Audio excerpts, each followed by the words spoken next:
Sweet.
Hey, chat.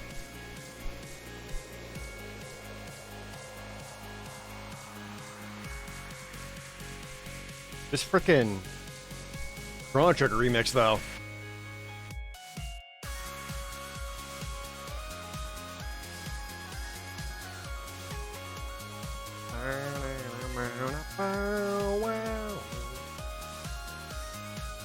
Let me bring this guy out.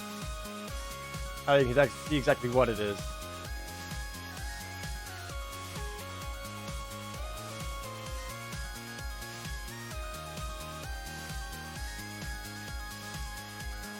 What's up, everybody? Welcome on to Magic Monday. I'm too busy vibing to this song. No, you're ruining it! Bubs with $14. Kaizo Mario when? Never. How dare you? Headless Magus and Z-Man also resubbing. Thank you, guys. Still vibing to this music, though.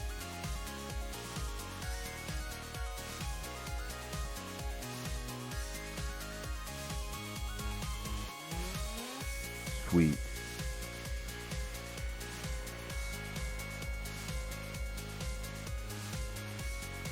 Andy Mac, thanks for the Twitch Prime.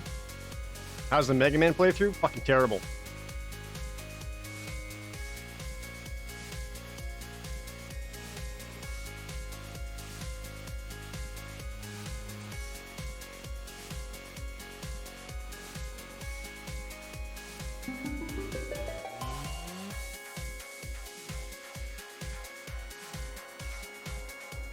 Bubs! The sub bomb at 10. Thank you so much, Bubs. Congrats everyone caught in that blast. Remember, if you got a free sub, that does mean you have to hang out with me for the next 30 days. Shadow the Hedgehog also coming in with 500 bits.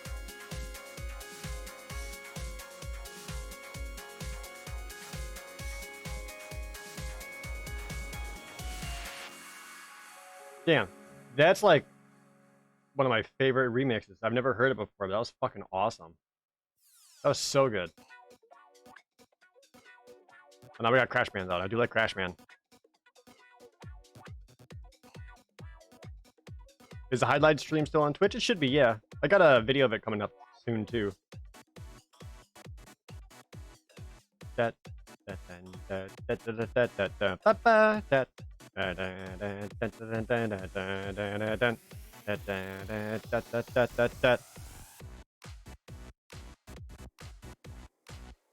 Never liked the EXE games or the show. I watched the show. I actually watched the Mega Man Battle Network anime, where the heck it was called. Up until the point where Land would just straight up like henshin a Go-Go into Mega Man. That was weird. Murdos, thanks for the resub. 6 months. NT Warrior? That's what it was called. I didn't get it. I forgot to talk about it in the Let's Play though. But there was a Mega Man NT Warrior / Battle Network card game that Capcom was going to release. And I got to play a early build / demo unit of it at my local game store back in like 2003. I wish I could remember more of it, other than one was a Mega Man deck, the other one was a Guts Man deck. And we kind of had to like figure out the rules. Like they had some things, but we didn't like fully understand. But myself and Jadale, who you see in the chat all the time, this is when he and I would go to that game store to play the Pokemon card game. And he just asked, and the store owner there, just like, hey, would you guys check out the Mega Man card game for us? And we're like, okay. And we tried playing it, and we're just like, we don't get it. I don't think that card game ever actually came out, but it was a thing. I swear. Queen Rogue with 100 bits, starting up the hype train. The hype train started level 3. Hope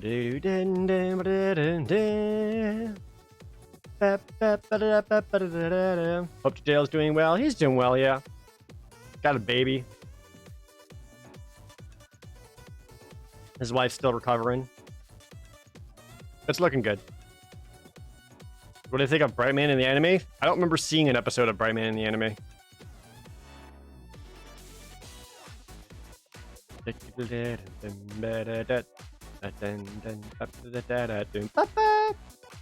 I've heard that Capcom confirmed. Yep, got him. Where can we send fan art? Twitter?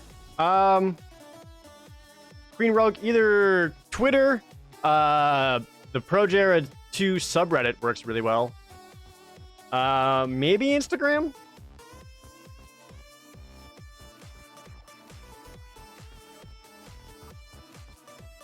Twitter is probably the least likely place to put it. Or, get permission from a mod, you can link it in chat.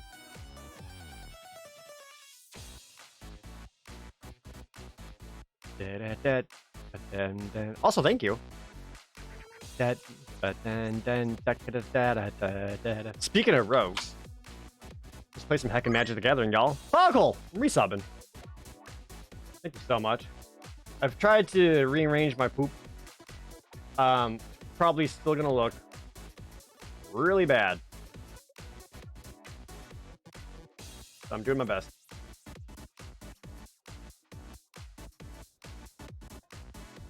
So, how often people send me games to play in my PO box? Not often. I also like just got my PO box back open, so I'm not expecting a lot of people to like hop in on that and instantly send me stuff or anything like that. I got a bunch of nice, super nice birthday things, but not much for like new games or anything like that. Stream title says Mario. It should be updated. Alex King, thanks for 200 party bits.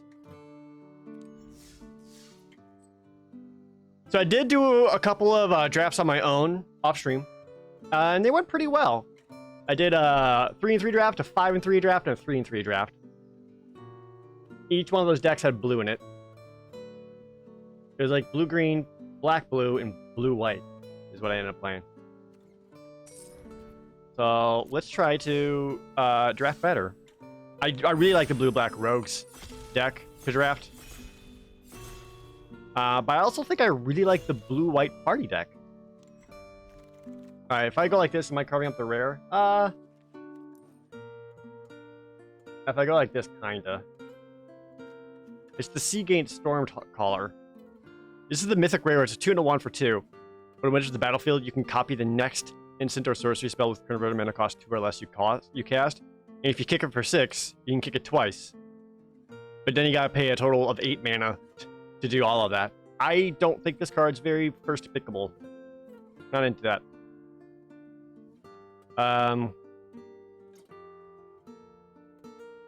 Damn, what is the first pick out of this? I do like Yumaro Wizard. It's a 4/3 that can sometimes fly, but also works as a land. Scion of the Swarm is also good, but only if you're already planning on building like black-white life gain or clerics.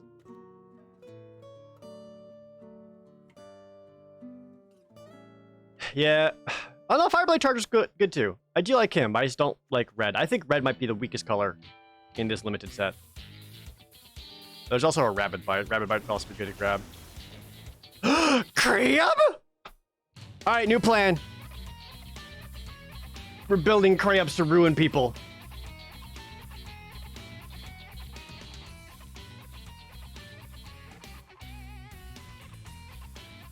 So this crab is a 1-mana 0/3, and every time you play a land, your opponent mills 3. Get him. Second crab! Oh no. Oh no.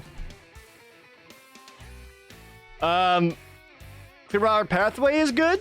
More importantly, we got a Lull Mage's Domination, which for 3 blue mana, you can take a creature, but if they have 8 or more cards in their graveyard, it's like 3 extra mana, and the Ruin Crab sets it up. Fuck yeah, there we go. Ooh, crabs. We've had 1 crab, yes, but what about second crab?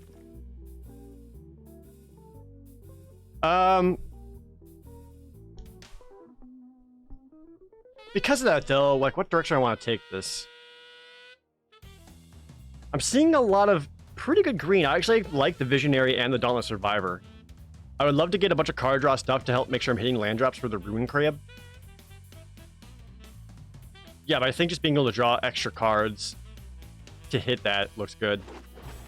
Especially if it got means of recurring land drops.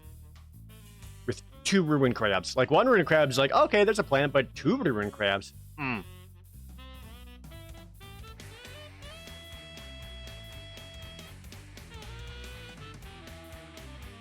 Now we just gotta hope for the legendary crab.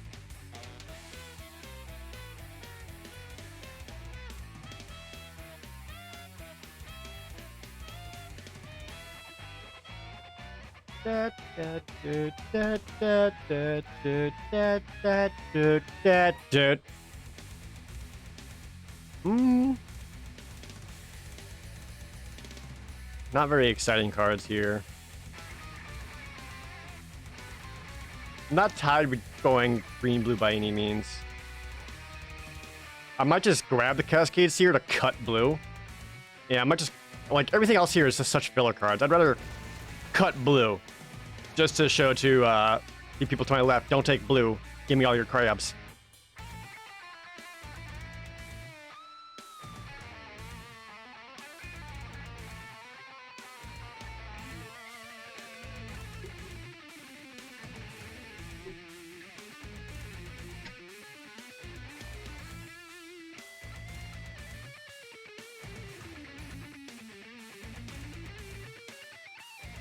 Crab is for when Jared floods out. I flood out, opponent loses. I actually like Farsight Adept. Secret Eye Spellcraft is also pretty good. There's also Tizim Raptor, if I want to bounce hands back to my land to go more Ruin Crabs. Ooh, Kazandu Stomper, because it does allow me to bounce 2 cards, 2 lands back.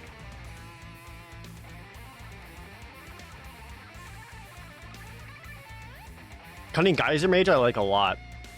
And that hitting at pick 8 does feel pretty good for blue.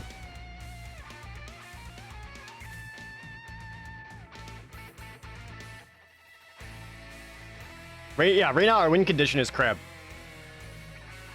But we also got Lull Mage's Domination to just take their best stuff.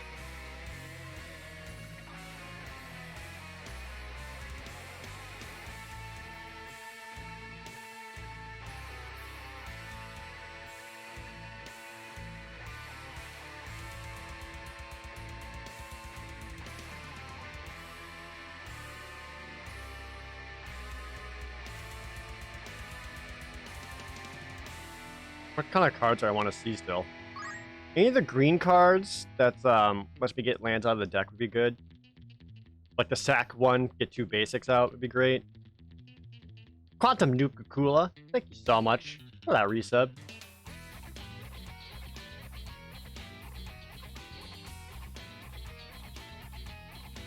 Speaking of Nuka-Colas, what's up with Microsoft buying Bethesda?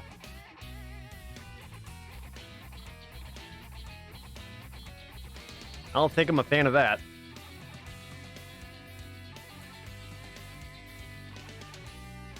Alright, so here's our wheels. The Fireblade Charger actually stuck around, so red is super open. I also like Cyclip Squidge because it's just a 3-2 defender, and like we're looking to play kind of defensively since we've got the crab plan. And does help me grab more blue. Here's some freaking Goldeneye. Anti-cognition actually might work in this deck.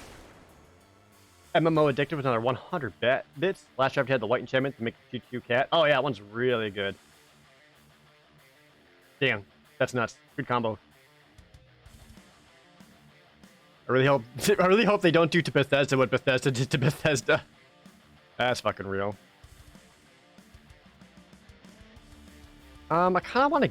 None of these are super exciting, but I would rather have the Reach Creature just as a potential blocker for that. Risen Riptide's fine. I think people underestimate Risen Riptide.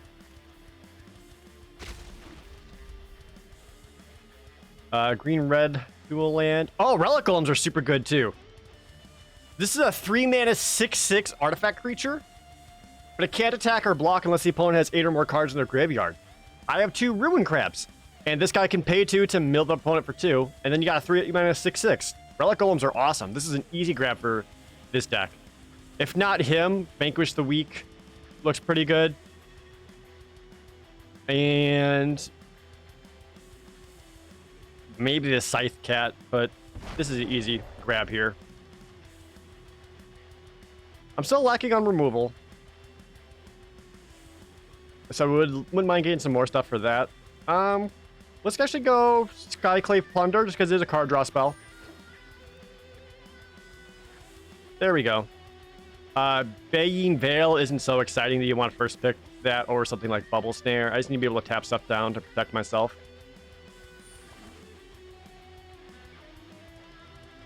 I could also consider getting out of green and going into black to grab more rogues to get more mill synergy. Like my green isn't so good that I am tied to that by any means.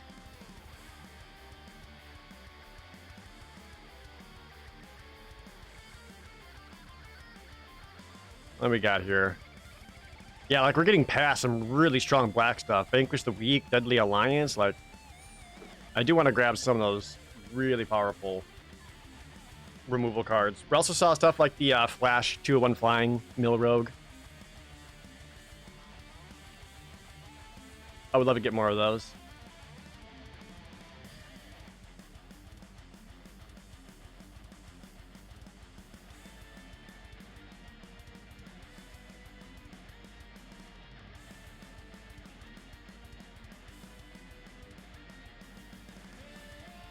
Mono blue? I haven't attempted to make a mono color deck at all.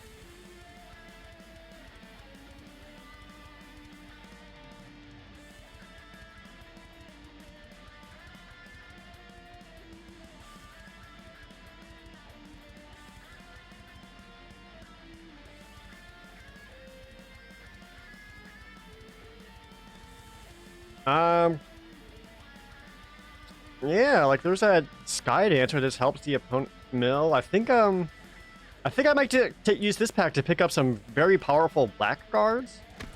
Because I'm seeing like a lot of really good black cards. Like my green, everything in here is filler except for maybe the Draga Visionary.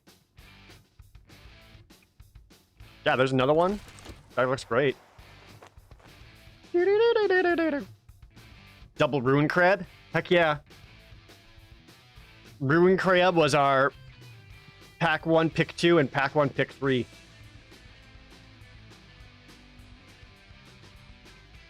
It's all coming together.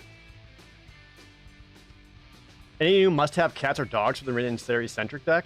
Ooh. Oh, another Relic Golem? Holy crap, this is really coming together. That's a great question, Red Nova Storm. I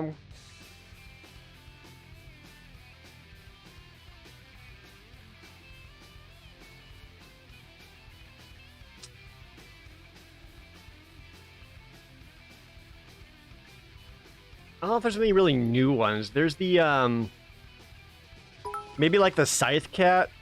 It's the 2/1 trample that landfall gets a +1/+1 counter. I don't think it's great, but it's an option. Would I run 4 crabs if I could? Oh, fuck yeah. Danny Manny, thanks for 300 bits. I like going Blood Price, because it's another card draw spell.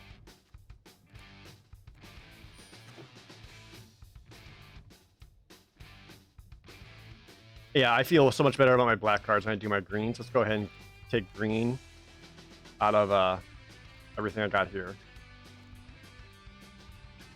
Not really looking to play any of these, so I'll just cut black.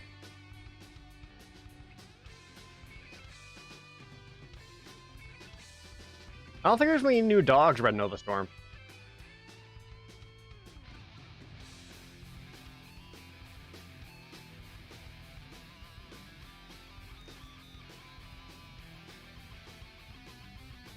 How many blood prizes? Too many blood prizes. Yeah, I could just take the Relic Axe for the sake of taking the Relic Axe, but I'd rather just kind of shell.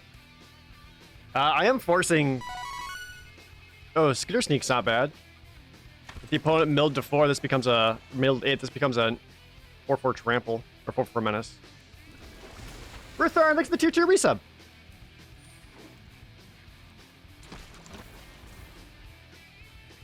Ooh, I like Roost of Drakes a lot. I did not build myself around Kicker at all, so this would not work in the deck, but I think this is a very powerful card, and I would build around it pretty hard. Third Sky Dancer. I'm fine with that over any other pick in here. Yeah, just keep up that, we got the mill plan. I do like the Vanquish the Weak, because again, I kind of am lacking just solid removal. Linval's been okay. I actually really like the white-blue party deck in draft. Drawn Silencer is a big no. Glacial Grasp does help mill, but I could see more of these coming around or even possibly wheeling, so I'd rather get like some more worthwhile creatures before I start picking up that. We pivoted to black card. We did, but we got pretty rewarded for it. Compared to our green, the black is just much more synergistic and forwards our game plan. And basically, the game plan is mill them the fuck out. Or at least have enough mill that if they don't deck out, we got 2 6/6s that could beat them down, and we can take their best thing. I think we're in a pretty good position. How are my 4-drops doing? I've got Cascade Seer, Blood Price, the Skitter Sneak. Oh, yeah, I think just playing another Rogue that can become a 4/4 menace looks good. It's just kind of a lot of stuff. I already got 1 Anti-Cognition. I don't think I'd want to play more than 1. Maybe just the Skulker as a 2-drop that I'd probably play defensively and make it Death Touch with my Flying Rogue. Because that gives my early creatures my Crabs, Squid, Royal Mage isn't going to be that great. Yeah, I'd probably cut the Royal Mage and make my low drops my Crabs, the Squid, and a Skulker.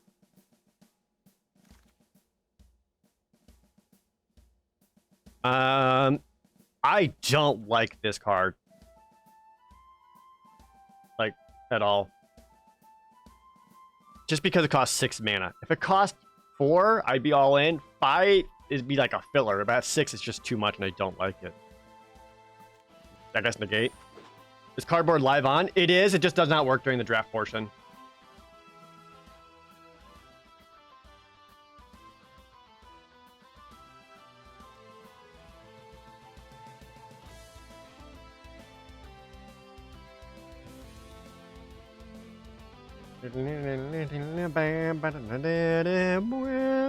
Oh, there's a Glacial Grasp.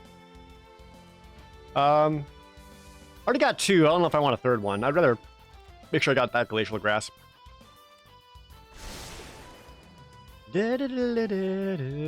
All kinds of filler. We're not going to play any of those.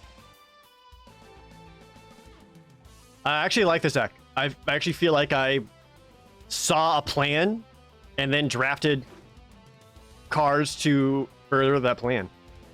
That feels nice. And we're going to be probably going to go like a 10-7 mana split, blue to black.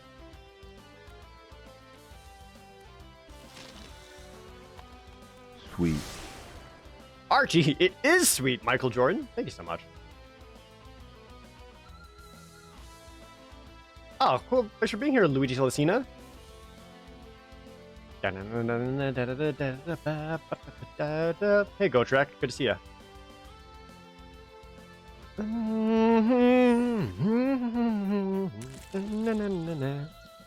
Alright, let's put this bad boy together. Don't we need to cut a whole lot? We do have this Yumara Wizard, which does double as a spell. And since we're not really playing a whole lot of kicker cards, I don't really need to worry about having 18 lands. Like, what kicker cards do I got? Bubble Snare. I did see the Geyser Mage. And, like, that's it. Yeah. So I might just cut a land and put the Wizard into that land slot.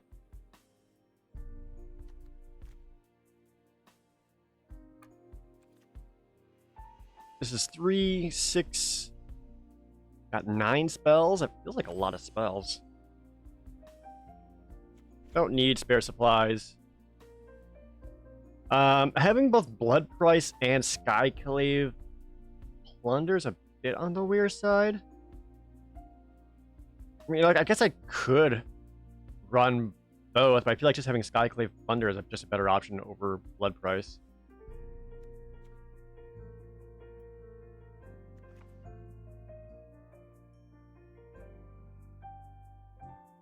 Go like that, be done. 5, 3, 6, 8. Yeah, like I'm not gonna win on the top end.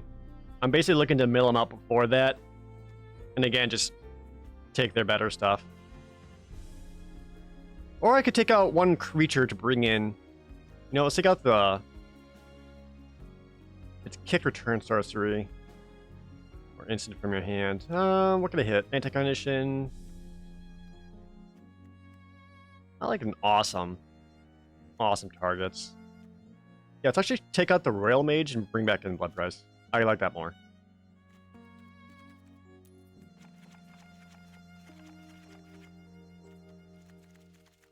Actually, hold on, let me count my colors. 1, 2, 3, 4, 5, 6, 7, 8, 9, 12, 13, 14 versus 1, 2, 3, 4, 5, 6, 7, 8, 9. Yeah, we're gonna go up one more blue, especially since I got this triple blue. We're gonna go 10-7. That feels good. I like that. What do you guys think?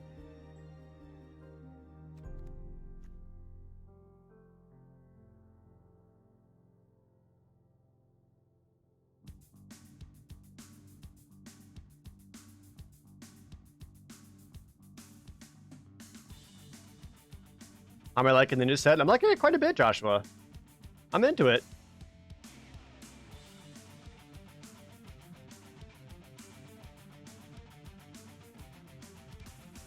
Yeah, I think I'm happy with this. I don't know if there's anything I'd want to bring in otherwise.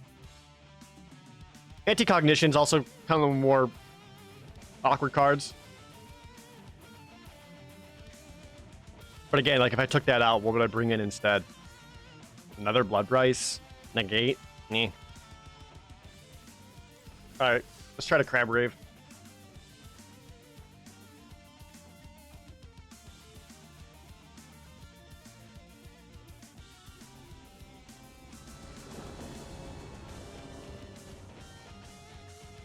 Well, there is not an opening crab, which is sad day. Which I wonder if this is the kind of deck I should mulligan to make sure I have a crab in my opening hand. Because if I don't have that, am I in that much of trouble? I don't know. Their opponent's just playing tapped lands. I kind of like keeping up on anti-cognition. Spend 2 mana, take out a 3 mana creature. Or if they don't play a creature, I could already Sky Dancer my way in.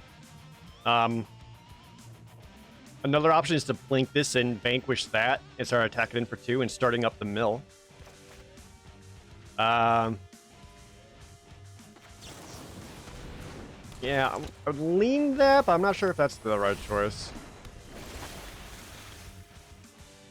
Umara Wizard. Actually, might be better just to cast out than play as a land for now.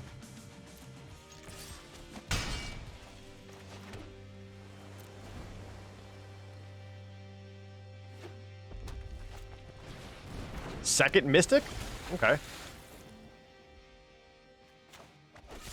Well, I see my opponent's game plan, and I don't want him to do it, so... That did give the opponent a bit of a mana advantage. I didn't miss a land drop. Nah, I'm gonna keep this. In case I get a land, I may be able to play it. But I also want to be able to keep a land in hand in case I get a crab. Skyclave Plunder. Fuck, okay, now I really need this out.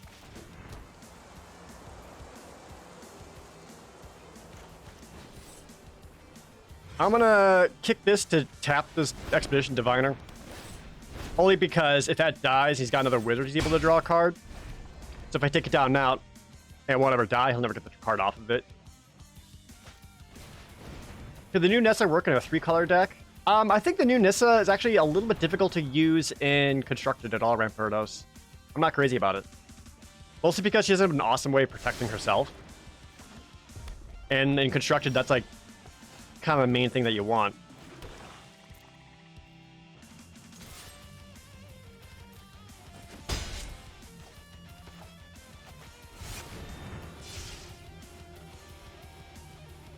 Put 3 in my hand. I'm just gonna take the 2 creatures and a land.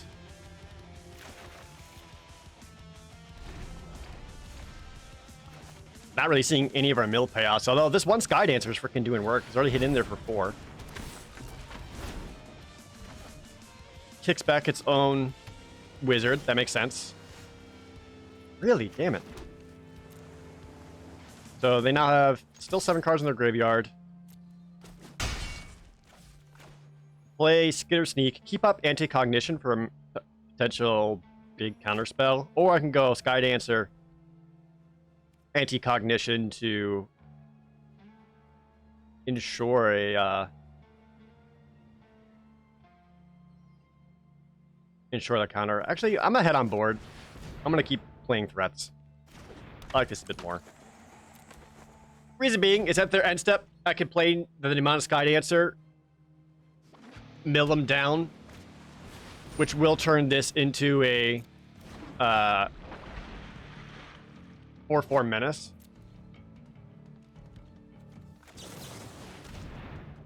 And then I can use the Geyser Mage to bounce one of their creatures to make sure it can get in. I am just... all this lands and no crabs!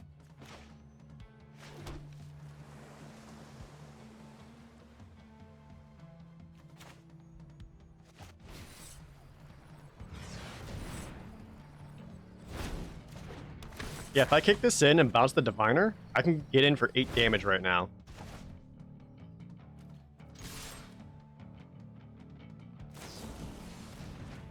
Chilling Trap. Okay, they say 4 damage. Second Chilling Trap. Sure. Still head on board.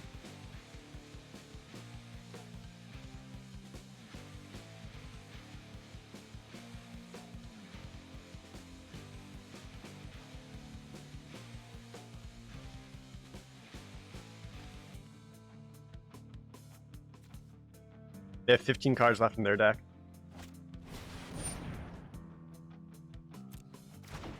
I'll let that resolve. Don't want a second one, though, so that we're just going to outright counter. And then I get to scry too. Oh, these are both perfect. If I actually take the Glacial Grasp and put that on top, well, I guess Lull Mage's Domination would do the same. I could just basically take down one of their creatures, and then I'm super lethal.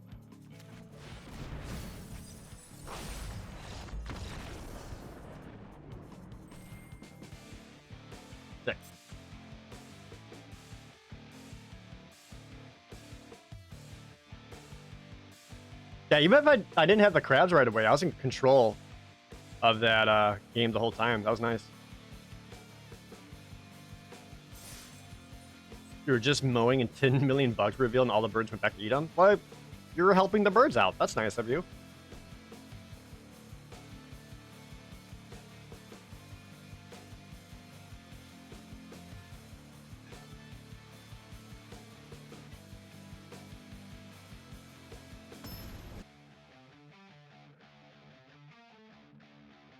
Norp! Crab? Uh-oh. Opponent goes first. With only 2 lands. I forgot to sell a Cascade Seer in the deck. I don't like Cascade Seer that much.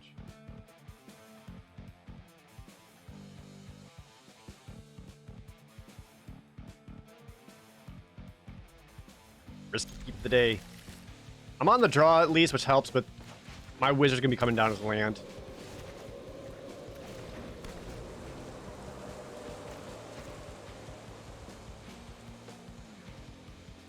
Crab?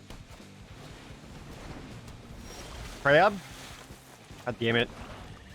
The deck really gonna play it out where I got 2 crabs, I'm never gonna see them. Don't make me cry.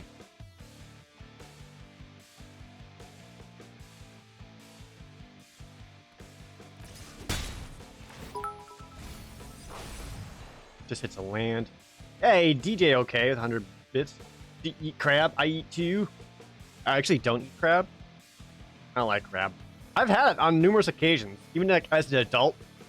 I was like, I remember not liking crab, but now that I'm older, my tastes have changed. They have refined. Do I like it?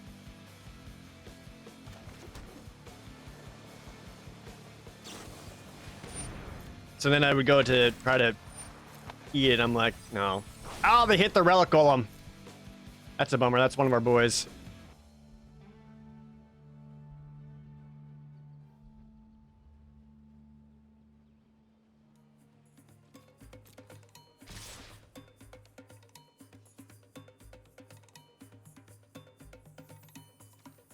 Might just Sky Dancer in now and start setting up some blocks. I don't want to be losing too much here. I hit their Thwart the Grave. That is actually pretty huge. Yeah, I don't want them to outmill me because I got a lot of important cards I want to make sure I'm hitting. Basically, kind of change the way my deck's going to play out. Protect my life total a bit, my deck a bit more. Look to kill him. Ooh, that second one? Oh my god.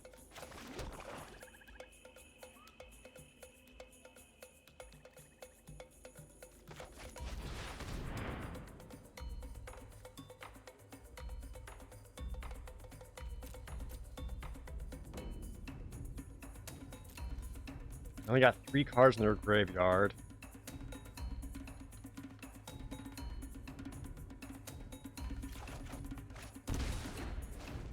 Ugh.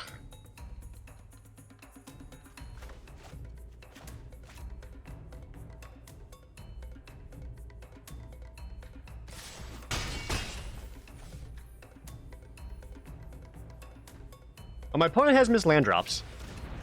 So I got that going for me. Which is great because I needed some time here. And we got a Cunning Geyser Mage. Not awesome.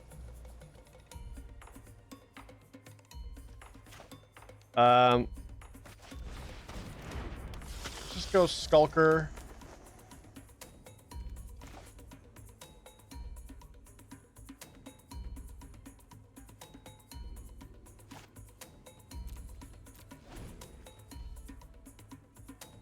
I was debating if I wanted to play the Sky Dancer on my turn. Just to get around potential counter spells. But there's not a whole lot of like a lot of creature counter spells in this set, is there? Outside of like anti-cognition.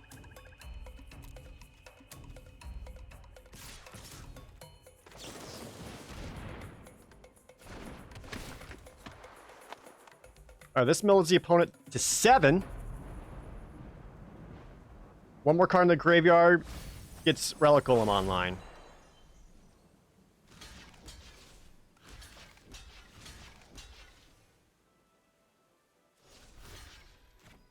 You know what? It's actually better to take out his blocker, or his flyer. So I can get more ground creatures to stop this rogue. I have a lot of ways to stop the flyer.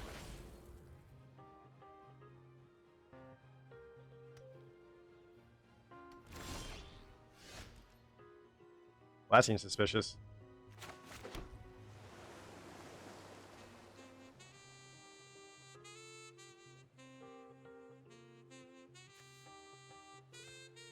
They're still at 7 cards in their graveyard.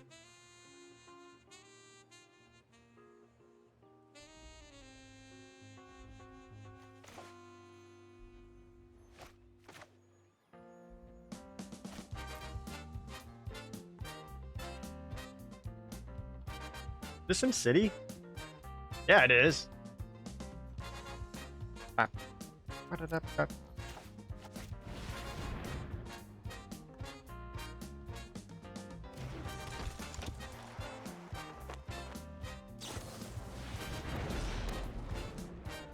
Living Tempest.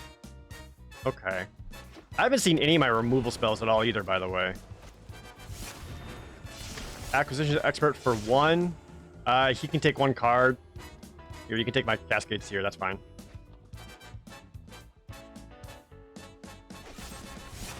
And a Deadly Alliance? Yeah, I might be in trouble here. Jesus Christ, okay. Well,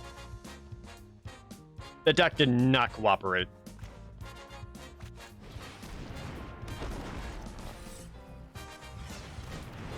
And that's kind of died to the flyer. Bummer.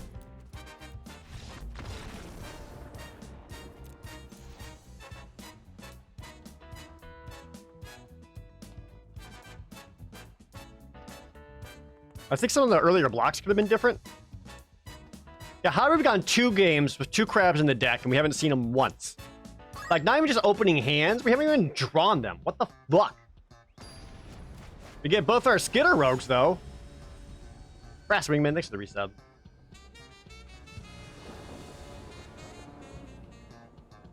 Bro! Crab! Sorry. It's fine.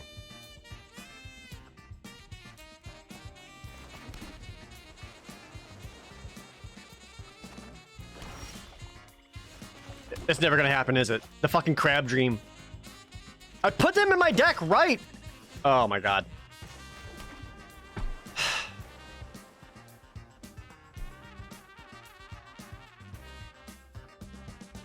Oh, opponent missed a land drop, though?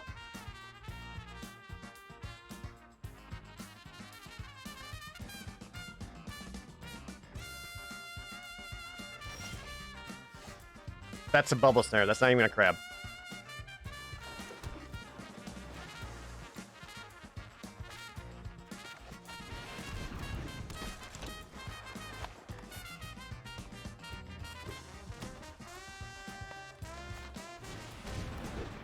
Don't mill my crab. Land, squid, glacial grasp. It's okay.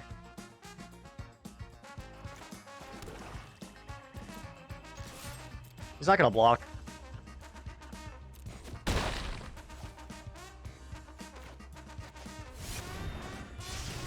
Scry 2.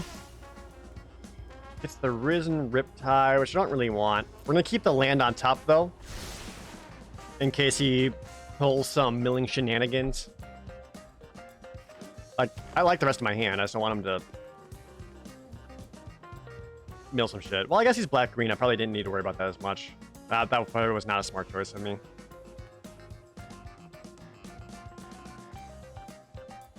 I took out 6 power on the ground, though.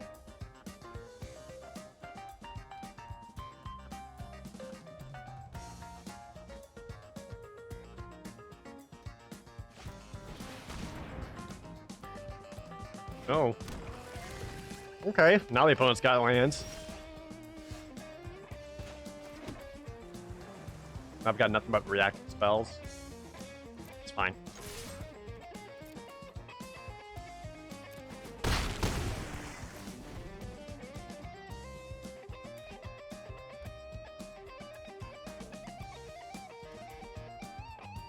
Anything they play, I can pretty much take care of. I got anti-cognition if he plays something expensive like that.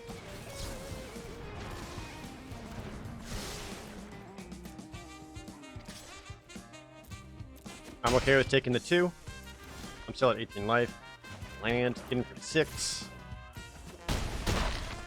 Pretty much keep up all my spells here because I'm now just looking for a window to get in for lethal. Just with these 2 creatures.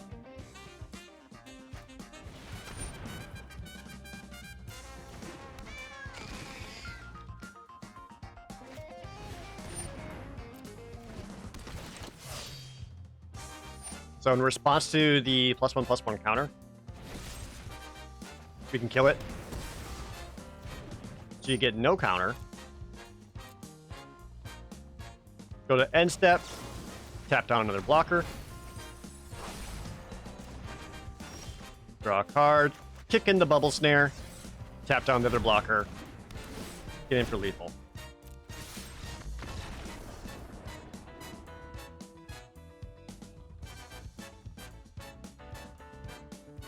GG. Is there a reason not to hold on to lands for landfall later? We can play the lands in our hand. I mean, if your deck has cards with like some super worthwhile landfall payoffs, hold on to that land. Because if you can get that card out and play the land to get that landfall trigger, that's so much more helpful than just playing it out for nothing. But at the same time, oh, we got the crab finally. At the same time, you know, you want to make sure you're hitting your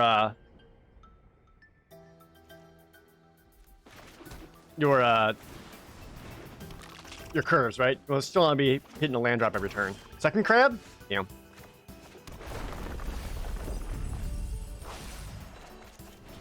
This is actually a really good hand. On account that we got like all of our cheap payoffs. We need another land though. I'm worried about that. Brass Wingman with a resub, thank ya. Fisher Boy. Starter Crab. Got another land, perfect. Play a land, mill for another 3. That puts him at 7 cards. I'm not really looking to attack with the squid. Like, I already know my game plan, which is just mill them. Especially since I got 2 golems. One more land, now I got a golem that can attack.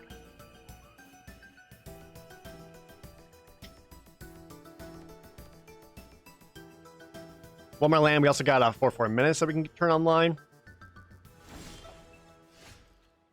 That was not a land.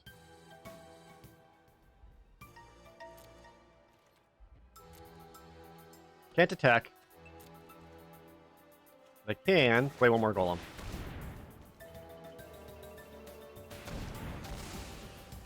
Oh, force me to sack a golem? Well, no, at least that puts a card in his graveyard, so now the golem's online.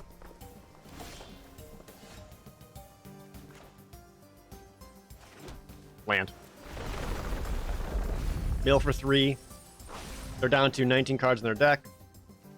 Now I'm okay with actually just applying pressure. Like, if he trades out the wizard for the squid, I will get him for 6. Instead, he'll just let the golem die. Opponent still has 4 cards up. I'll worry about the relic golem just dying. We'll go sneak. Get that menace out there.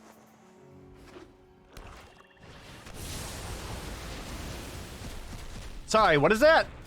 Shadow's Verdict. Exile all creatures with converted mana cost 3 or less. And from the graveyard? You actually main deck that?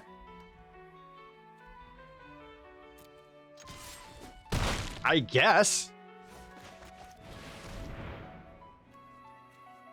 Oh, hell yeah.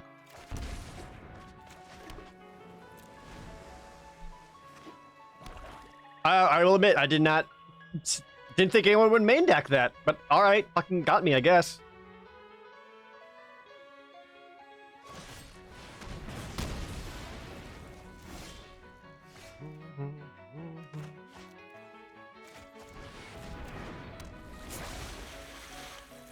I still like my hand quite a bit. We got Bubble Snare in case, just in case. But then we also got Little Mage's Domination, which we can cast for 5 right now. Because his graveyard has 11 cards in it.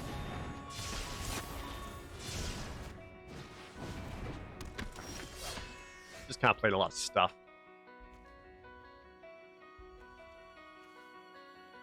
Not a lot of not exciting stuff.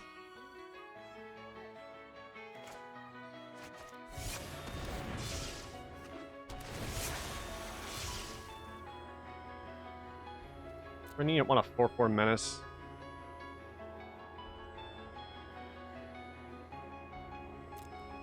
Yeah. I do want that. I'm gonna attack with the wizard because this kind of leaves myself open for attacks. And then if the opponent swings in, I can bubble snare something for 1 mana and basically take out another creature.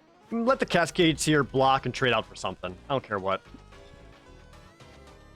Probably just be the Electromancer because it has the highest power. He's only got 1 warrior out, so the Gomaphoda Vanguard, which is a tongue twister of a name, isn't going to be doing a whole lot against me. Coveted Prize? That's another card that I would not play in this set. All right. I think they tried to go red-black party.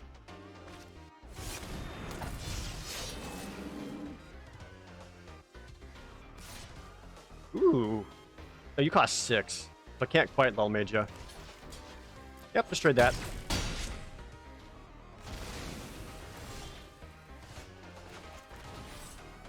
All that effort for nothing. Oh, because he used the exile card earlier, he didn't have any cheap things to get back with a Thwart the Grave. All he had was just the Shadowscrawl Minotaur. Kind of ruined himself.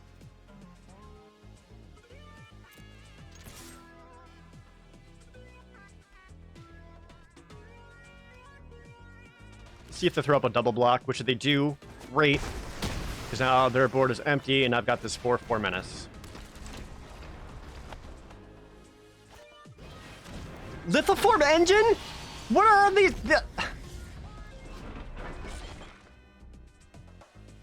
Again, not really a card you want to play in drafts. This has to be creature, right? Yeah.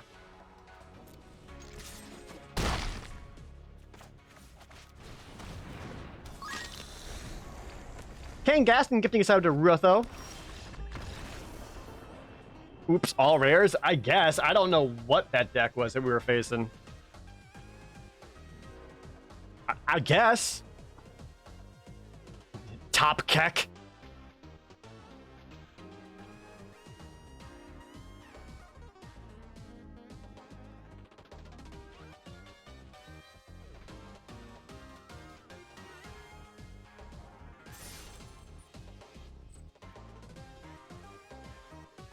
You can dupe a creature though? You can when it's on the stack. And that's also casting using a lot of mana to do that. Likely you're gonna be dead before that even happens. Just trying to style on me. Yes! Dream's alive.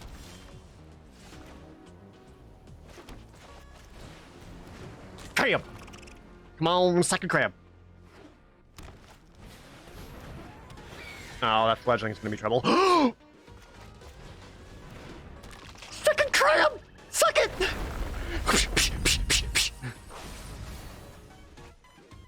They just lost 6 cards! Oh no!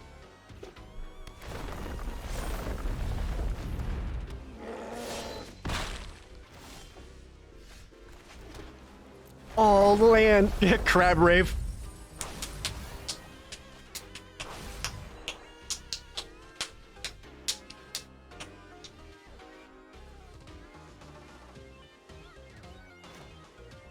We're just gonna play out the Geyser Mage to block that Marasa Brute, protect my life total, so that the crabs can just keep going to town.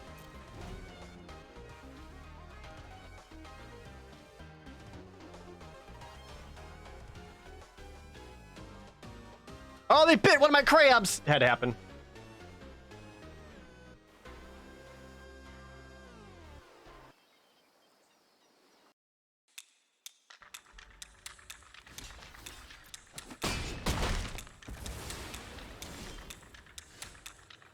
Oh, this is actually really good. Pick up here.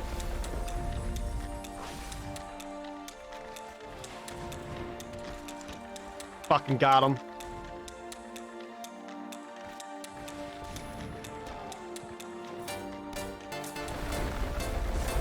Crab!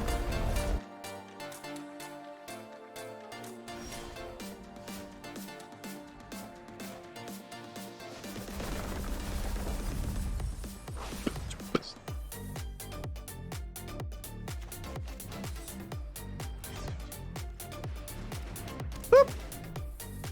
They have 11 cards left in their deck.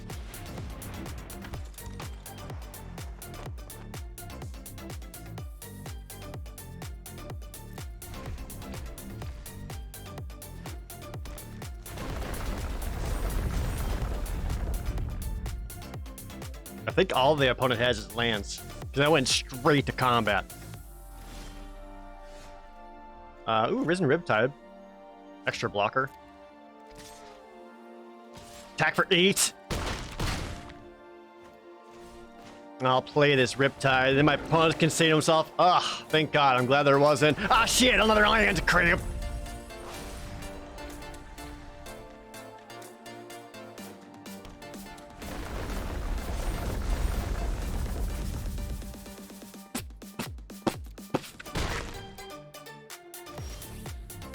Oh, plus the Relic Golem? This is brutal for the opponent.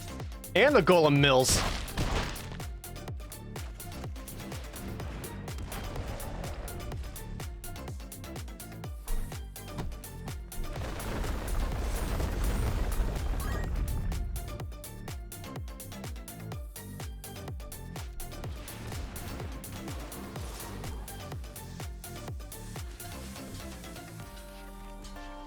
It's over for you!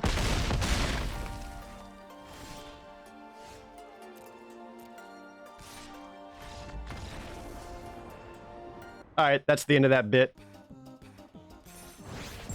Break up! This also would have been an appropriate song for this. Please clap.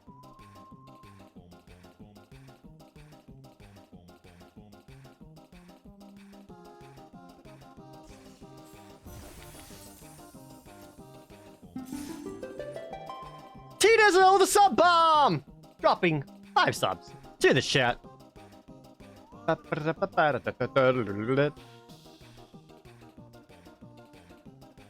to keep that window open in case we get more crabs. You know, just in case. Shut up, ad.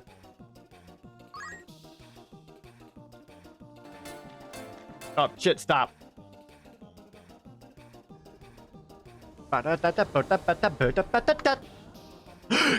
Crab, crab, crab.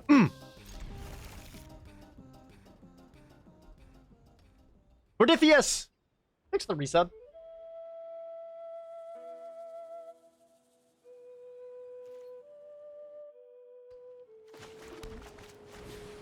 What's kind of crazy about this set is that the crab's actually safe to play on turn 1 because there's like no removal spell that anyone could reasonably use fast enough to take out the crab.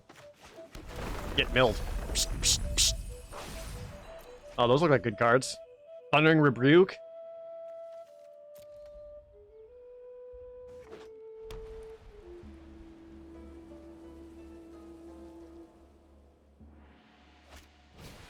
Royal Eruption! Ah, rip crab.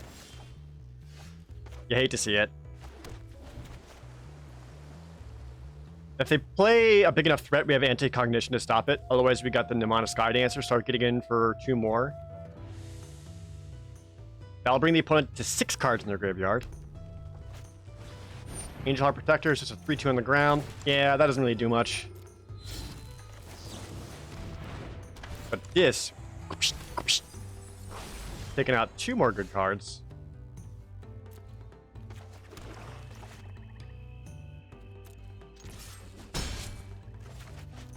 And we'll just play this. It's a 3-4. I'll protect my life total, so threat on the ground. Attack with the crab to establish dominance. That'll show him. Let's prove a point. What is this one? Oh, it's the dual lands. I have yet to play with any of these. I think they're cool, though. I was trying to figure out if I recognize who this person was. I don't think I do.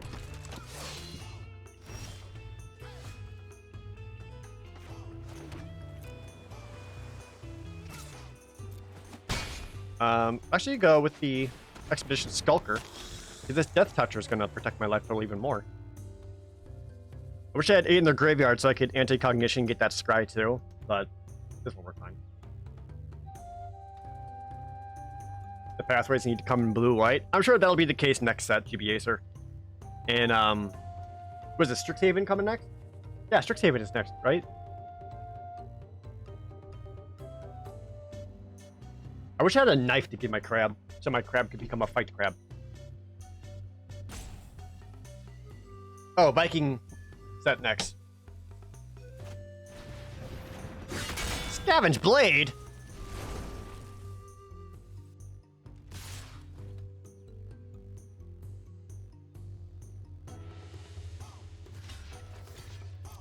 Okay.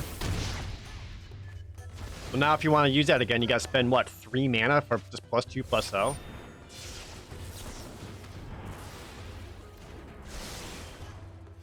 Land. Well, they now have 8 in their graveyard.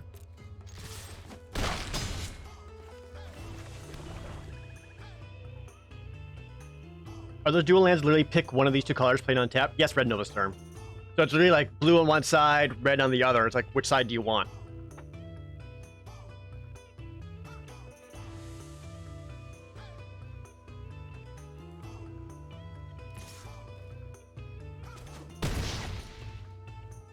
Sweet. Interesting choice with that attack. This suggests that he believes he can raise me. And as is, he won't be able to win that raise. That'll help it, especially when all I'm drawing is land.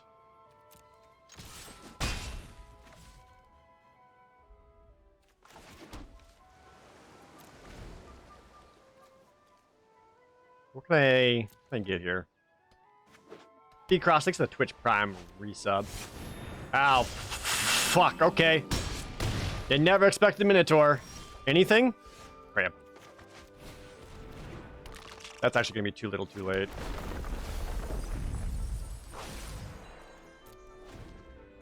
Nope, I'm dead.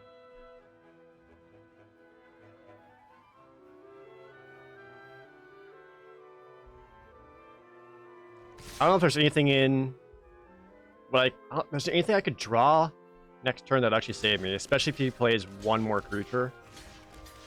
I don't believe so. Maybe the Kinding Geyser Mage just to bounce Scorch Rider back. No, because Scorch Rider could be haste as well. I don't know, I'm super fucked. Blood price. Awesome.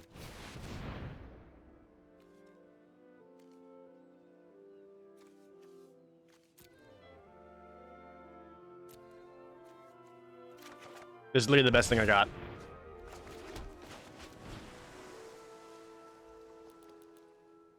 What she cost? 3?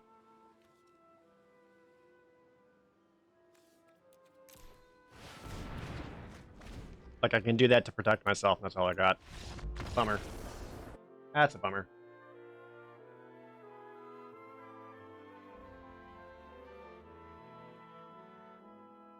How do I like Zendikar Rising? I think it's pretty cool. I'm glad that it's not so aggro heavy. That you just kind of like shrug your shoulders anytime you're fighting red-white or green-white or whatever, like in M21. The games feel much... What I like about it is it doesn't feel so aggro that it's just constantly like swinging at each other until someone dies. But there's also such a lack of counter spells that's not like a pure control set. It's just like good mid-range magic. We're just playing creatures, there's interactions, you're trying to outvalue each other, you got to get the little advantages through card, through mana, through whatever. It feels good. So, I did not mean to keep.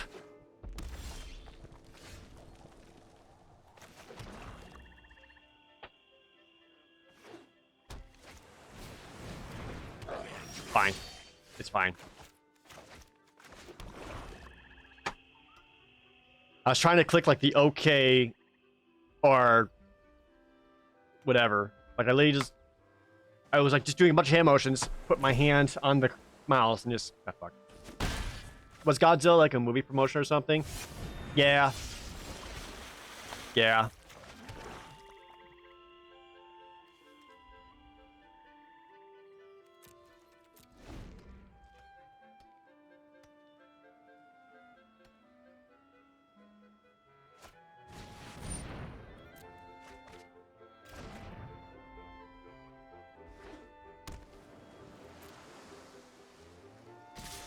Yeah, this map, you're actually playing on the back of the giant Leviathan crab, who only adds to the crab rate. I think I hate that C4 stalker enough to want it to die. Just protect my life total a bit, rather than just playing out a 2-1. Just because if this thing wants to damage me at all, the opponent has to pay mana into it. Oh, okay. All right. Chat, let's discuss. So I can look at 4 cards, but I can only take 2 of them. So it's really important that the 2 that we choose here are like the best possible option. A lot of people are thinking you probably want the island because I've got a lot of blue cards in my hand, which is fair. So, and a lot of people be like, oh yeah, you want the island, right? It's like, well, no, you don't want the island. You want is the island. So that way if you have the island, I can now like just start dropping more and more cards, especially since if I have the island, I can play more cards.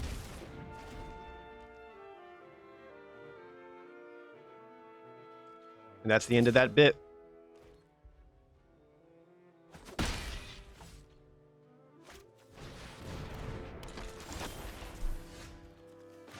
Bonk. It's supposed to be up to 5, and I got all my expensive shit, so I can't quite double drop.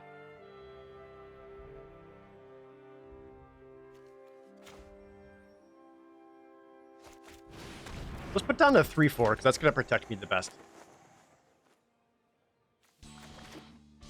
What do you again? When you cast an instant sorcery or wizard. Okay.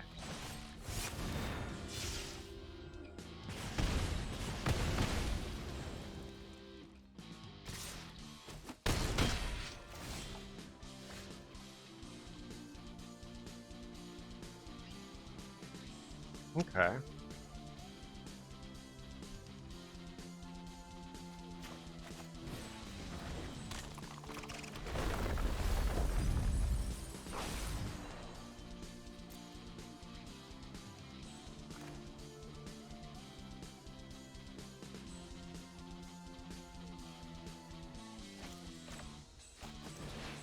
Let's put out this big beefy wall to protect me. Are the servers more stable today? Yeah, the servers have been much, much better.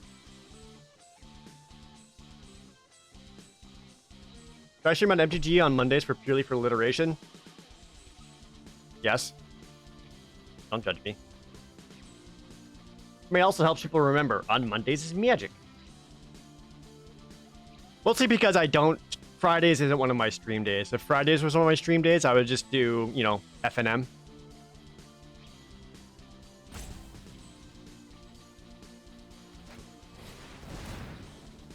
Wow. That can't feel good.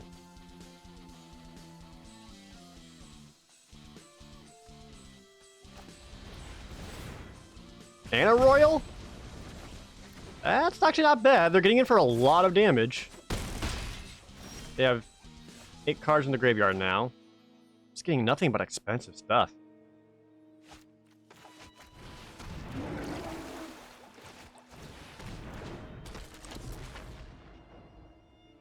Dang it.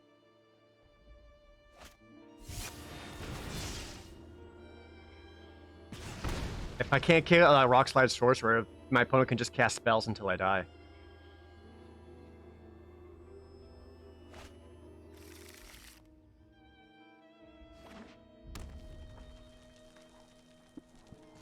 You vanquish the weak.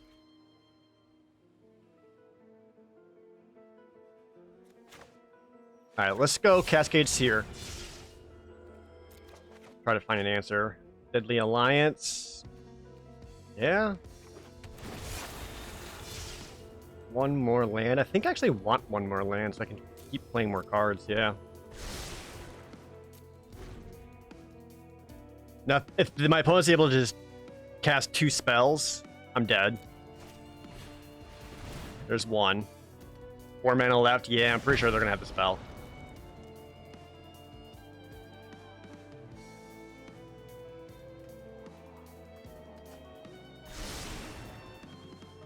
Thanks for making clips, chat, by the way.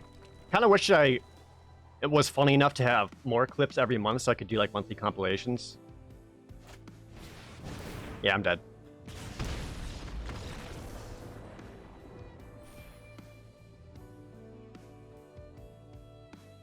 What went wrong in that match? Not having an island. Keeping a questionable hand.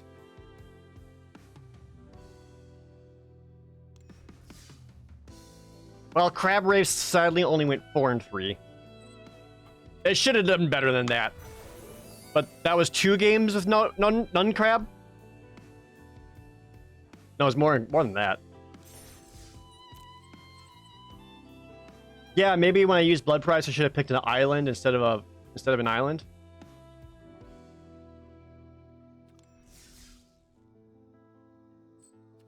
Anyway. I was happy with the draft process, though. Like, I felt good about the draft process. It should have played smoother than it did, though. I was happy with that deck. Alright. Next draft. Let's keep at it. This is the blue-white double land. Wow. Alright. I know what I would grab first. What would you take, chat? Am I happy with Zendikar Rising so far? I am, Alex, yeah.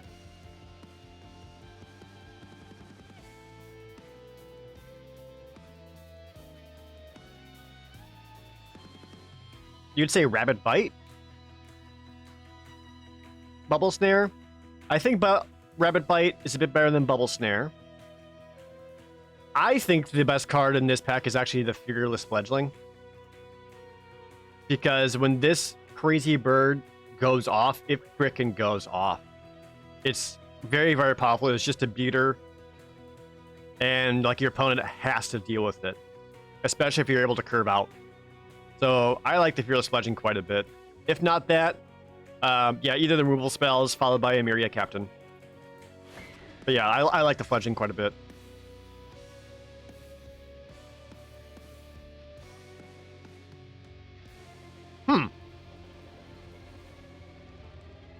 Interesting passes.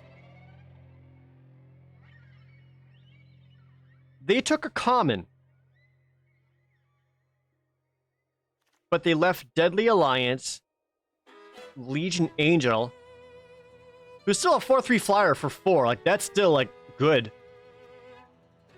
I like Spoils of Adventure a lot. This card alone has made me love blue-white adventures quite a bit. I don't know if I would want to grab this right away. I like just having the 4-mana 4/3 flyer. They took another common. Okay. There's a... Colony Ambush is fine. It's a fight and it's a speed. It's also a land. We're also seeing another Bubble Snare. That's a couple of Bubble Snares I went through.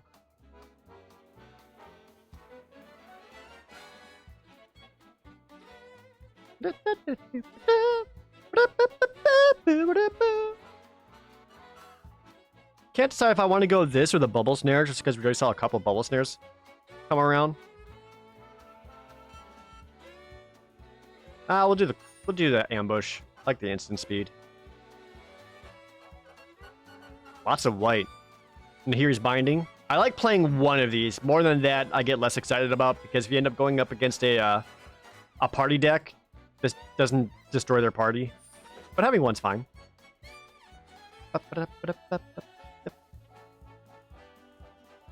Alright, now we got Feed the Swarm, which is still pretty good. Some filler white. I actually like the Vastwood Surge option here. Just because this is a landfall card, which will help the Fledgling. Oh, we got a pick 6 Rabid Bite. Okay, so I think green is open.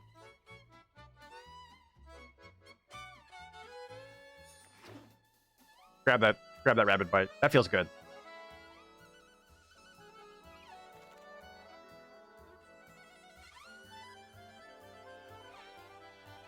Vastwood Fortification, +1/+1 counter for a land. That's fine enough to take. This McKinley Ox is also better than you think it is. This thing can also, like, you end up in parity states quite a bit in this set, and I think this helps it a lot. Canopy Baloth is also pretty good, but it's also common enough that I feel like I could see more. So I'd rather grab the... I prioritize the land boys quite a bit. Some more fillers. Let's go to Team Raptor. Bounces a land back to my hand so I get more landfall triggers. And then we got our wheels. Rapid Bite wheeled? Fucking Windmill Slam? I kinda want to splash blue.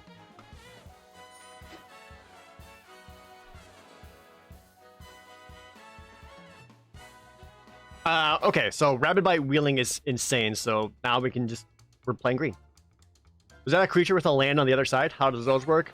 Behemoth Bear, the way it works is that you can either choose to play it as a land, or you choose to play it as the spell, or a creature, whatever it is. You can only do one or the other.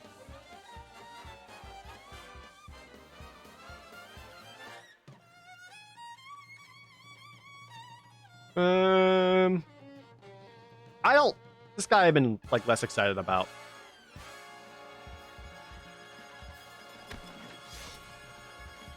Dollar Colony is fine. Can you flip it while it's out? Nope. Once you play it, it is what it is. If you're able to return it back to your hand, then you can replay it as something else. What is Spoils of Adventure? I love this card. It costs 1 less for each creature in your party, so you're typically able to cast it for 5, even 4 mana, but you gain 3 life, draw 3 cards. It's so good. Spring Mental Cleric is very good.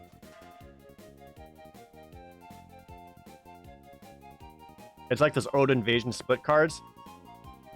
Yeah, sort of.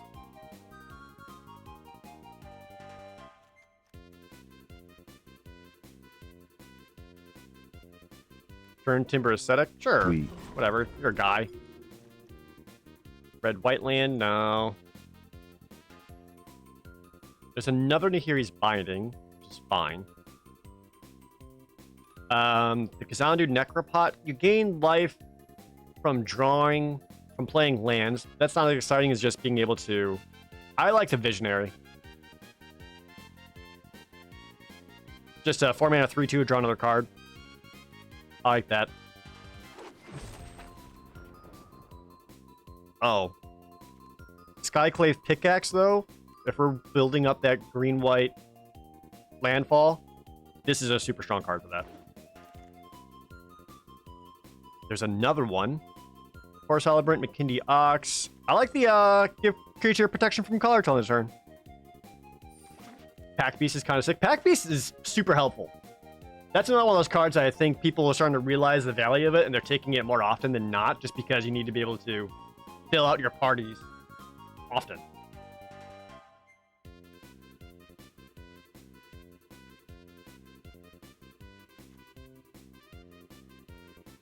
Everything in here. Yo, Shepherd of Heroes, this might be my most underrated white card. When I was doing my set review, I saw this. I'm like, yeah, this seems fine. No, this card's great. This helps so much and plays out so well all the time. I really like Shepherd of Heroes. Do I like it more than Canopy Baloth?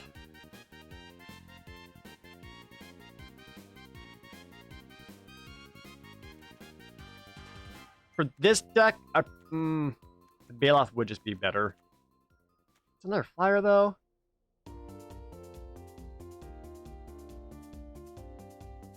Does the pack piece count as one in the party, or is it a party alone? It counts as one. It's not its own party. Skyclave Cleric. Just grab the Brute. Let's get a 3/3 for 3. Sometimes you need that. Anointed Healer? Or Tended Healer, sorry. How many other clerics do I have? 1, 2. It's either that or another Gnarled Colony. How am I doing on early creatures? I've got 1, 2 right now. Yeah. I'll grab another Gnarled Colony. Some more filler. As far as Skyclave Sentinel, I guess if I go Skyclave Sentinel, then Angel Heart Protector.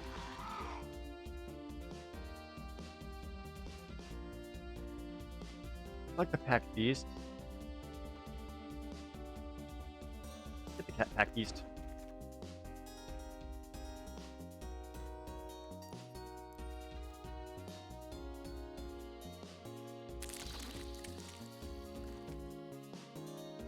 A knife!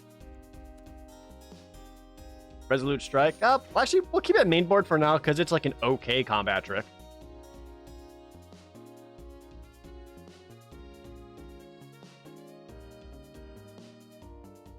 Wish I could find some more things to help me fix for blue, because I do like Spoils Adventure a lot. I can cut it. I'm kind of being greedy with that card, but it's also just such a good card. So right now our removal spells is a Nahiri's Binding, 2 Rabid Bites, and the Ambush. This is Zendikon. This ends up being more playable than you think, especially if you have enough tapped lands. Because then if the creature dies, you get the land back into your hand, you got yourself a spell again. Gigo Bagigu, thanks for the resub.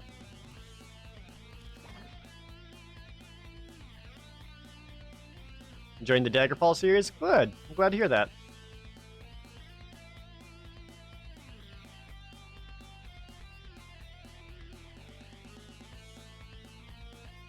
Dauntless Unities, whatever. Alright, is there anything in here that's really going to help it? Could you Reclaim the Wastes just to help get more lands, help us fix? I could also see this wheeling around. Could get a second Shepherd of Heroes. Yeah, I could see this wheeling.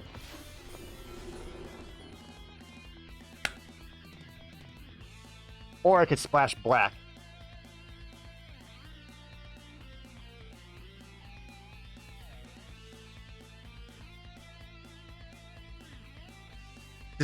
The Hydra's super good.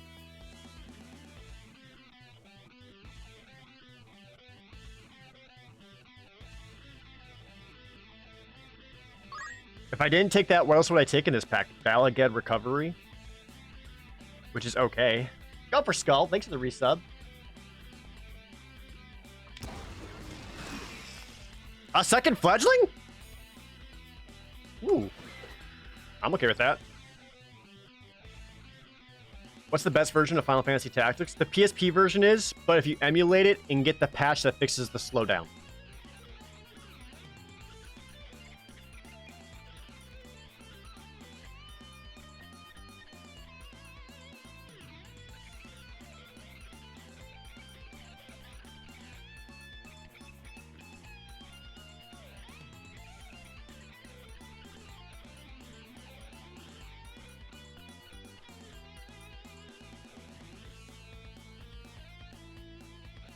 I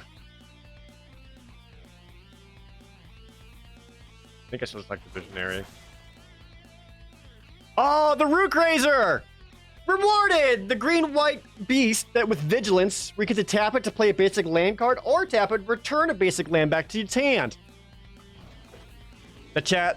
This deck has completely come together. There's Roiling Regrowth, which is perfect. There's our landfall triggers, helps us fix.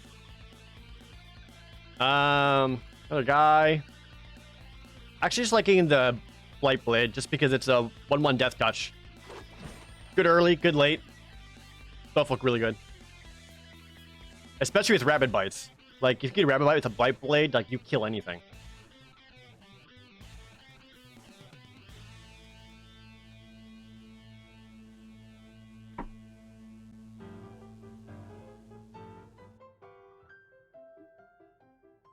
Ba-da-dum. The Blight Bite.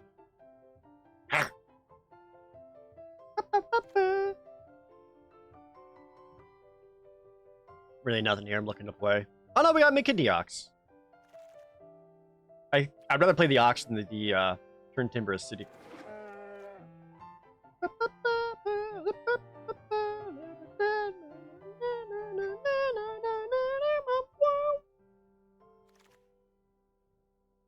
There's another Reclaim the Waste. Dauntless Survivor.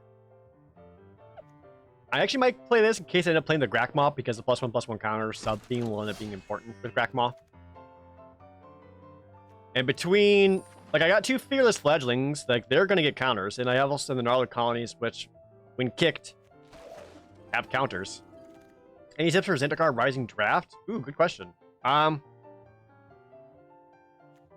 I guess the big thing is figuring out your lands, especially with these dual cards, because some of these cards, you're gonna play more likely as a land than a spell. Like Baying Veil, you're more likely to play that as a land than a spell because the spell itself is not great. If it's like turn 11 and you already got 8 lands out, well then you got yourself a spell. But for the most part, when you're constructing your deck, count it as a land rather than a spell. And then if you're playing like a bunch of kicker cards, like you're probably going to want a land base of 18 instead of 17 to make sure you're getting enough land drops to be able to kick your cards. All right, I don't think I can splash both blue and black. Can I?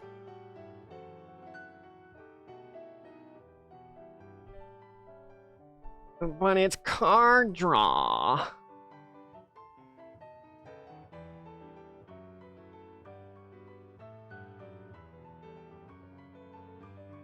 No. We'll take that out. Feels bad, but we'll take it out. We got this Vastwood Fortification, which the spell's okay. If we get, like, the Grakmoss energy, this helps, but otherwise, I'm going to count this just as a forest. Which I think we're going to want to be heavier on forest than we are plains.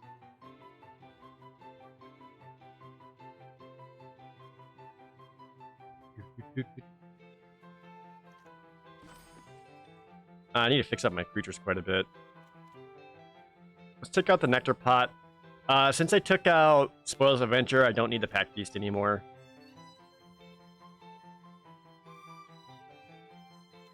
Swap out... Take out the Survivor. Let's keep the Gnarled Colonies. Core Celebrant. Not really what this deck's looking to do. Don't need the Subtember Acetic. Bit heavy up here. Take out the Outrider, I think. 1, 2, 3, 4, 5, 6. Still quite a bit down here. 1, 2, 3, 4, 5. Right. 1, 2, 3. 1, 2. Okay.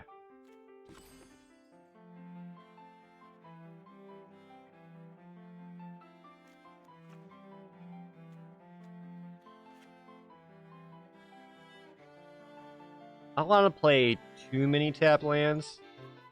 Like, Sajiri Shelter and Kalani Ambush are more likely to be played as spells than lands, so I'm going to keep them over here in the spell slot than land. I don't need Resolute Strike. I do want to have both my fixing slash landfall trigger cards.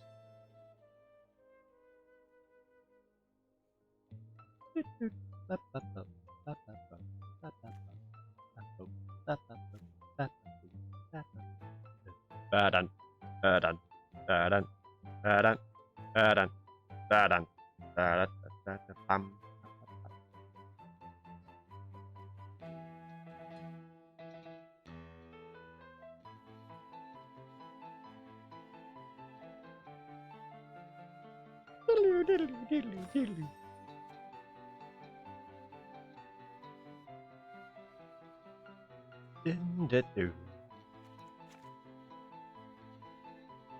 Put down one Gnarled Colony.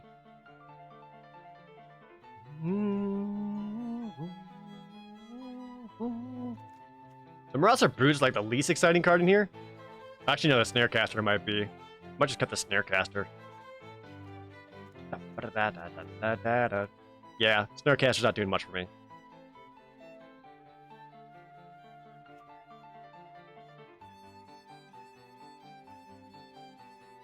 Do you think I can get away with just having 2 swamps? Since I got 2 additional cards to help me find swamps.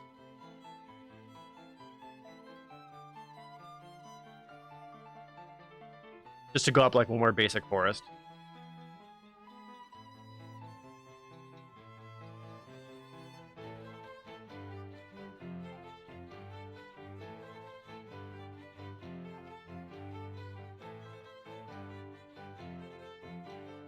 What do you guys think?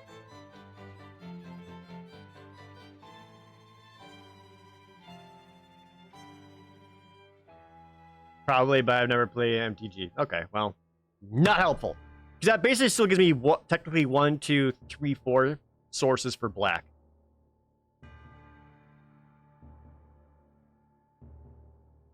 Mill could ruin my day. Yeah, that's why I want to have at least 2 going and not 1. 1 swap would be too little.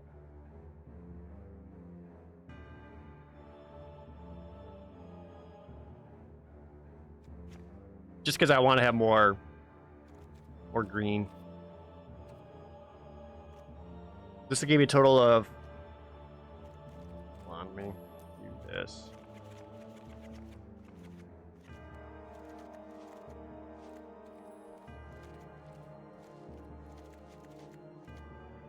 So this gives me a grand total of 8 white sources, 2 black, 1, 2, 3, 5, 6, 7, 8, 9 green.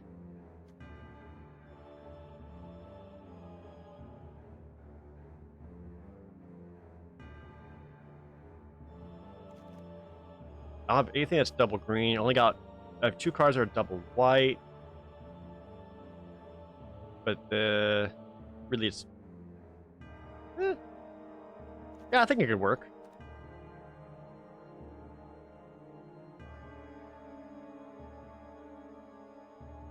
Go call this deck Fledgling Hydra.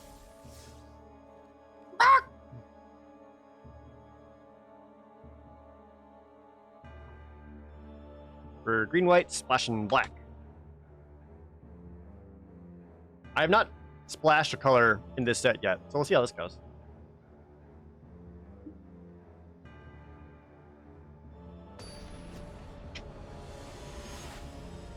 The last troll? Finally. I am the last one. Colors! Yay! 2-drop. A fight. Yeah, this is keepable. I love that little flippy action. Just be like, hey, remember, this does a thing.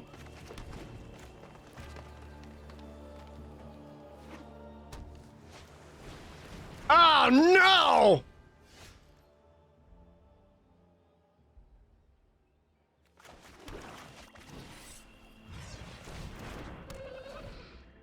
It's fine. I can handle this.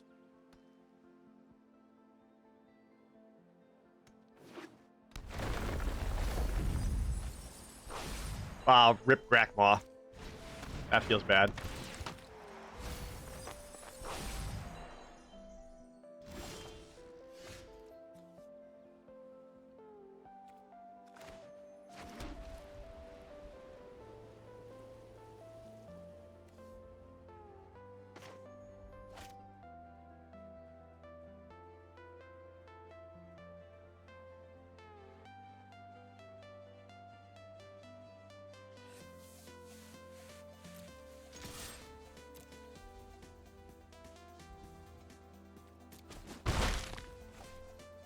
I think actually rolling regrowth just to help get more mana out so I can play out some threats. Because I need to have something that can bite or ambush that crab to kill it.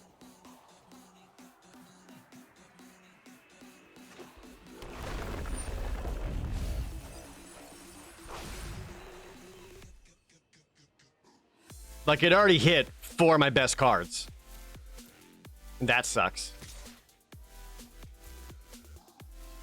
So really, I can use rolling regrowth and just kill the black, because I'm not going to need black anymore. I can't get it back. And a Master of Winds? Goddamn, opponent. You want to fucking chill?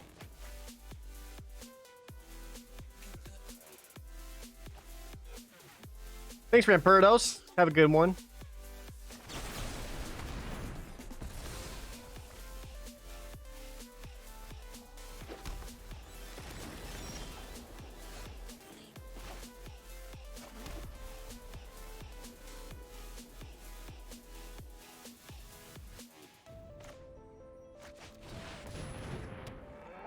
I'm gonna play the Ox first. Just because my opponent has removal spells, I'd rather hit the Ox and Shepherd of Heroes. There goes the other Rabid Bite.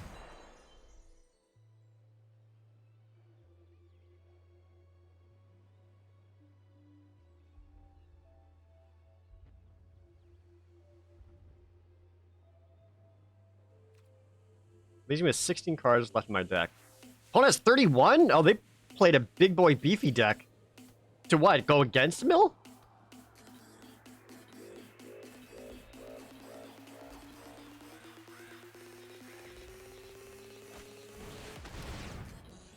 Feed the swarm. They take 5 damage?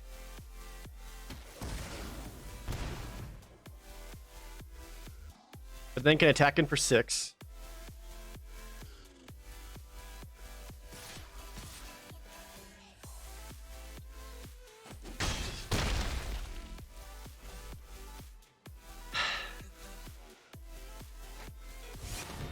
And goes Seafloor Stalker.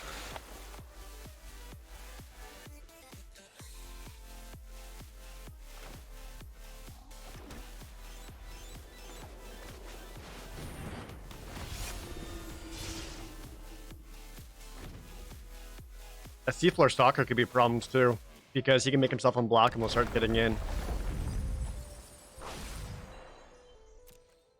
12 cards left in the deck.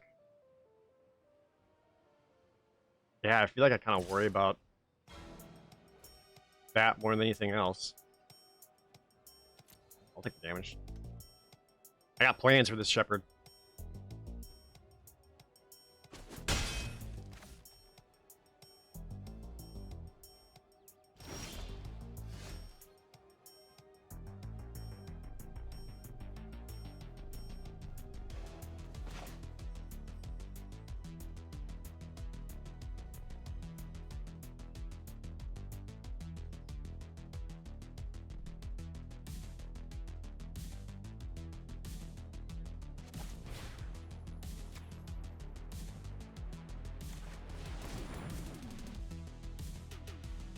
We're about a bounce spell. I think they got the Shadiri thing to protect it. Yeah, so they can make the Shepherd or Heroes. Get -2, -0 until end of turn. Ugh.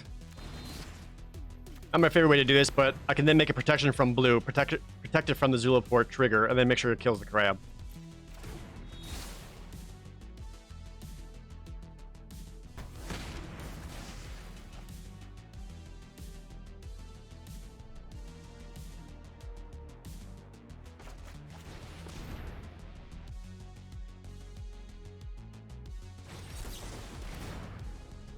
Anti-cognition.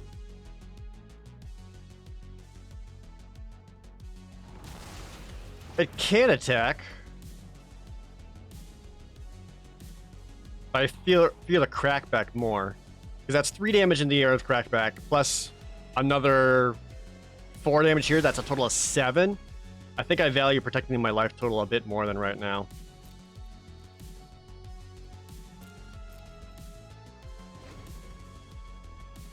Not until I can ambush something and be able to remove that, which at this point might just be the Seafloor Stalker.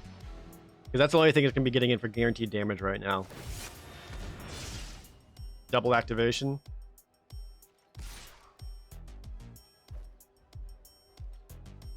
Are you fucking kidding me?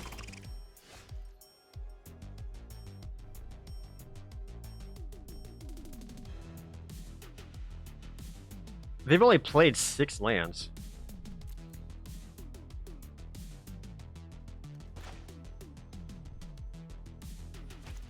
What do I have left to take out Homeboy here? Is Nahiri's Binding still left? Yeah, it's pretty much just Nahiri's Binding.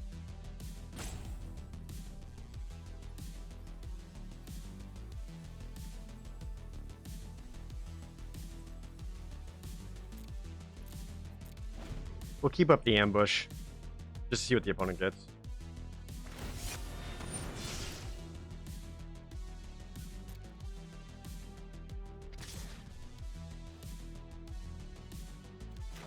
Crab can kill me faster. Well, they have to get lands for the crab to kill me. This is like guaranteed damage every turn, so I actually disagree.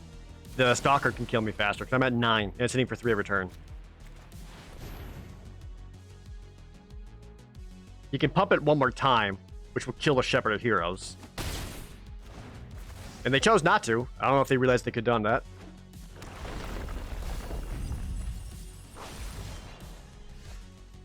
Land.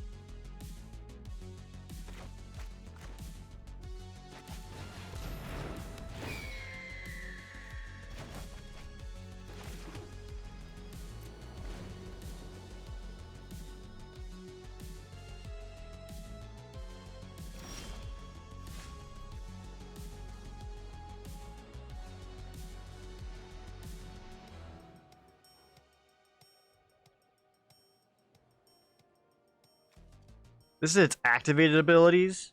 The Rune Crab is a triggered ability, so this does not stop the crab. If this would have showed up literally one turn sooner, I would be fine right now. But now we're in a race. Try to out-damage him before he can out-mill me.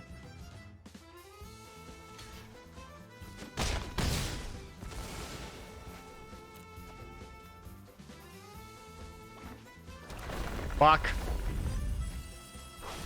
Nope. I only have 2 cards left. That's over. Hey man, thanks for being here. Glad you could make it.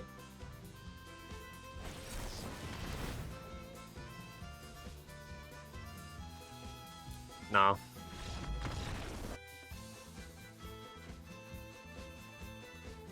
Must be nice to make a crab deck and have your crabs show up.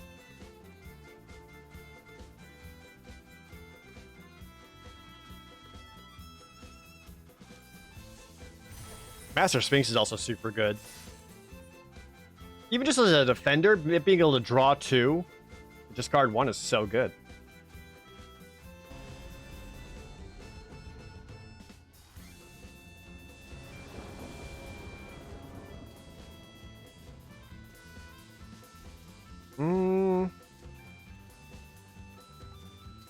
The opponent goes first. This is on the slow side.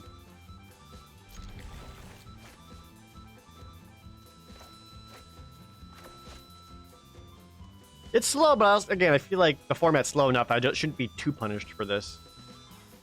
Unless they go crab or turn 2 squid.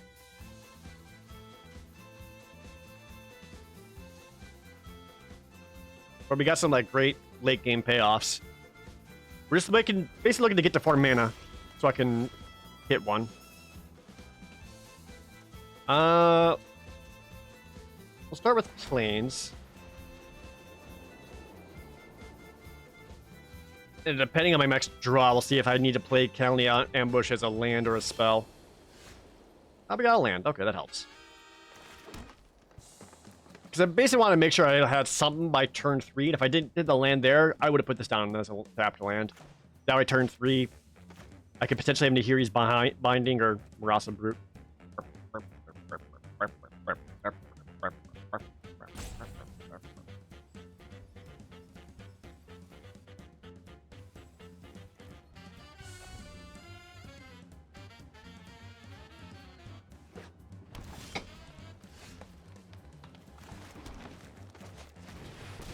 Alright, well, my opponent's not really doing anything to affect the board either, so got that going for me.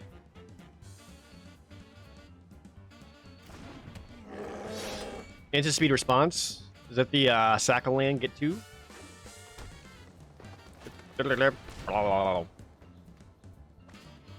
Yeah, no double white right now. We can find it. This plays a Pack Beast. Oh, hell yeah. Get in for 3. What is currently the most expensive Kaladesh card? Base Kaladesh, probably just Torrential Gear Hulk or Aetherworks Marvel. But Kaladesh also had the Masterpiece cards, where it's like fancy artifacts. One of those. Which would be like what? Soul Ring?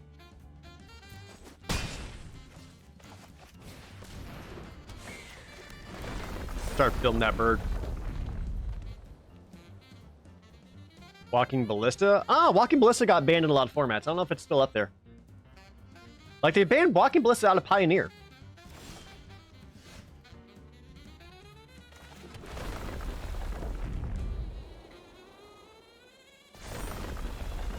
Build that bird. Oh yeah, if you go to Arena and type in Play Zendikar under promotional codes in the store, you get 3 free packs of Zendikar. Panharmonicon is the most expensive? Jesus Christ. Okay. Pioneer, or fucking Commander players, we get it.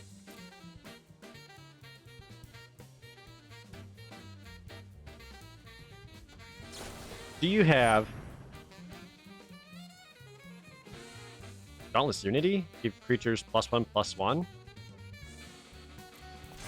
So I could on an ambush in response to kill it, But all I'd be saving is just my Marasa Brute, which is like, whatever. Don't really care about that. I'd rather keep my mana up to play, like, Draga Visionary just to draw another card. Just to kind of keep myself ahead that way. Because it basically still 2 for 1 them. Like, I took out 2 cards with just my 3 for 3. Like, that's whatever. Oh, there's Legion Angel. Combat first. If MTGO worth a try if you already have an arena account? That's hard to say. MTGO at least has like every format you could ever possibly want to play, but it's also you have to like pay so much real money to play it.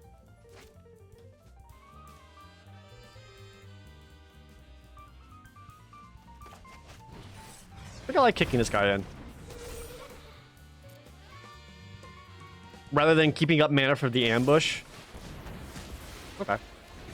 Just so that, because on my turn, I can always bind something or ambush otherwise.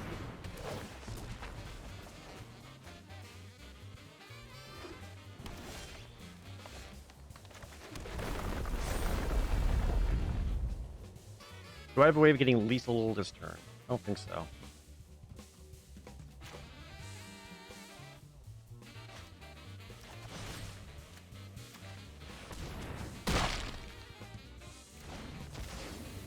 This fight, in for 7. Alright, I have so many ways of winning next turn. My opponent's just kind of done here. There's nothing they can do about it. MTGO's paper on computer. It is. It's also like, it's clunky. Compared to Arena. It's not as flashy or anything like that, but like, it's the best way to get the paper experience online.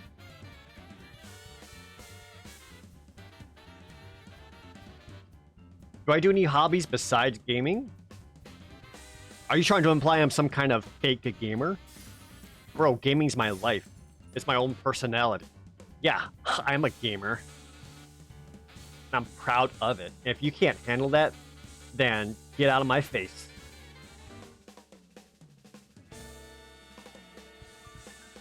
Fake gamer girl. You guys... I had a weird, random...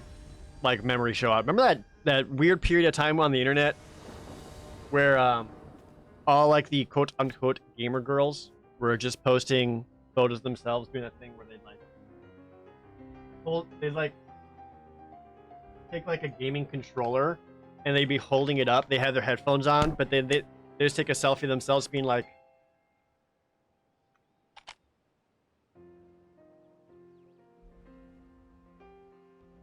remember that? Can we bring it back? It was so good. It's the best way to show that you are indeed gamers.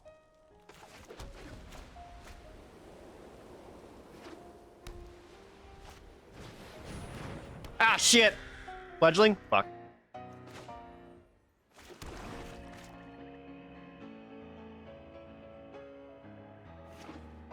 We have no choice but to stand.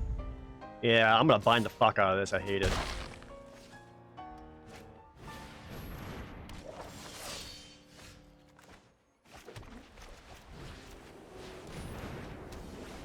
Elder Gargaroth currently $30. Damn. The villain simp. Relic Amulet?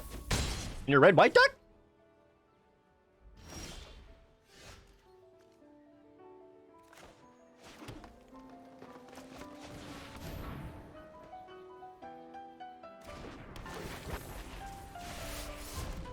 So many planes.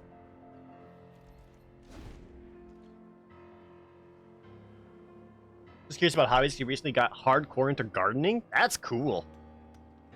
Growing your own food is so good. Like growing up, my parents had their own garden and we ate so much of our own food. It was awesome. I'm not great on gardening. I do like cooking though, just in general.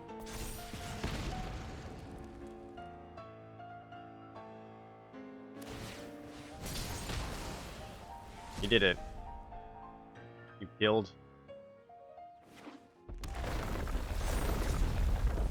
killed my 3-2.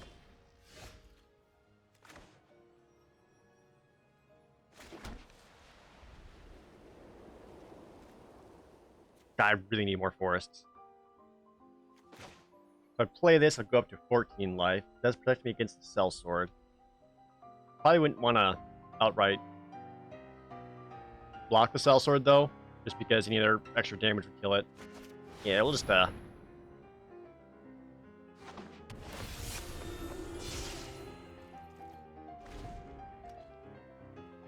Your cooking's greatly improved during this. That's good. I kind of wish I would expand my cooking abilities. I have not been doing a good job about that. I really want to learn how to make, like... I feel like a lot of my cook stuff is based around some kind of, like, meat around as the main. I want to get some, like, not meat recipes in my repertoire. Holy shit, a forest. Thank fucking God.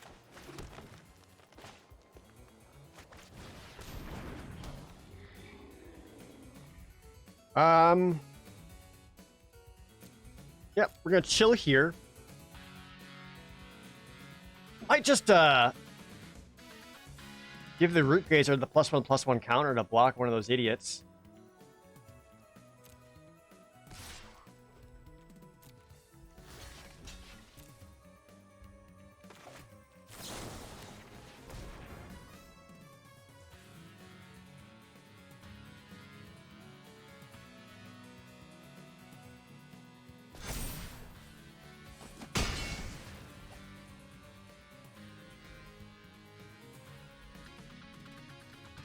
You cook for a living?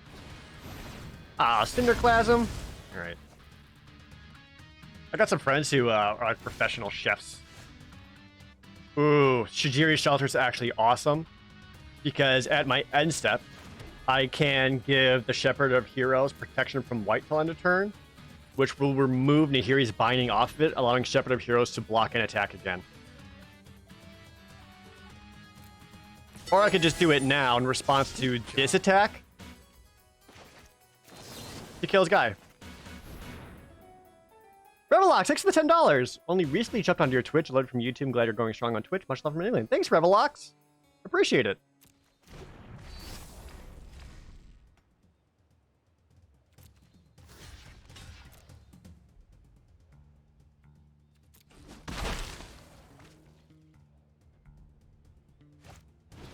Meat just slaps when seasoned well. It really does.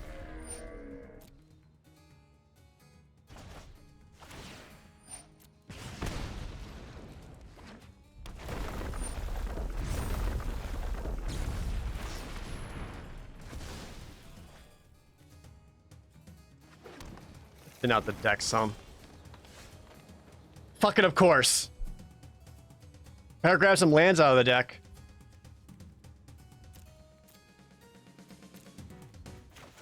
How am I dying so fucking hard right now?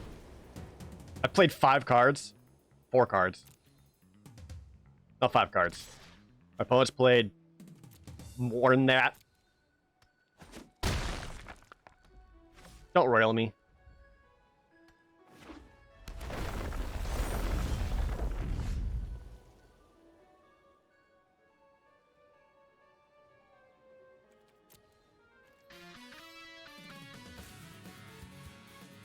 Not including 17 land basics. 4, 8, 9, 10, 11, 12. Okay. Cool.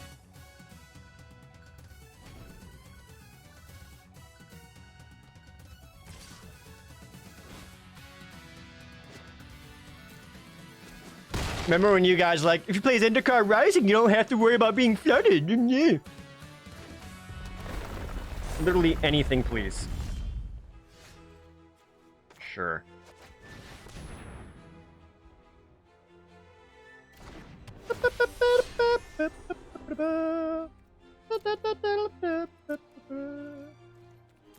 I'm gonna keep one land in my hand because I do have the fledgling stills. I want to get triggers off of it. I'll pretty much have to double block. I'm waiting for that one red spell just to be like 3 damage to your face. Fuck you.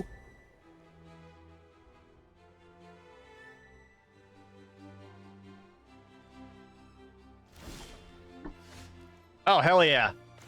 This is what gets me 4 life.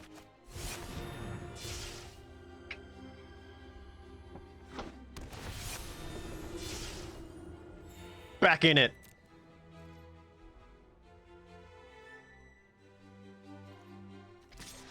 Need to start dealing damage to my opponent.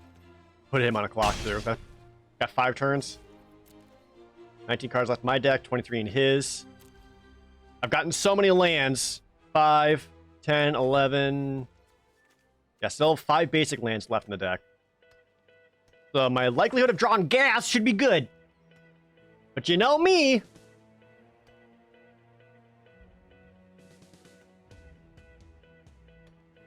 Even just where's my death touchy dude? Just my little death touchy dude. I said 5 turns. It's actually less than that because once I get him below 10, I could swing out with the party and kill him. Oh, but he gets the rebuke. Not worried about that.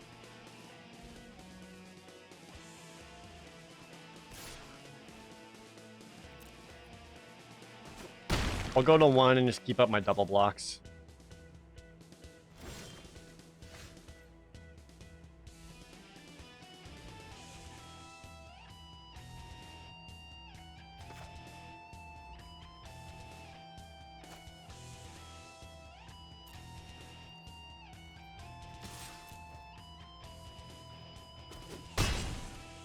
Take a plant.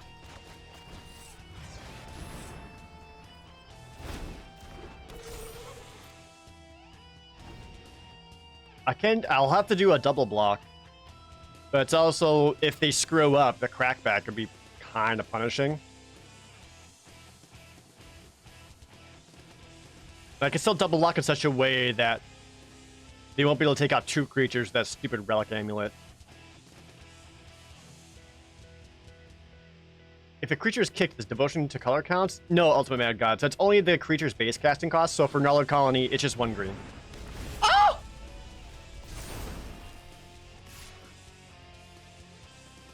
Oh, okay.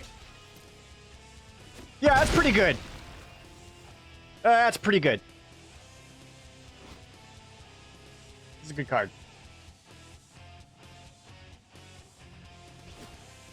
Land. What I say, you know me.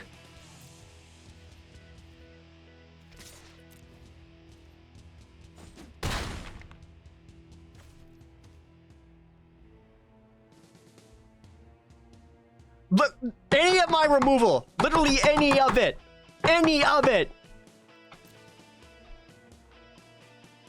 of it's good enough. All I have left are the fights and bites.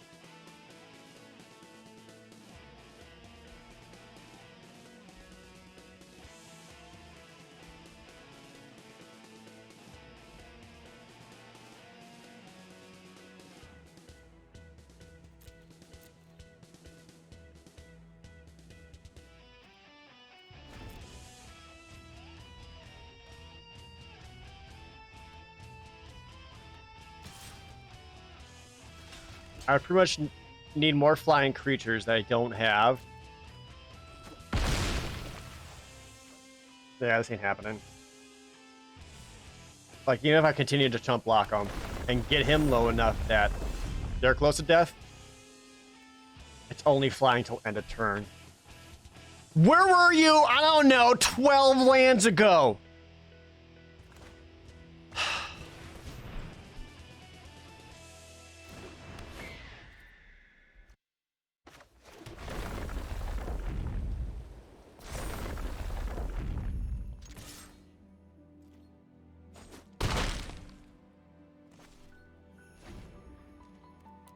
That's so frustrating. I don't know if that was a loss that was my fault. The only thing I could have done differently is maybe play the Whirling Regrowth earlier to get more forests out, because I was really lacking forests to play out most of my hand. Yeah,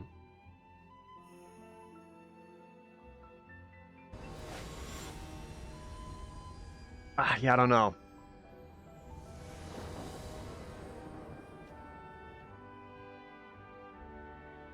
I go first. Actually, I like this. I got a means of getting out Grakmaw. We got turn 2. This actually helps me ramp into 4 lands to go Draga Visionary or Vastwood Surge. I actually like this hand a lot.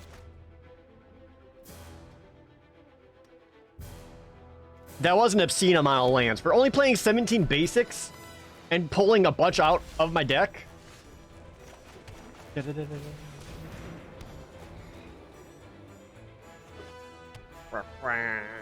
So I actually have 4 land mana immediately. Don't kill it. I need it for things.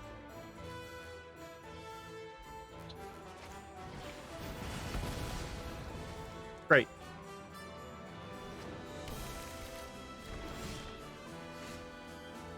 So now I got 5 mana. Boom! Alright, so we can go...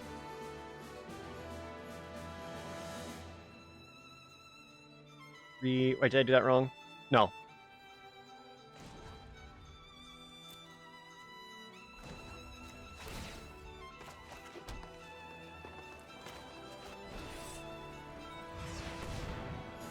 Grab another plains and grab our 1 swamp. So now I have 6 mana. My opponent has 2.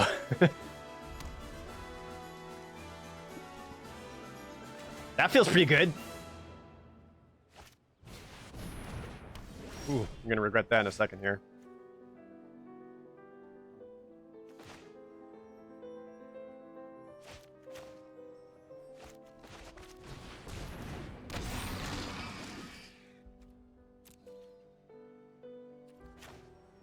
Yeah, I might as well spend the mana out.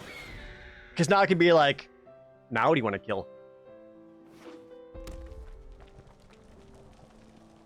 Interested in trying Hades? Not particularly. Oh, Feldar Retreat? That's pretty good. Just splashed water in my eye. Let's go Visionary because I want to see if I was hoping to hit a land drop. That's fine.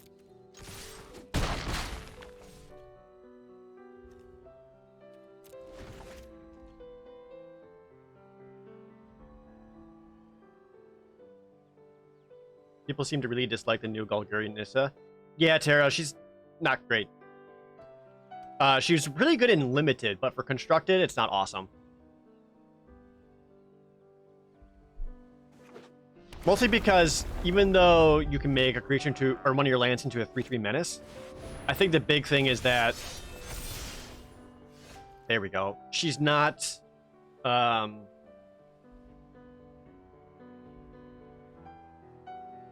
She does it's only until end of turn, so the land doesn't stay there to help protect her from damage. And without a way to protect herself, she's going to die really quickly, and her Reminders ability isn't going to be that relevant the moment she takes any amount of damage. So yeah, it's sadly not great. I have so many options.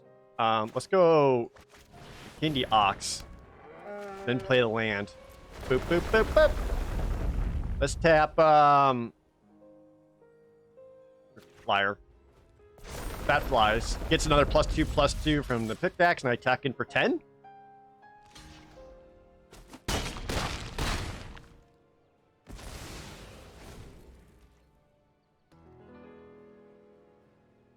Now this is a +1/+1 counter. So if it dies, if that dies, Grakmaw gets another +1/+1 counter, which is great.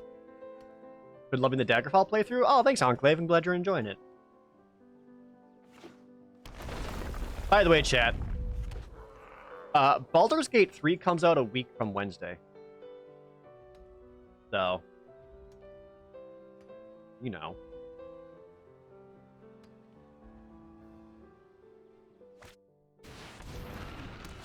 Oh, it gets Firelath. That's pretty good. That's a lot of ground blockers. That's not a land.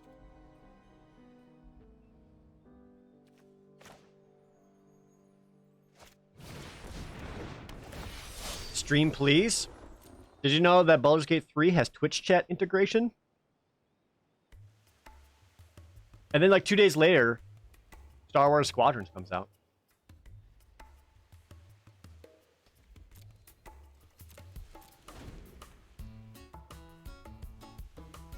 Would I ever do a playthrough of 1 and 2 for my play channel? No, probably not. It's just long. Ooh, bounce back to Shigeri Glacier. You can get back your... No? Okay. What can chat do in the game? Basically, anytime you're talking to someone, chat can basically vote and influence like the role-playing decisions in it. Oh, gave everything +1/+1 counters? That's hilarious. Literally one land and I win.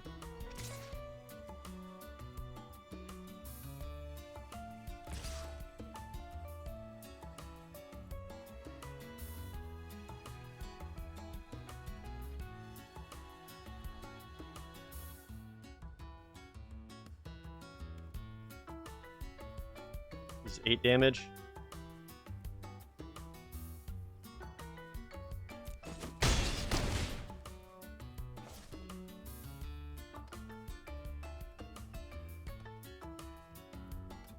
Literally one land.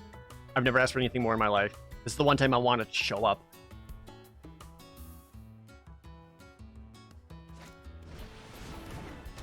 Please! Fuck!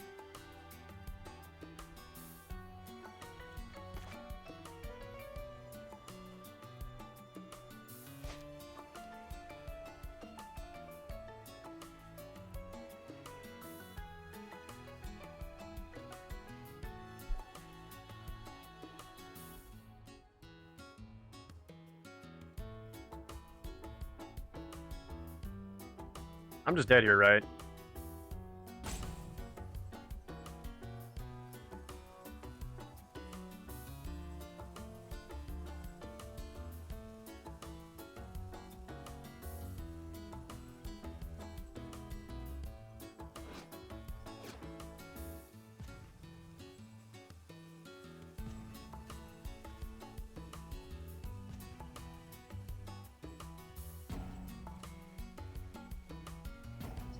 So I bite to take out one thing.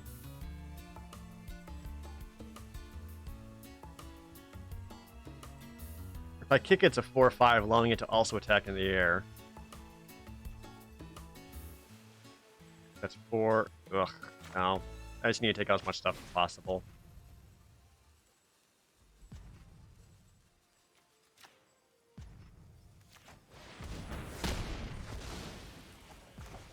Basically play this as a chunk blocker. And again, hope I get a land.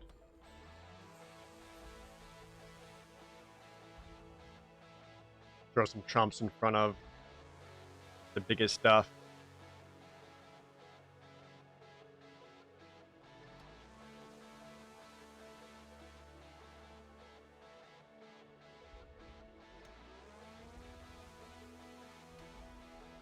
God damn it.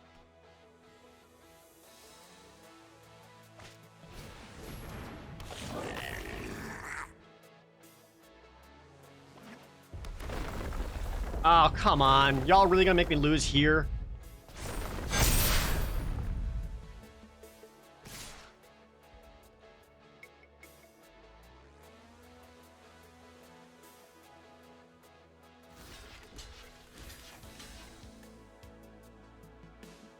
There's nothing I can do.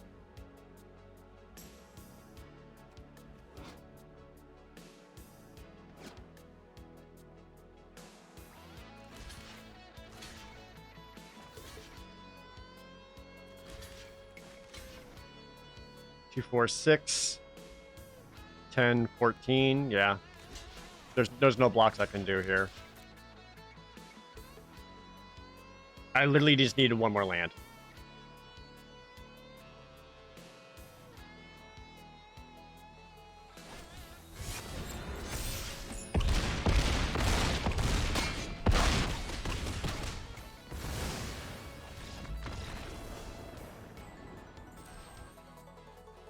That was not a 1 in 3 deck. And I leveled down. Come on. That's frustrating.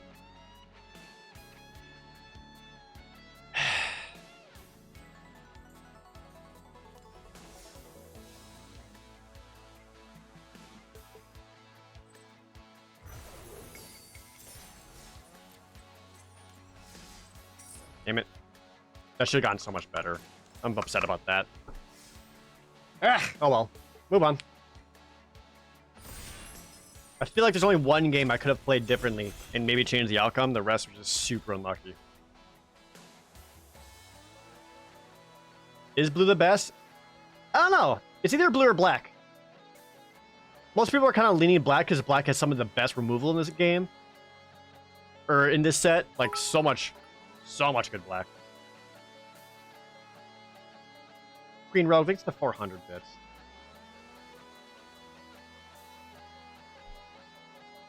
Play Hades yet? No. Why does everyone keep asking me that? Jesus Christ.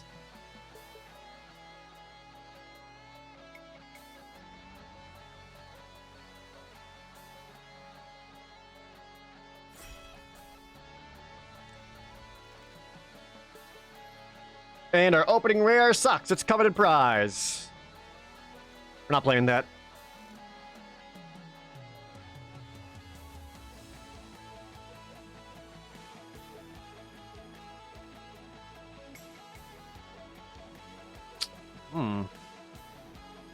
The option is either Thundering Rebuke, which is 4 damage to target creature, or the Calendly Ambush. I'd lean to Thundering Rebuke, but red's just not very good in this set. Maybe I can make it good? I don't know.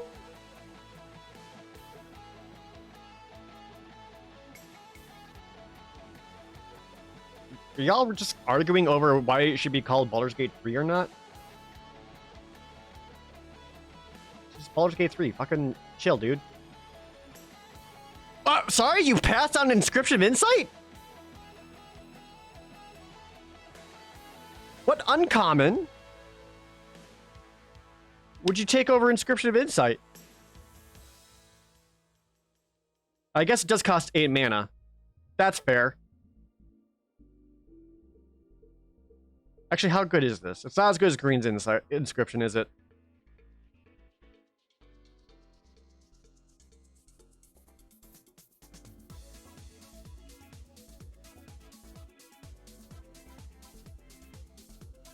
Because there is just a Roost of Drakes.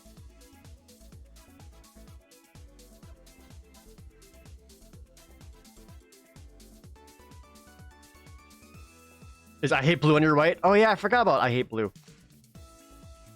I think Roost of Drakes is probably a better pick than Inscription.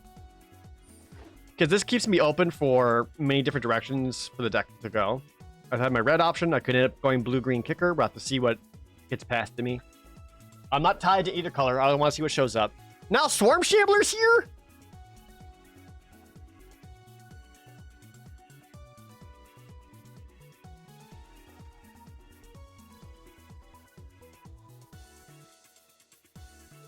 Why y'all passing on these cards? What are you taking instead?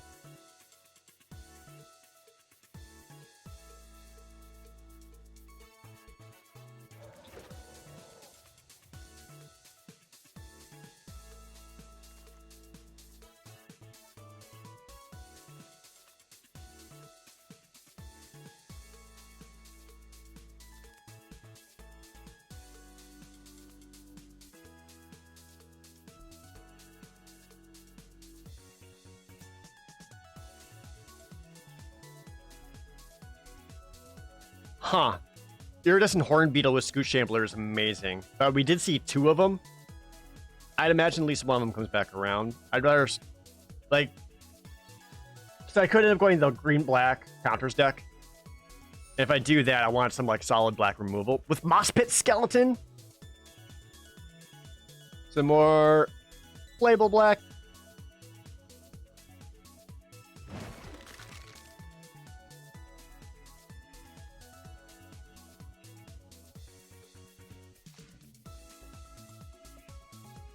I hope green-black is open enough that we can go for that.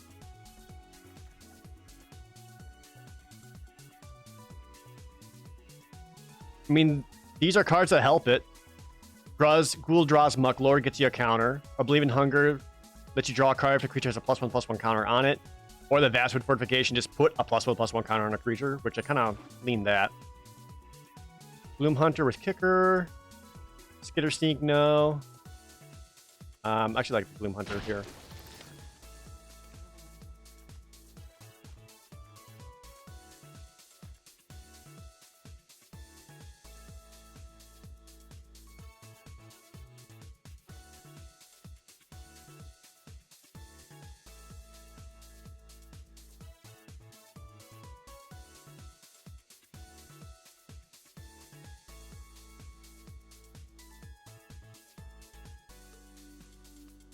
See, stops him. Have you played the game? Do you know the plot? How do you know it's not about tying into the plot of Baldur's Gate 1 and 2? Like, if we're gonna start fucking splitting hairs here, how do you know it's not? You haven't played the game. Like, I don't think you're really in a position to start bitching about it yet. You know? Especially since when it comes out, it's just going to be like the first chapter of the game. Because they're doing like a weird early access thing for it. Which is weird. They said it's still going to be like 25 hours long. Which is great, but weird.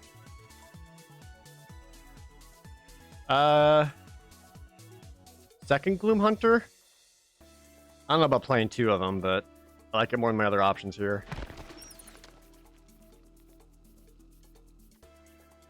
Land Enchant or the Mind Drain.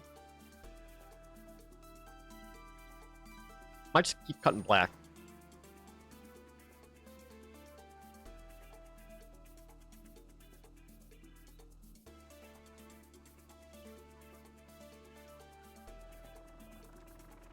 Everything I have costs 3 or less right now. I got a lot of +1/+1 counters right now. Like, literally every single card is +1/+1 counters, except for Mind Drain.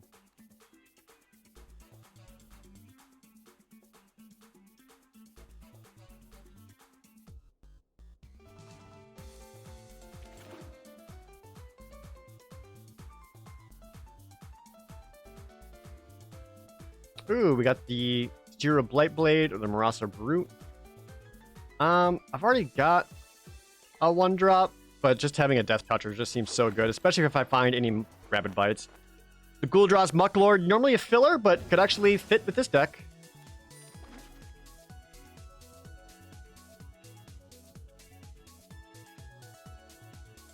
This is actually a pretty weak pack for our colors. Already having 2 of these, I don't want a 3rd one. Oh no, we got Bloodchief's Thirst. I thought this was the return target creature from your graveyard back. No, this card's actually super good. We'll take Bloodchief's Thirst. Excellent removal. I thought that was a different card. I was wrong on that one. We got the Gnarly Colony, which when kicked gets the extra +1/+1 counters. Which kind of sets our early game creatures looking real good.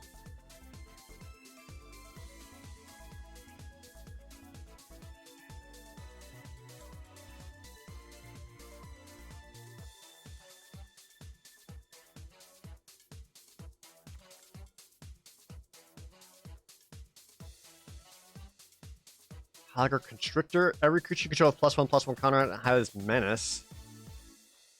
That fits the deck theme. It's not awesome. I really need some top end. I literally have all my cards being 3 or less. And even this guy is just kind of okay. If I do this, you want to be on the beatdown side, and I don't think I'm quite set up to be beatdown. Well, these are shit. I guess the Sentinel, because I can kick that in as have counters. Since everything else in here is just kind of dumb. Unless the Spring Mantle Cleric? Because it does come down as a 4/5, but like... I could see that wheeling before anything else. Blood Beckoning. This is the card I was thinking of earlier. Relic Golem. We're not going to be milling. Tangled Florahedron. Ramp Flesh Vixen.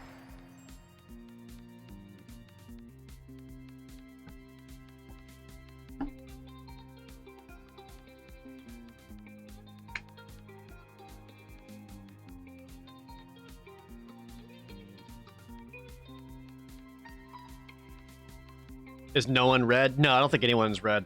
I think at one point, I was only red player when I started off with the Thundering Rebuke, because I kept seeing some like solid red cards come around. But I do think red is the weakest color in this deck. So I would not be surprised that people don't want to play it, unless you're really trying to go Wizards, maybe getting the Red-White Warriors synergy. But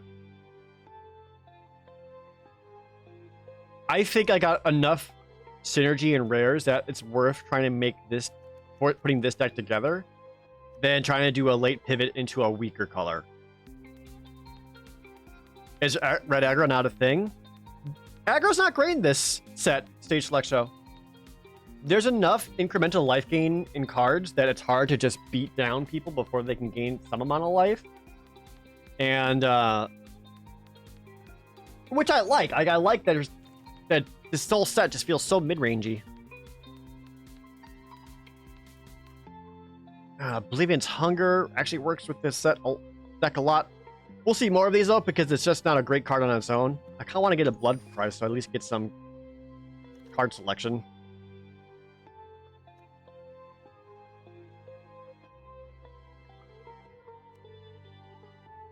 I don't want this. It's basically just going to be a 3-2 for 3. Just take the combat trick, I suppose.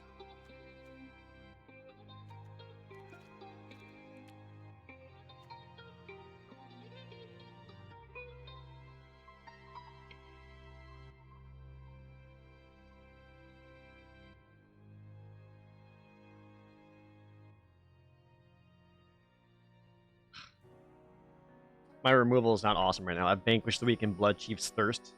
That's pretty much it.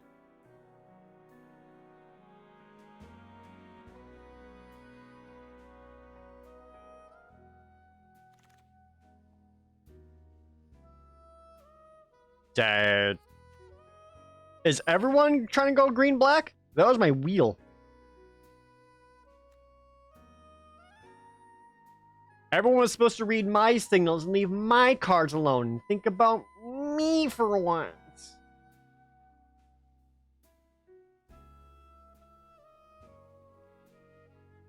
Do I ever draft to get the card in my collection? No.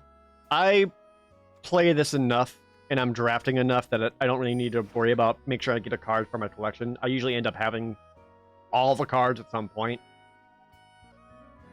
I mean, I'm also playing digital, so I don't really care about my digital collection because this doesn't mean shit to me. Like, even in my physical collection. Depending on where I'm playing, if I'm doing like a Grand Prix Turbo draft or an F&M draft, if I see like a foil rare that's worth like $40 or something, I'll take that just because it pays for my draft. Who cares? Like, it's not so competitive that I need to always make sure I'm grabbing the best stuff. That said, I do like to draft where it's like, how can I draft the best deck?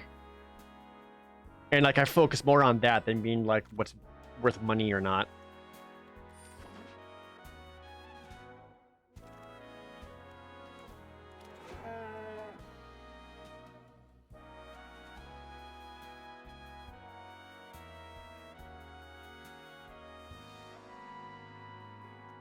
Alright, again, chat, I'm going to ask you to stop arguing about Baldur's Gate 3. Of all things, it's a really silly, dumb thing to argue about. If you don't stop, I'm going to put you all in timeout. Who cares? Okay? Okay. Myriad Construct! Hell yeah! This is a 4-4 for 4 colorless. That's amazing. If you pay 7 for it, then you get his 7/7. And then if it becomes the target of literally any spell, including your own, you just get that many 1/1 tokens equal to its power. Its power? Is that what it says? Yeah. So there's no way to like pump it in response to the trigger. Ah, damn. No, because it's still a spell. That's fine. Oh, sorry. It gets +1/+1 counter for each non-basic land your opponent's control. All right, so you're never kicking it.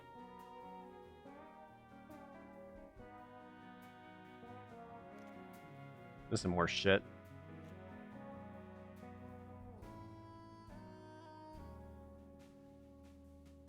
What is kicking in Magic the Gathering? Basically, it allows you to overpay a card's mana cost. Like Murasa Sprouting here costs 2 and a green for a 3/3.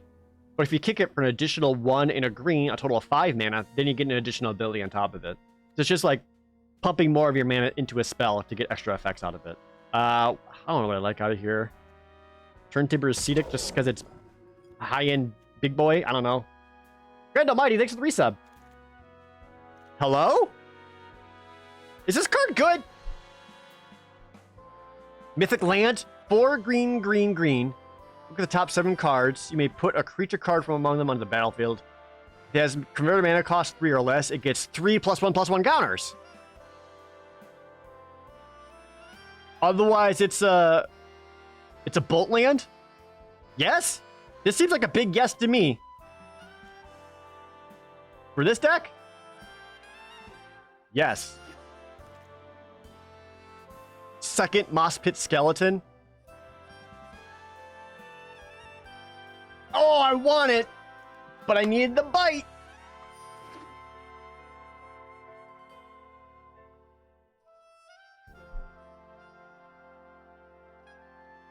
So ideally, what would I want to kick with that? Second bite, perfect. Or a feed the swarm. I guess my first feed the swarm before a second rapid bite, just because this is unconditional so long as I got the life to cast it, whereas this requires a creature. I think the skeleton's got a better chance of wheeling around than any of the other cards.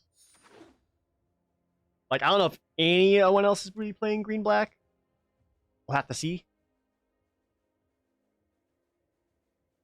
Do I have any other enchantment removal?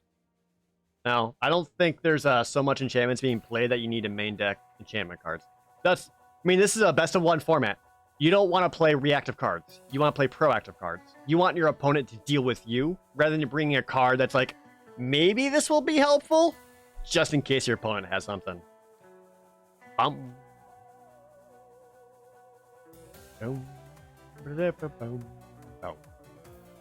Real talk, though, this song from Twilight Princess is better than the Greedo Desert song from Ocarina of Time.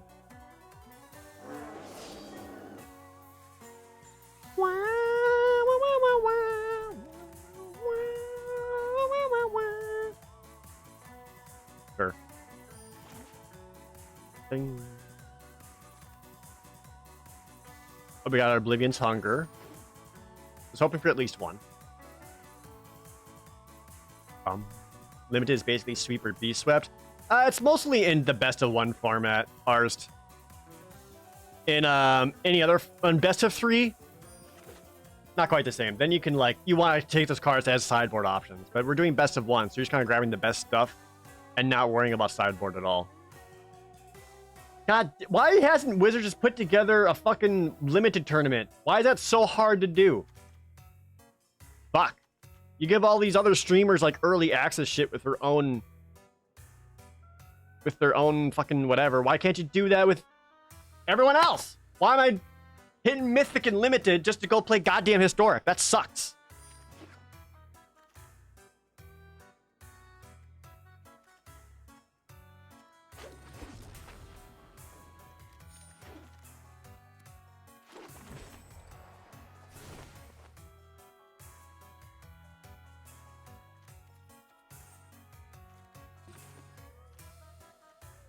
What the fuck did I do in my deck?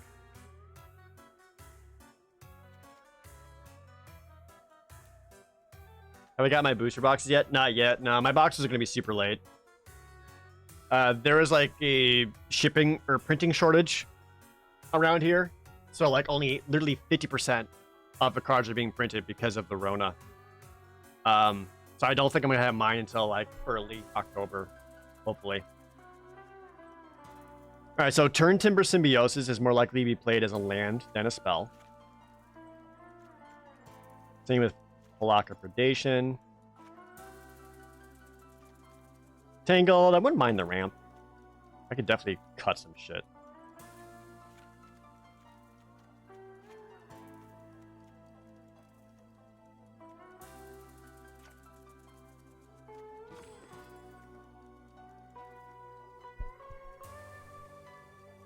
I'm gonna count one. Gloom Hunter is basically a 6-mana spell, so I feel better about my shitty top end.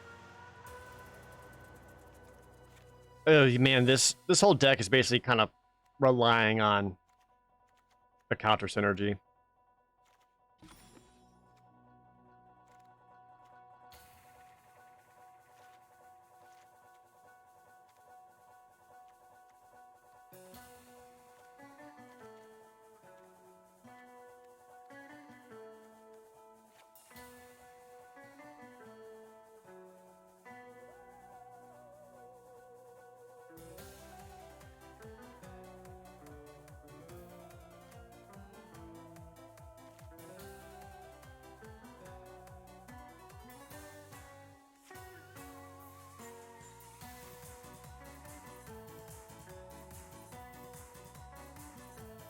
technically have 19 lands right now. I don't know if I want to play that many tapped lands, though.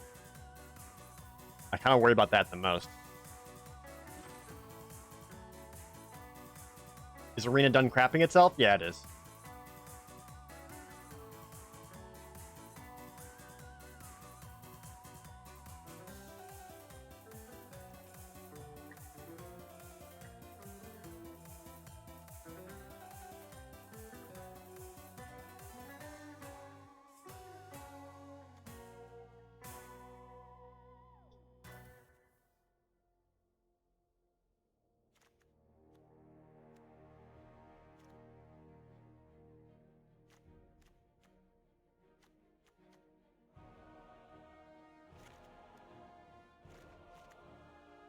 Go like that.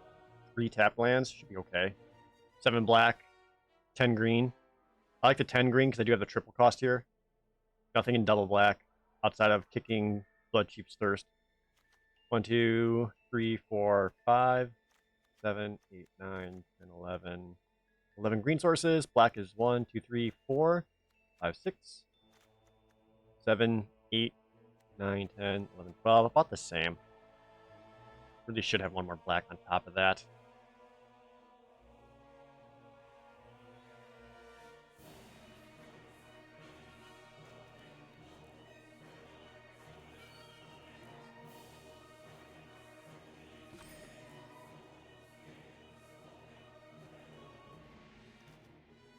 Cut a road, go up with more swamp.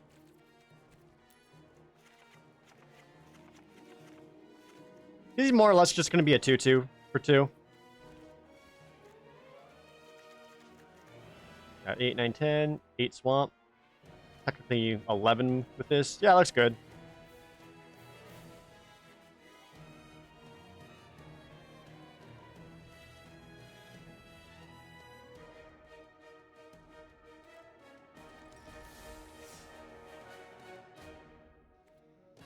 All right.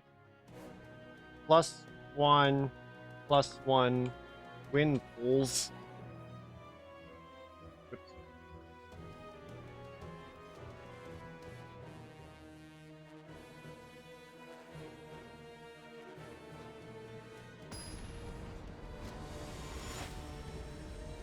It's not that I didn't turn the music down. It's just that this particular song is especially quiet. All right, you go first. We've got turn 1, turn 2, removal spells. I actually like this quite a bit.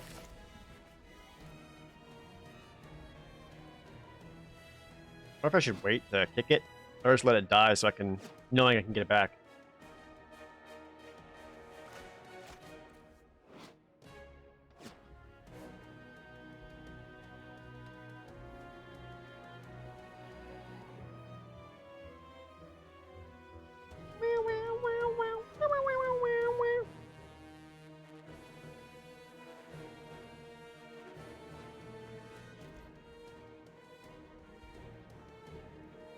All right. Tajiru Blight Blade. Hurl.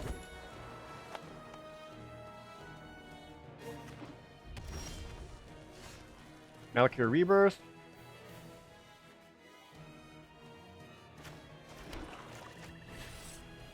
Skellington. Boop. Bam.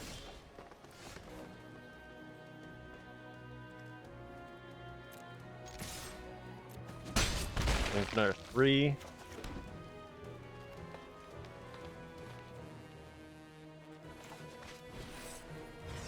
Let's play this as is. Might end up having to play this as a land.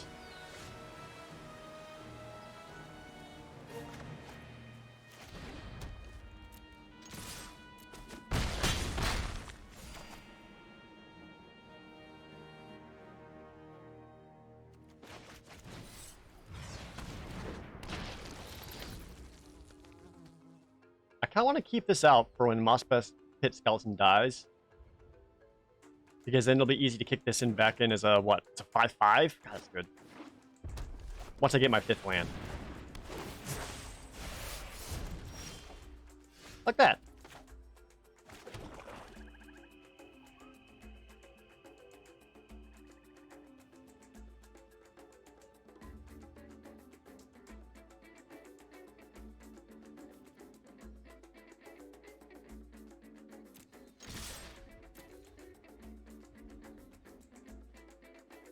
I'd imagine they want to stop the 2 damage, yeah.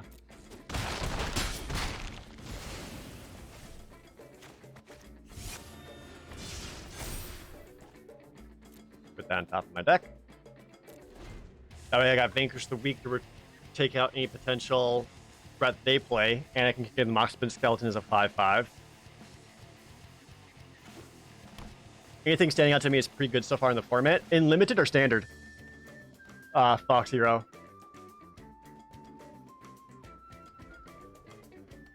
In Limited, I like Blue-Black Rogues quite a bit. I also really like Blue-White Party.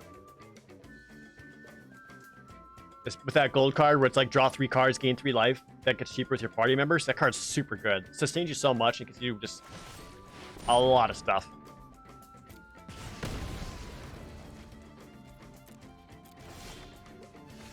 Yep, just gonna kick this in because they know about it. In for 2 more damage, gain a life.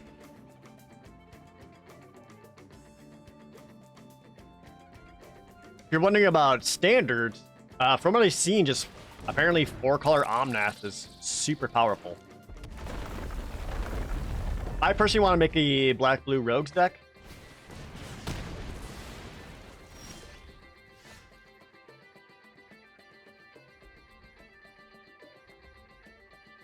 We got a couple options here. I could Vanquish the Weak and kill the Skyclave Geopede and get in for 2. That's not very exciting. I'll just get in for 1. I'm at 25. I'm not worried about them attacking back. If anything, I'd be fine with them attacking back because that leaves them open.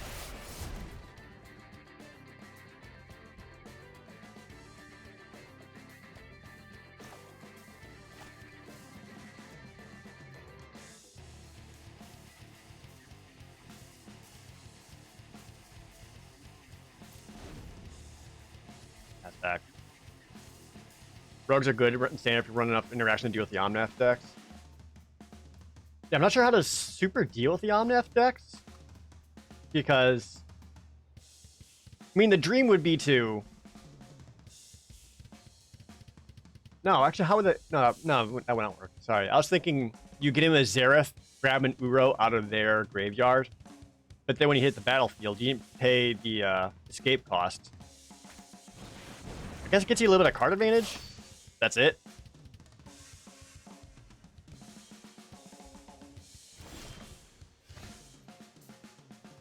That's not very exciting.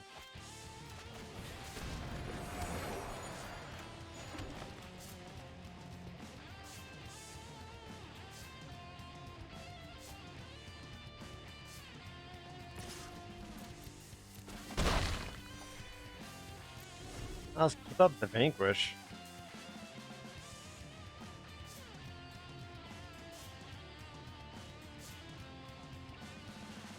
What do you think will get banned first? Omnath? Or, Uro? From standard.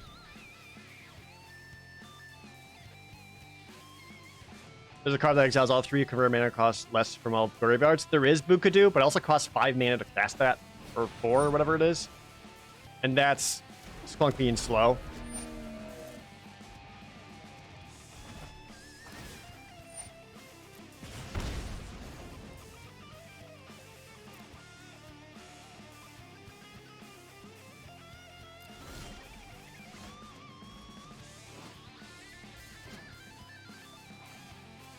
Fuck.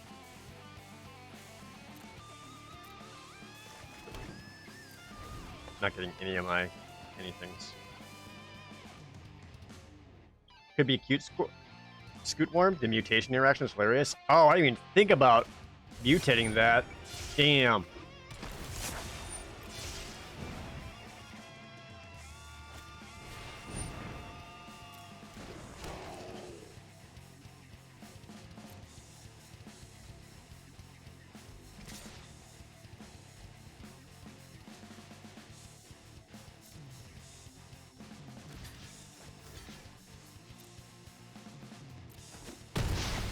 I think he's getting enough press down that I do want to vanquish the Geopede.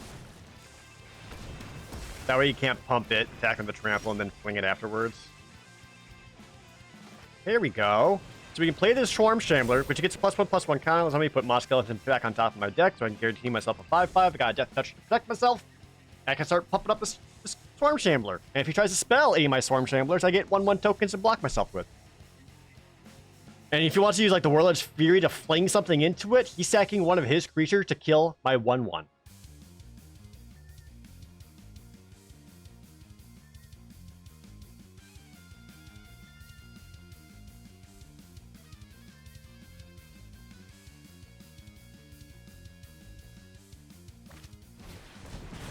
A Royal? You butt. I am still at 24 alive. Cinderclasm would be devastating.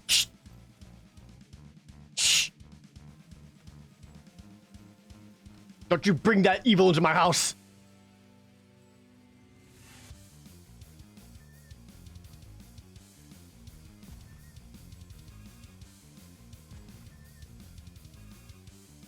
Any thoughts on the new Hyrule Warriors? I'm gonna play it.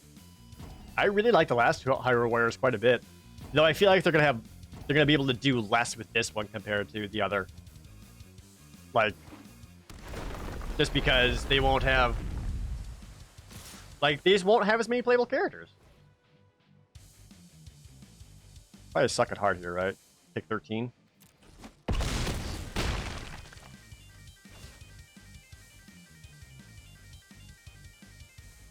Interesting that they played out the land spell instead of flinging something in for like another 6.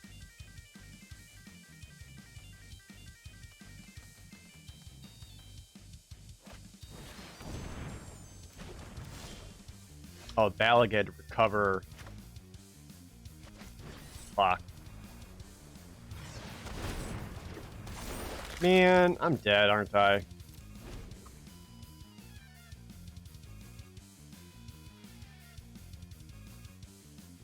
Hold on. So he Royal Eruptions the Moss Pit Skeleton. Swarm Shambler triggers goes off. And I get a 1/1 token to block with. I can then activate Swarm Shambler to give it a 1/1 token, put Moss Pit Skeleton back on top to get another 5/5.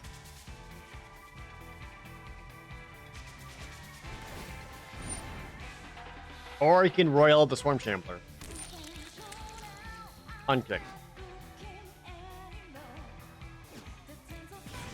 Probably a smarter choice.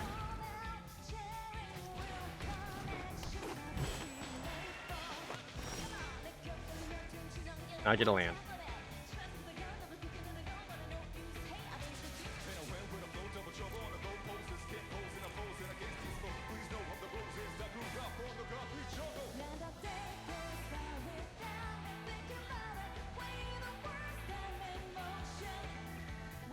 Uh-oh. What do I need?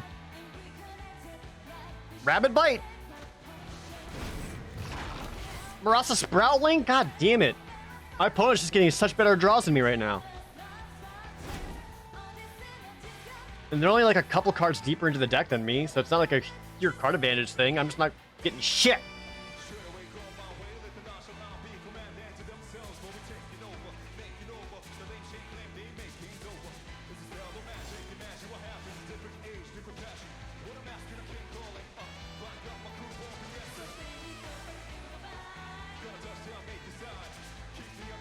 I think I just hit the arena land chunk.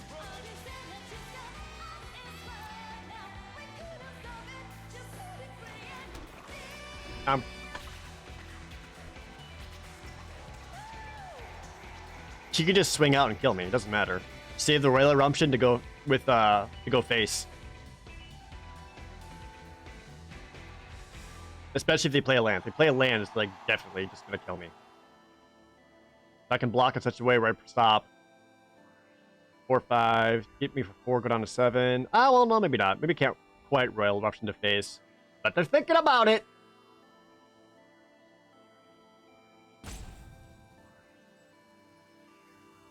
Yeah, I basically have to block in such a way that... I mean, they still have a lot of creatures left over afterwards. Yeah, I think I'd...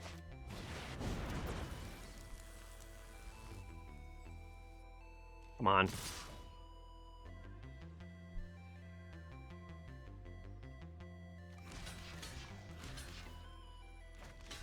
Lame!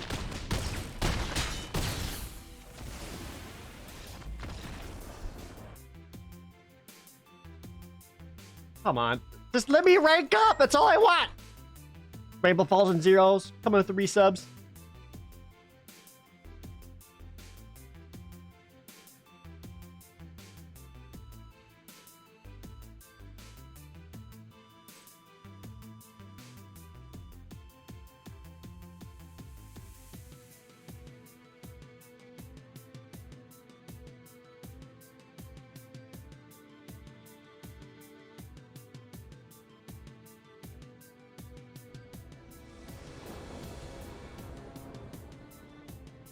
Ugh. Like, I guess. Ugh.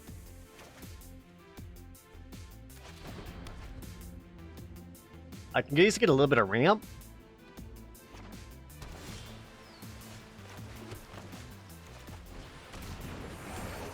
I would much rather play this kick, especially if I can ramp up into it. I can turn 3 go, draw a visionary, drop another card. I don't know. I feel like I'm building good decks. I don't know what's going on here. Don't counter it. It's not worth it. I mean, this would be worth counter. Yeah.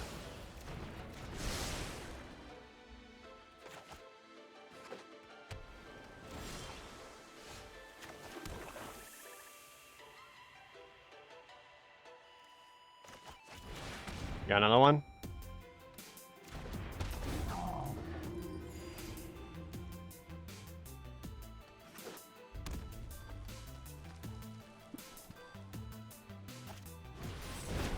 Oh, kicked bubble snare. Well, at least I got 3 life out of it.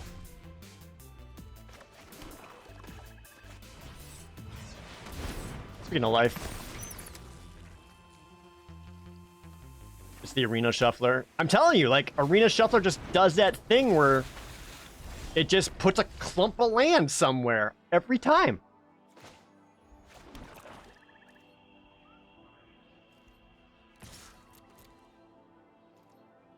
I don't think they'll block because they want to get a card off that Diviner. And I don't want them to get a card off that Diviner, so I'll kill it.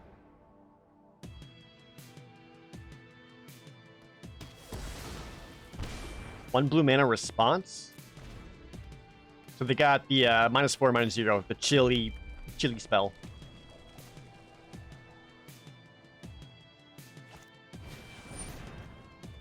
Hell yeah! Get indestructible and draw a card. Fuck you. Please.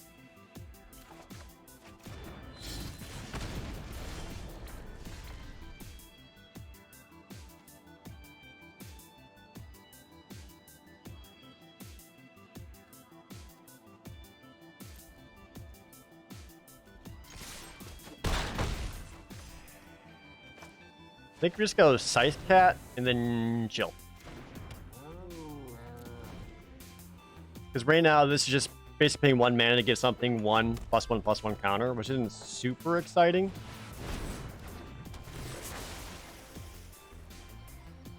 Rather hold on to that until I can maybe get like additional party members out or anything.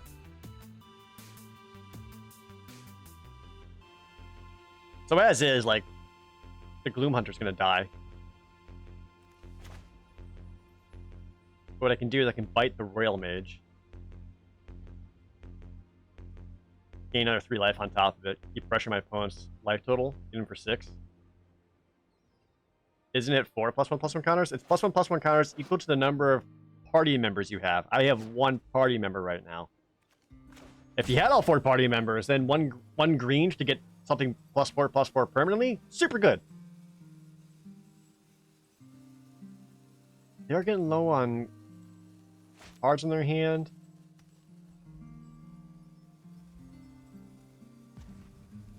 Nah, I think we just...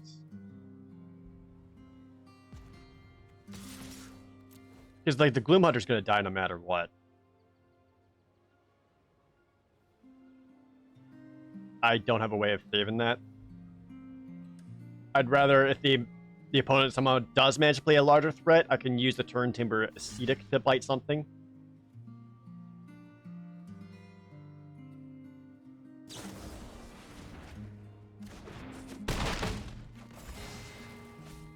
And I'll just play my life total for a while.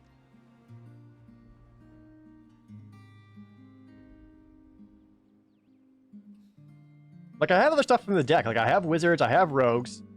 So like, I can get like a lot of value out of this. I just don't have any. Also, that second moss pit skeleton did not wheel around, which is a bummer. Like, you knew that was going to happen.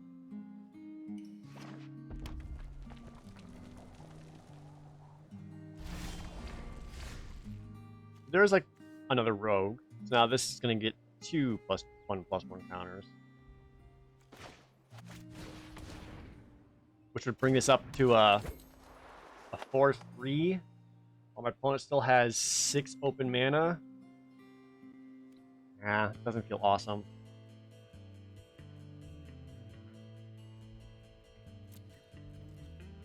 With the Nightblade out, though, I can kill anything, because the Rabid Bite with his Death Touch will kill anything.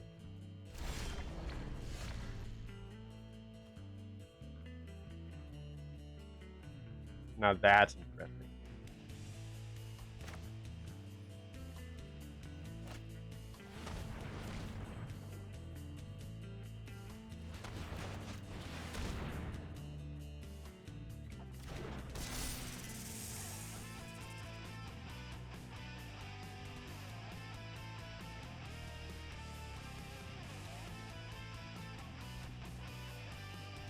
I could go straight to Solidarity in the Scythe Cap, bring it up to a 4/3, Trample Menace.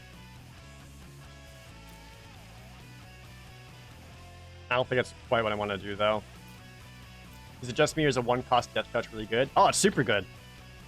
Like, that's one of the cards that gets good to play at any point in the game. Early on, you got yourself a cheap threat that can kill anything. And if it's late game, you got yourself a 1/1 that can block and kill anything. Blightblade is super good. Not so good that you want to like play like 4 or 5 of them in your deck or whatever, but have at least one. Hi? Moose? What are you? Whenever you... Oh, this is the guy that attacks and makes it so that they get to attack more than once. Thankfully, they tapped out for that shit, so you can fucking die. Oop. Play a land for the Scythe Cat. Suddenly that's a 3/2.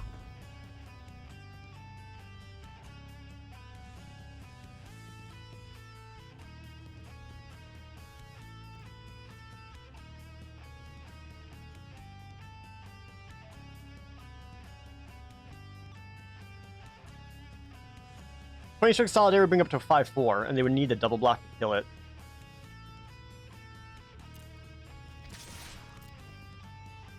I'd just go this. Just take out the Hagar Constrictor, then need to double block it, which I could be able to kill both. They go trade out 1-for-1, which they could. But I'm just literally could take out creatures so that my Menacers can get in.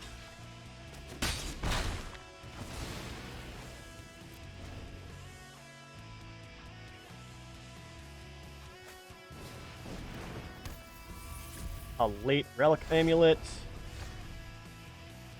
Oh, here's a Brute, another Warrior.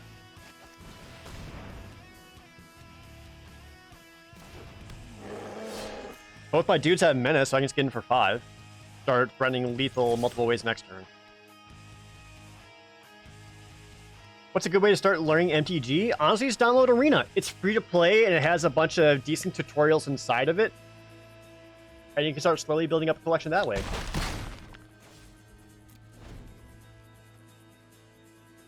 So right now to win, they would need to have a answer for the Hagar Constrictor.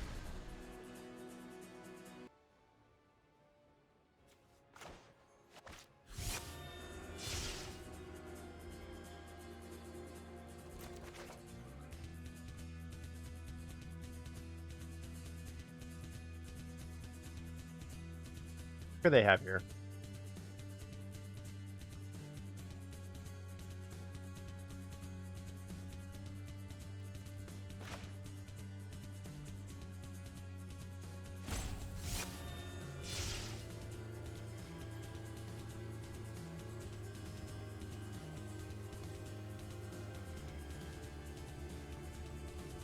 I guess putting this in the Hagar Constrictor would make all 3 of them a lethal threat.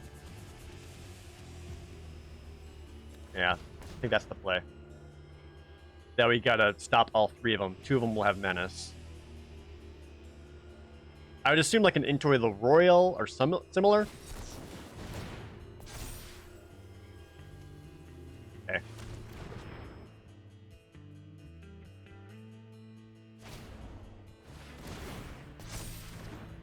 Hmm.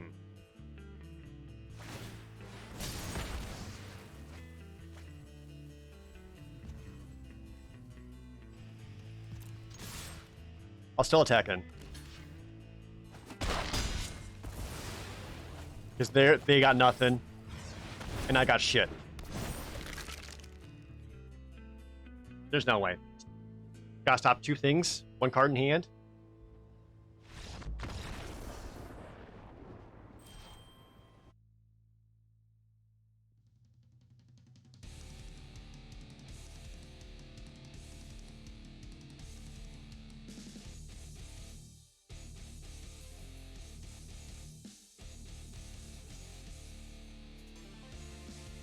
Got him.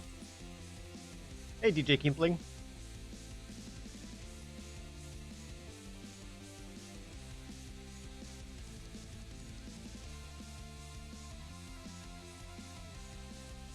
Amazon keeps trying to tell me, hello, Jared. We think you would like to buy the Zendikar Rising Collector's Booster Box.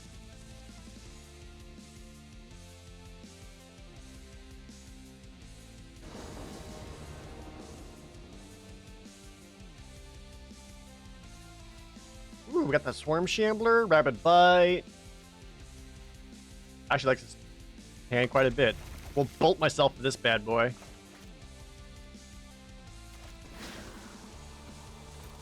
Ow!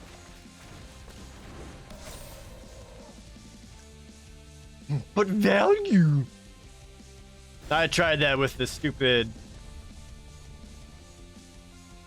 double masters, whatever. So not worth it.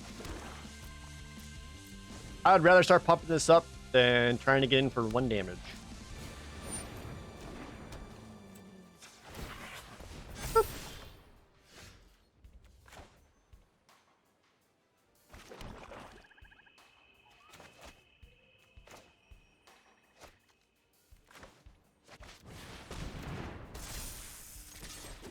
Yeah, menace. They all have counters, so if he tries to do any kind of removal spell on either of them, I'll also get my token. That'll block a Mesa Link.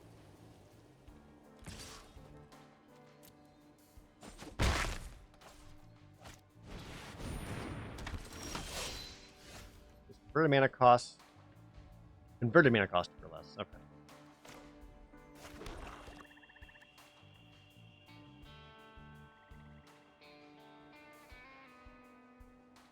These both have menace, so they can just attack in.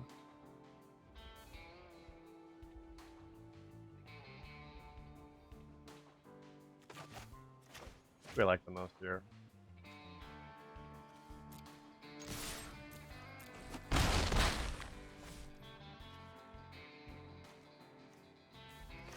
Just play the Gloom Hunter, since the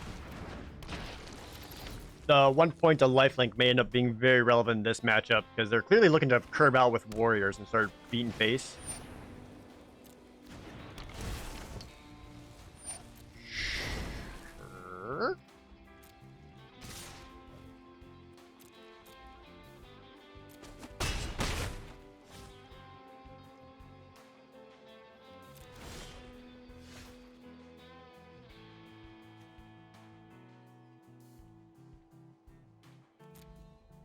Get in for 5, but I'll gain 1.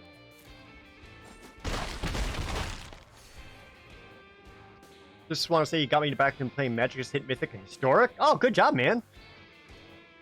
That's no easy thing to do. Congrats.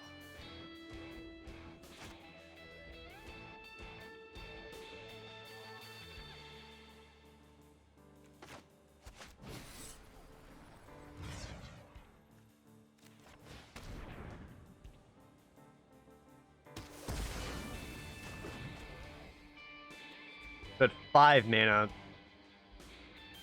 This will be a 4/4 trample with I think I want to keep up Oblivion's Hunger to protect my creatures. And potentially get a card draw off of it.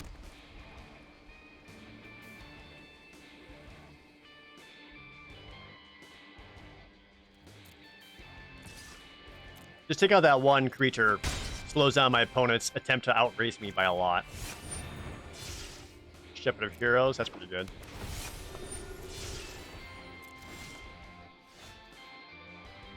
That is not a land.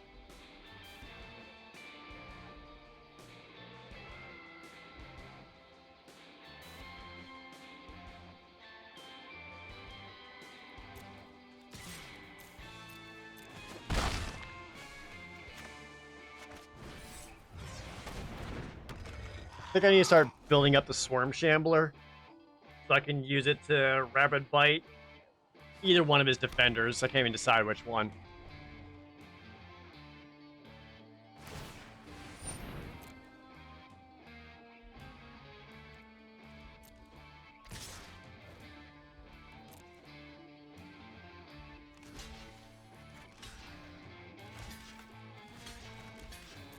Do you have a trick?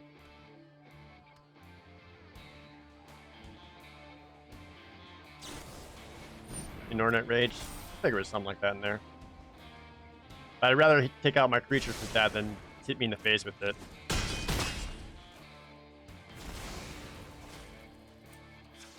Oh, pump. Oh my god.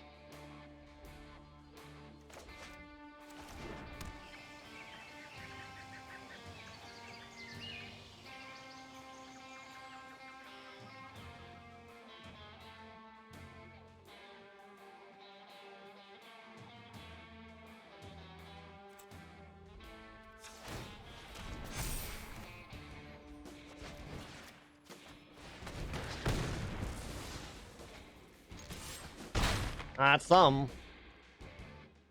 I really worry about them getting another warrior.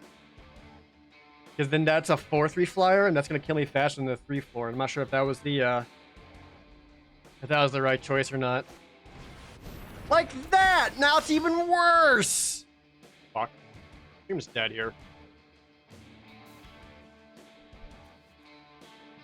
Missing the lands just to be able to play 5-mana stuff was setting me back real hard.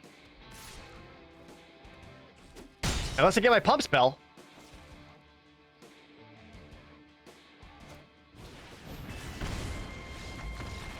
Or I get roiled. God damn it.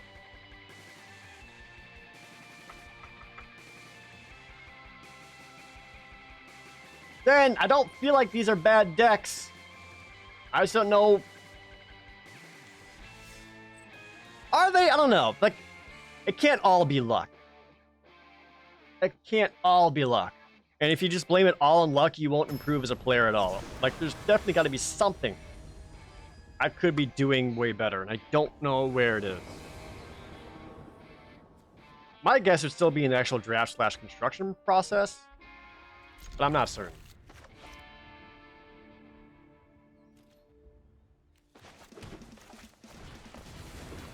I'm sucking at the new format so far. Oh, I feel like it was easier to suck in M21 than this one.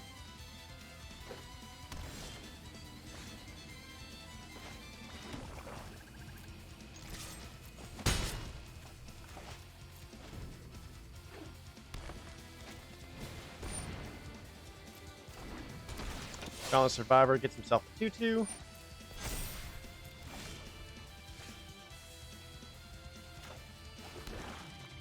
Let's see.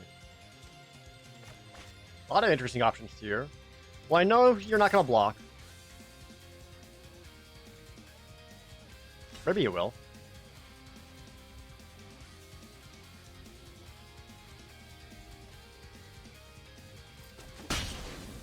Let's let that happen. We'll play out the Hierarch Constrictor rather than anything else because I want to be able to maybe attack in next turn. Rather than play like Ghoul Draz Mucklord, because if that dies, then like I just won't be able to play that. Blood Price would be the correct choice for the opponent here. Nope. Good. That works out awesome because now I can do this and get 2 more cards in my hand that he doesn't know about.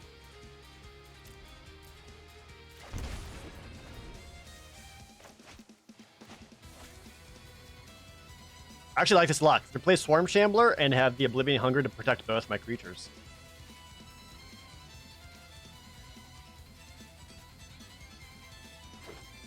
Feel like going down a land to help from being screwed? I don't think so, because I'm only playing 17, maybe 18 lands total. It's not that much.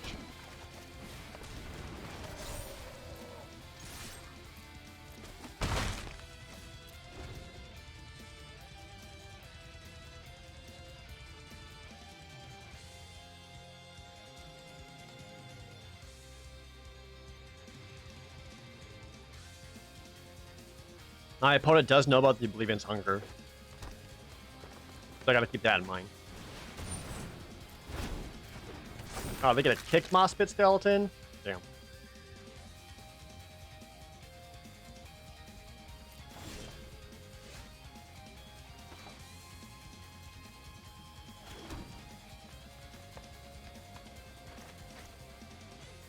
You're a 7 mana kick, you're a 6 mana kick.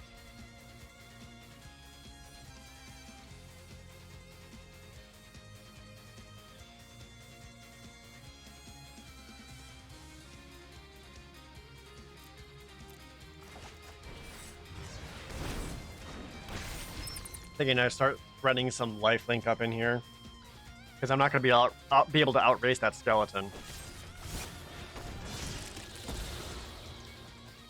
Wow, but getting a chump block is good.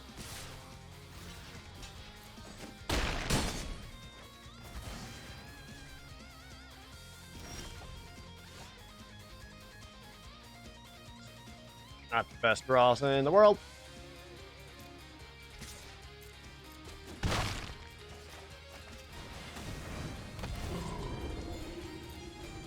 Yeah, I'm just going to gain some life and start building up the Swarm Shambler.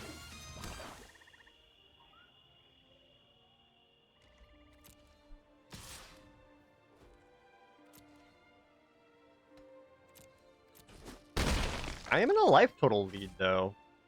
Rather than trading out, maybe it's better just to threaten the opponent. Never mind. They also have the turn Timber Ascetic.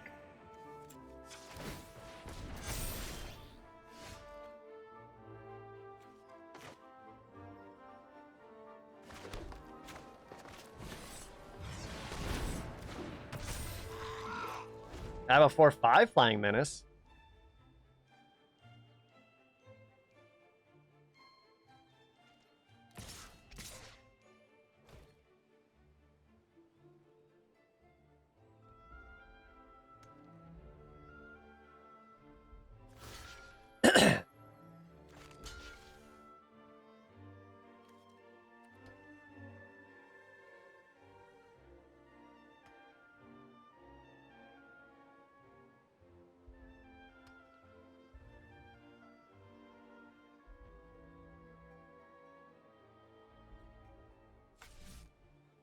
I don't know what I like here.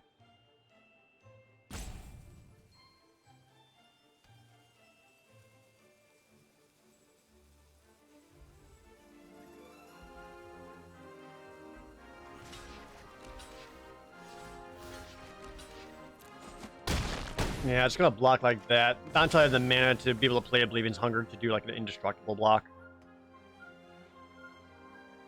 At least slow down the skeleton a little bit. Force my opponent to spend mana or cards to get that back on top if they want it that way. Using the 5/4 to block the 5/5 is fine, because I still have a 4/5 that can block a 5/4. Ideally indestructibly. Or a double block. Should have come to that, but we'll have to see.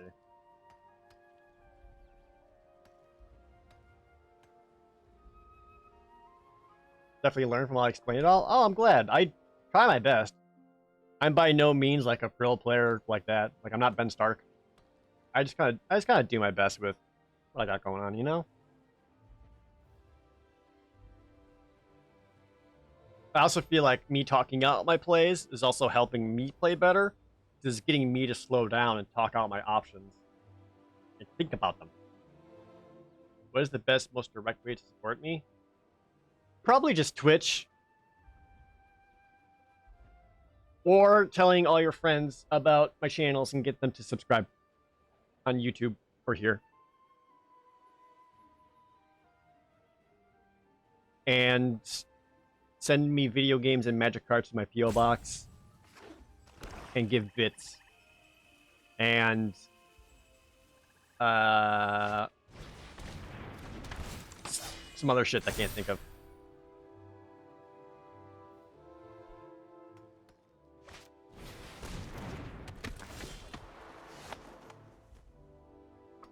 Now you arrive. Suh, dude.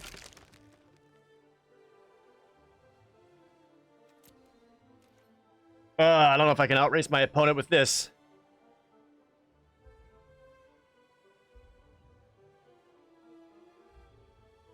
This is a lot of menace.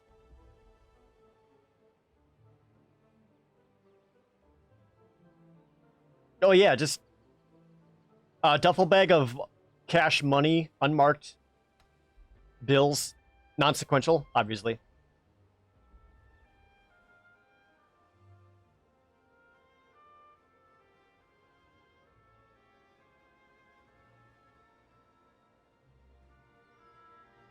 Maybe I do attack him because I have a lot of menace. And I know he's just picking up a skeleton.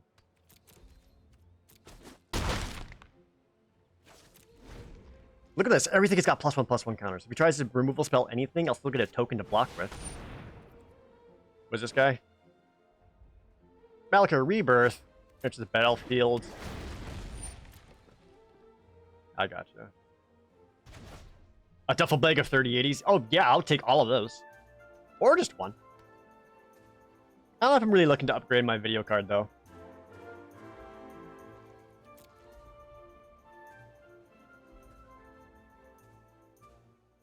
Now, if they use that spell, they would also lose 2 life.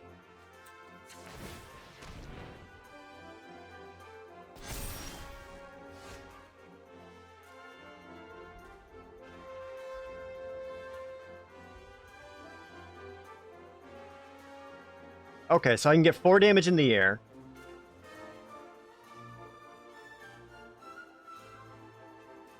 I can't survive a crackback, I don't think, just because that trampler.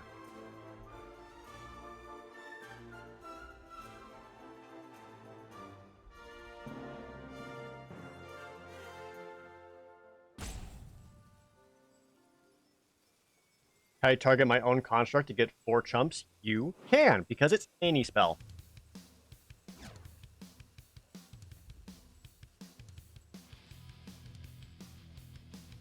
And maybe that's the play. Just attack in with the flyer. Make 4 chumps. And then attack in with the menaces afterwards.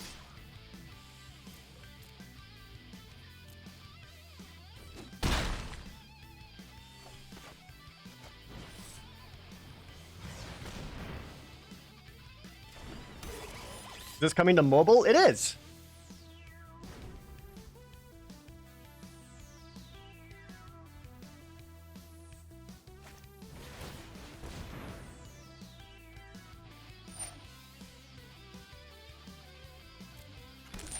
He's rabbit biting the Skyclay Sentinel.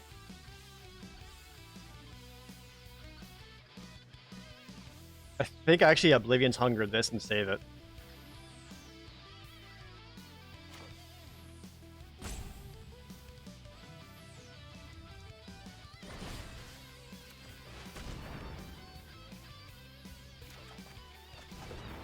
Woo-hoo-hoo! Oh, hell yeah. When I play the GameCube Pokemon games, they happen to arrive via Stork. I have Coliseum. Oh no, I have them both. Never mind. I have them both. All of them.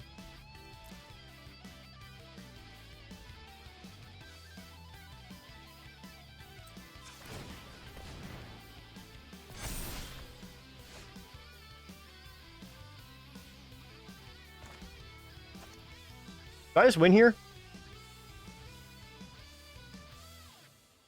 Pokemon channel? Yep. Complete in box.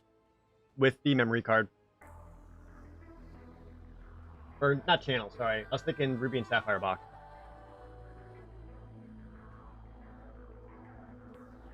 So let's look at the top 7. A creature conversion costs 3 or less.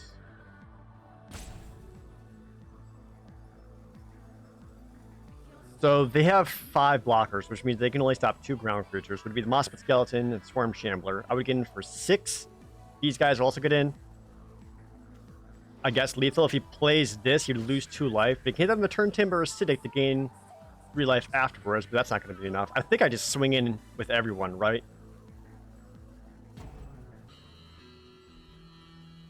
Double block here, chump block here. 3/7.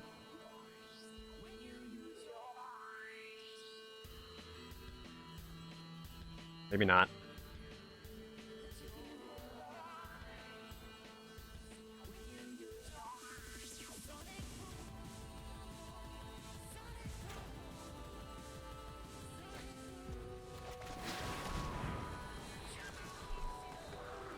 Maybe not.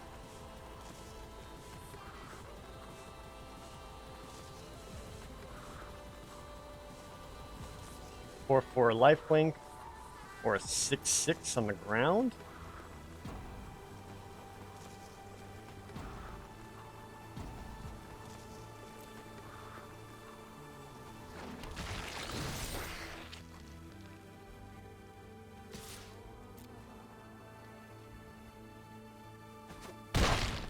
I like getting the lifelink.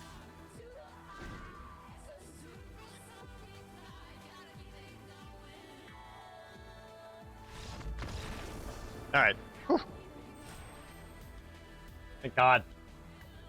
At least this deck got 2 wins.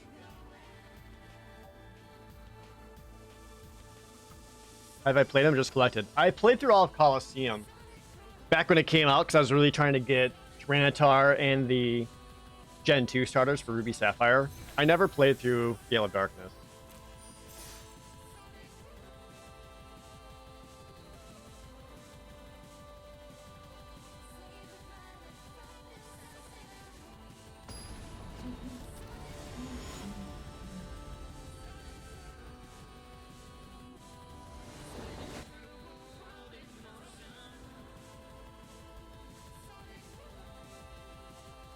I was good about this one.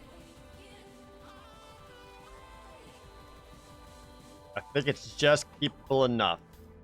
I got some awkward tap lands. We got turn 3, turn 4, some removal.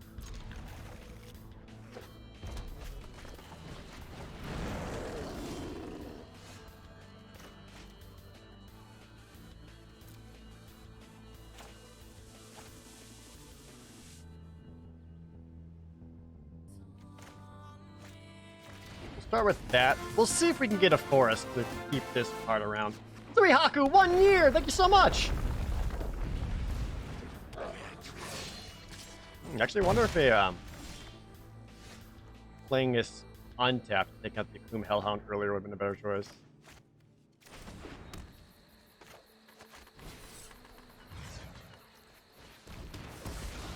We'll take out the Hellhound instead of the Teeter Peak Ambusher, because if that Ambusher wants to deal damage to me, it'll force the opponent to spend mana into it. Ah, Relic Robber! Fuck, dude! This guy's so good! Little Goblin Rogue! So this deals 1 damage to me every turn. That's neat. And there ain't fucking nothing I can do about it. You can attack, but can't block. What do you consider? Just a Goblin?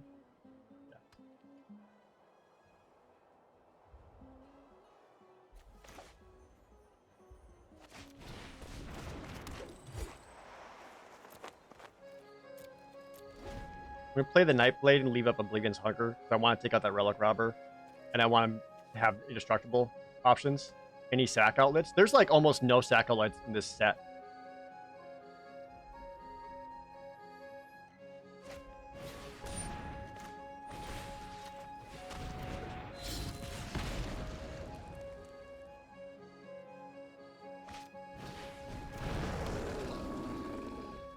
This should prevent them from attacking at least.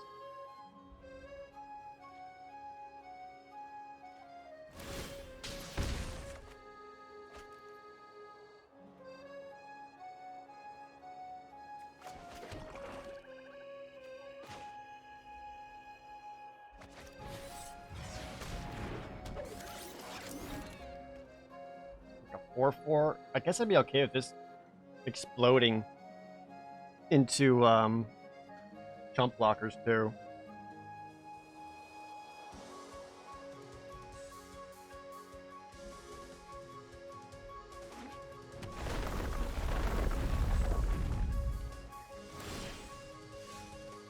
I mean, I know I've got life gain in the deck somewhere, so I can slow that down. I'm not looking to play this anytime soon.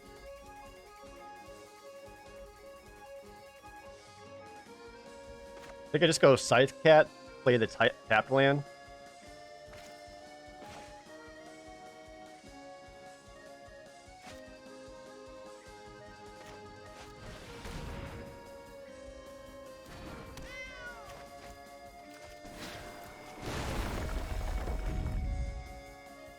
Bring it up to a 3/2. Hope I could find my bats to lifelink off of them.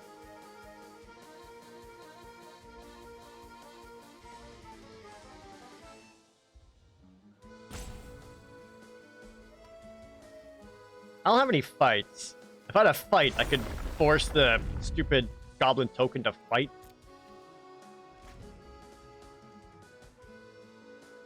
I ain't got one of those.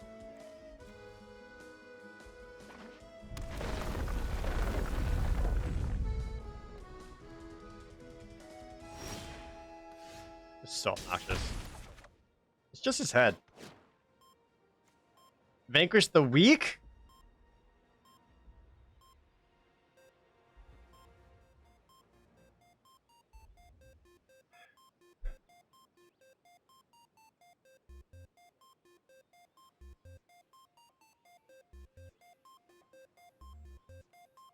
I don't know if that's worth it.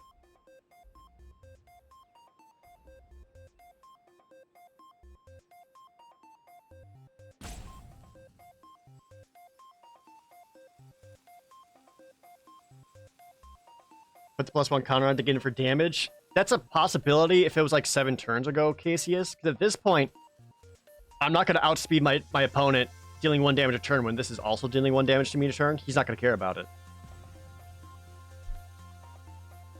I don't know if I like just vanquishing it outright either.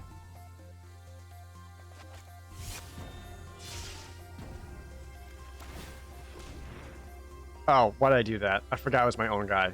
I'm fucking dumb.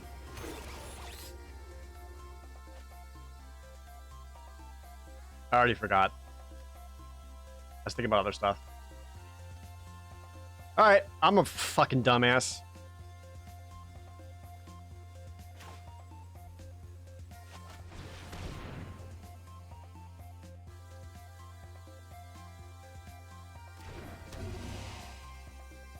Maybe this will spook my opponent into thinking I got something I don't, though.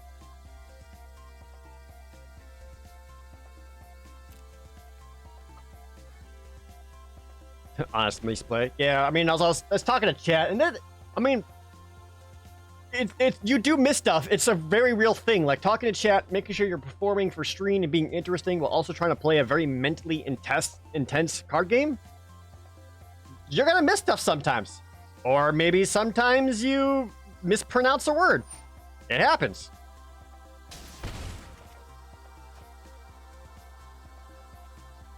Donald Conley is a 4/4 trample.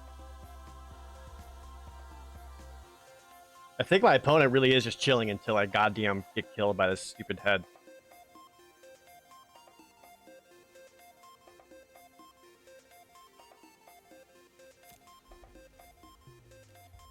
I need to start doing something here. I can also just Rapid Bite, destroy the head too.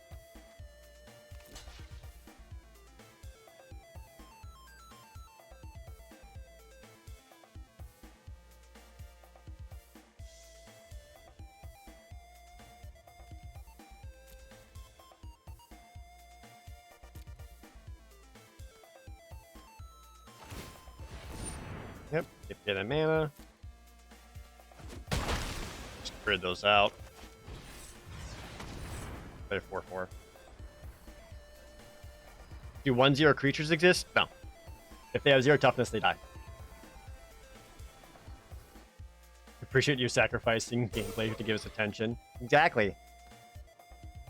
It's like I'm playing a video games. Oh, thank you.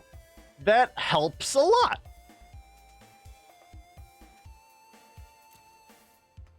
All right, we're back in it.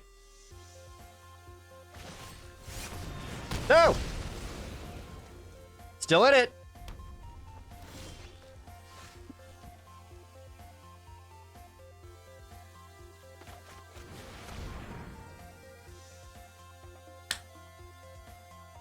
Yes, and yes.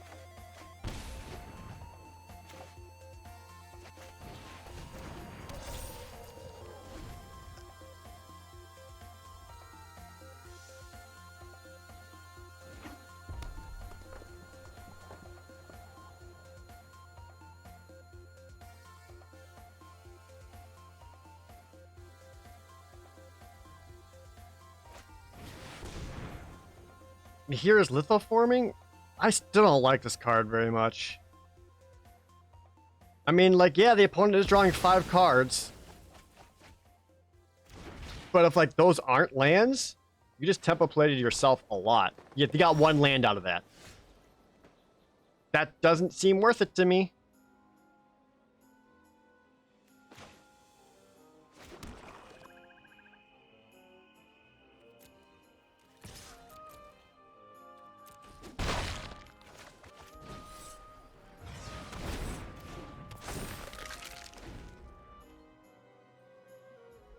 It's only really good if you got landfall proc on the field. Yeah, I could see that. Sneaking guide. Well, motherfucker. Oh, good scale of heist. Now sneaking guide does not work with relic robber. That actually helps me a lot. I thought he was going to sneak in the relic robber to force the artifact on me so I take extra damage every turn. I think my opponent actually screwed up pretty bad right there. I don't think that was a good play on his part. Turn Timber Ascetic. That 3 life will be super helpful.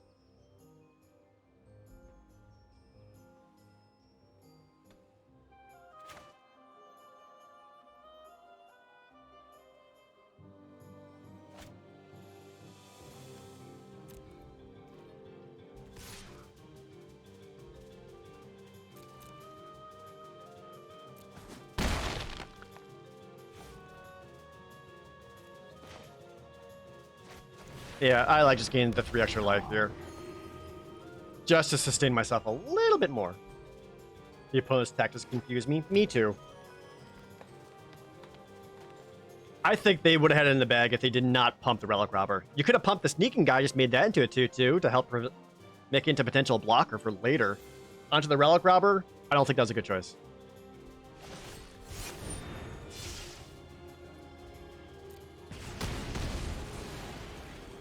Already got the life off that guy, so that's cool.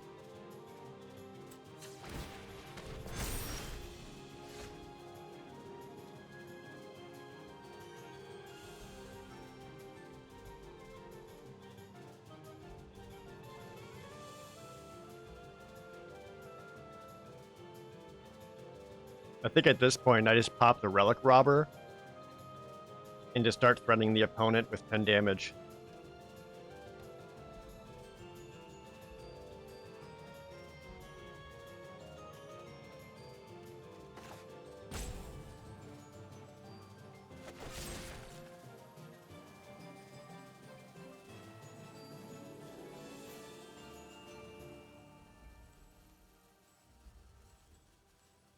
It's either that or get rid of the Sneaking Guide.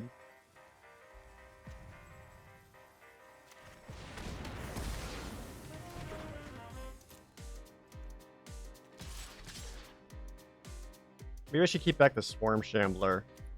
Just so if Moss-Pit Skeleton dies, I can activate Moss Shambler to get him back.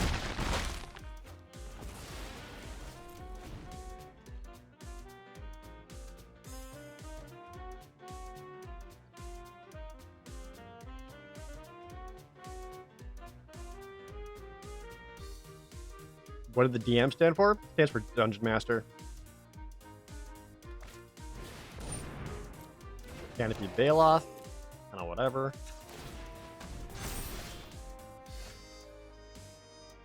got land.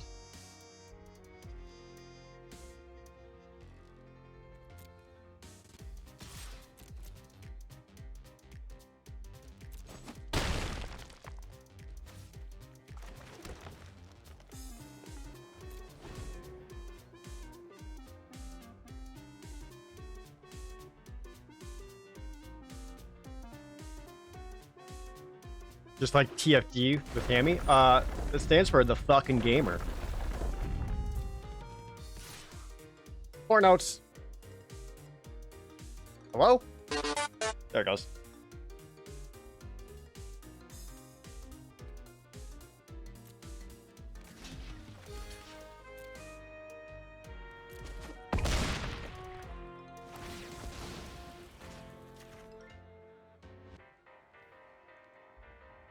He's gotta have one more creature, otherwise it's lethal, yeah?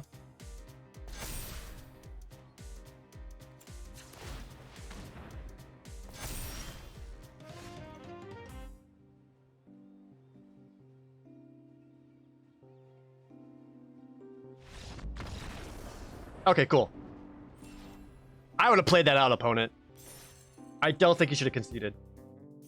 Even if he didn't have a way out, he could have bluffed something. Because if he was able to remove one of my creatures when I attacked back, he could have set up some like into the royal trickery, and I would want to try to play around that. I think he snapped that conceded a bit too fast, but there we go.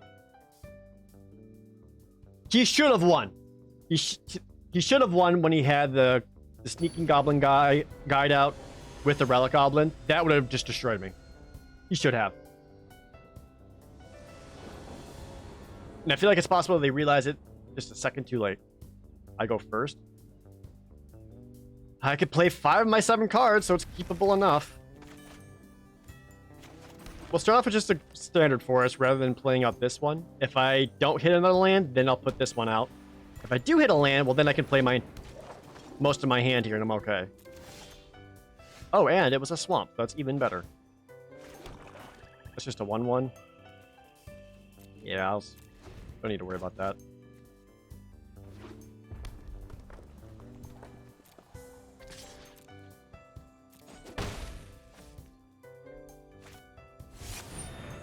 Throw tag, bug catcher. I do hate that thing.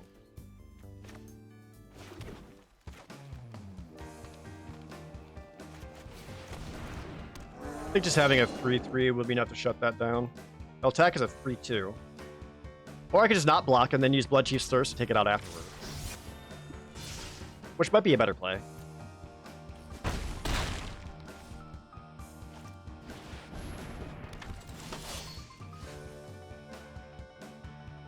I want to be able to play out the Territorial Scythe Cap. I can't with the lands I'm getting.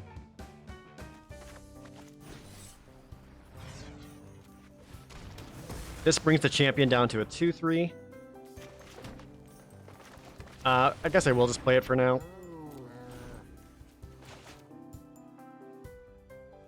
I would have liked some. Anything. Oh, gets another one? Jesus.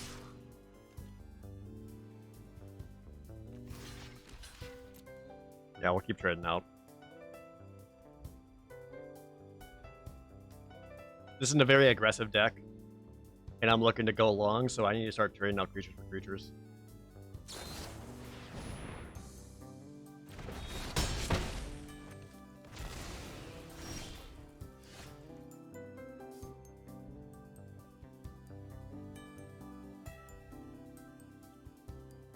Wasn't expecting a Rabid Bite to show up. This gives me options.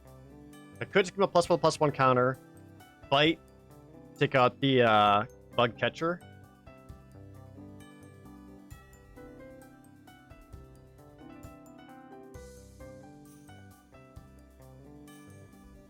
This is the best way to play this out.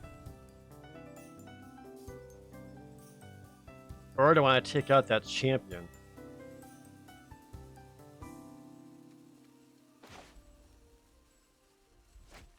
I think we just play this as a land. So that gets a +1/+1 counter. So now I can protect it with Oblivion's Hunger to draw another card off of it.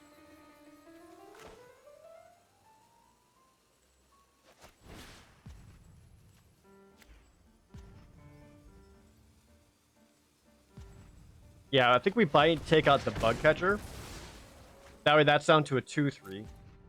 And if he manages to play another warrior and attacks with it, I can still block with Oblivion's Hunger to take it out.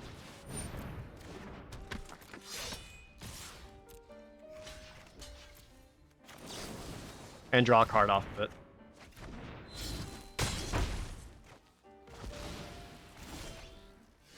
And with one more land, my Scythe Cat's now bigger than his champions.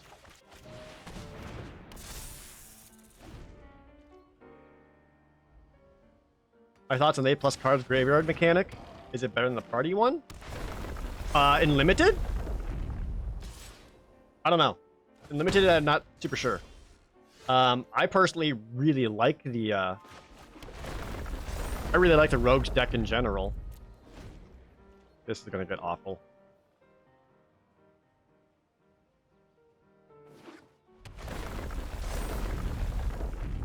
These two are just racing each other.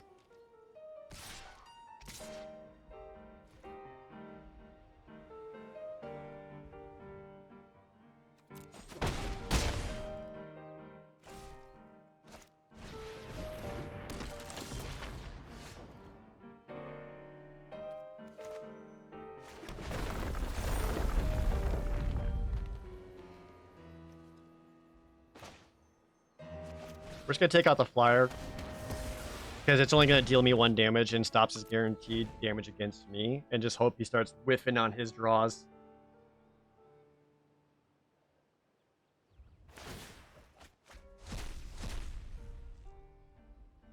Oh, I'm sorry. What do you do? As long as there's 4 more cards in your graveyard, he gets +3/+1.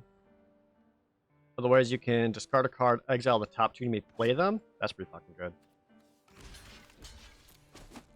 Well, I'm not going to win that race.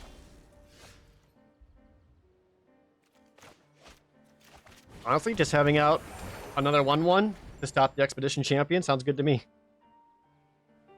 The rare is drawing him 2 cards a turn. Yeah, I hate it. That thing has to die. I don't think I got anything to really stop it right now.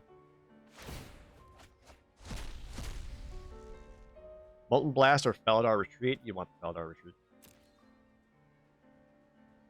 Maybe the Blast to get in very aggressively.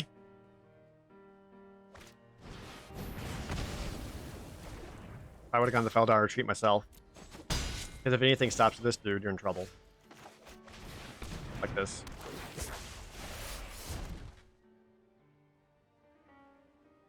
I think I wait to kick that. I kind of need the extra life gain on top of it.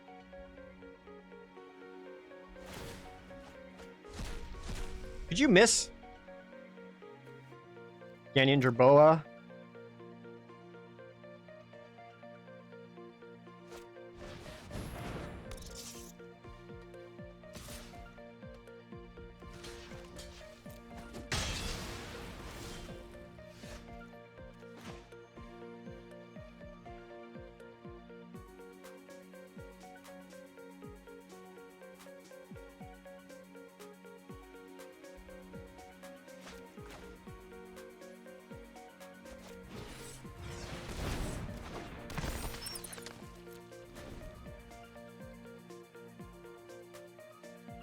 Miss it.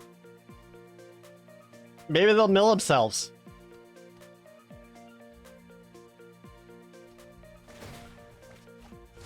Land? Hell yeah. Land's not gonna help them. They can't attack. Mospit Skeleton rules. Alright. I want 3 life. Thank you.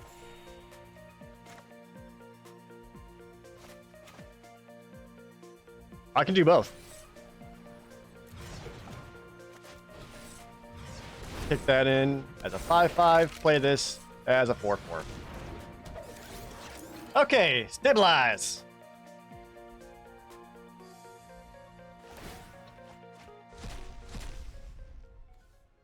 What'd you get?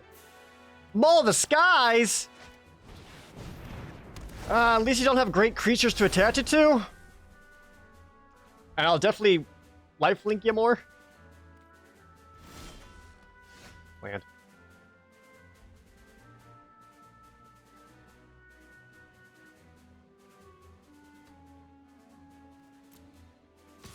Fucking attack for 9.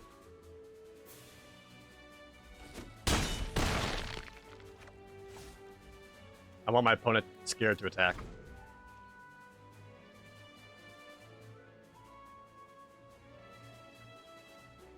As long as he's activating Magmatic Channeler, that can't attack. I got that going for me. Just as the protection to find the Seagate Banneret. Oh, that also start activating for pumps.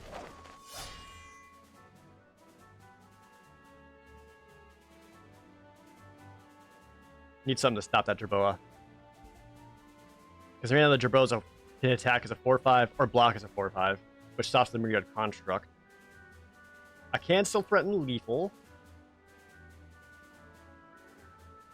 Take him a point off. Yeah.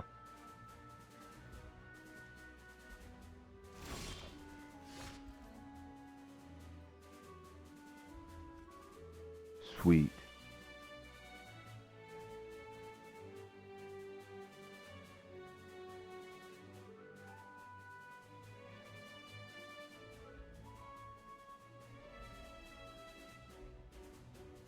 If I hit my construct with this,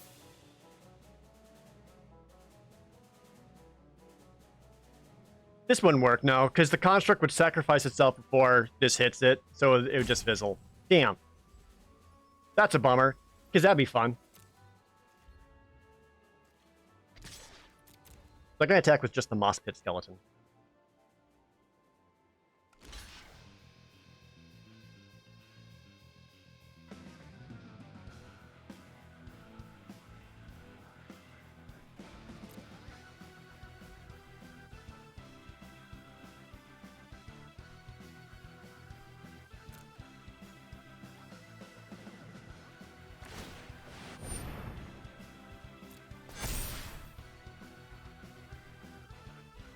Get rid of the Thumper.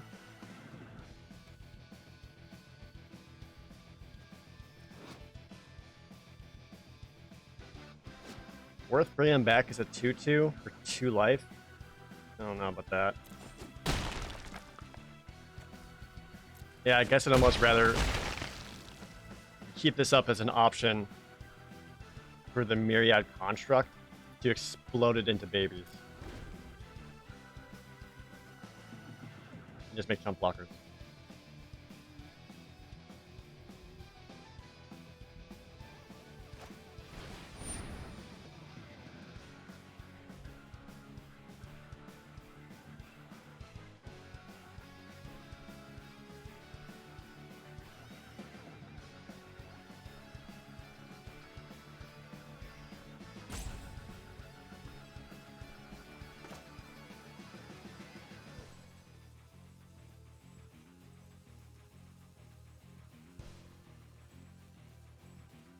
I'll help with that.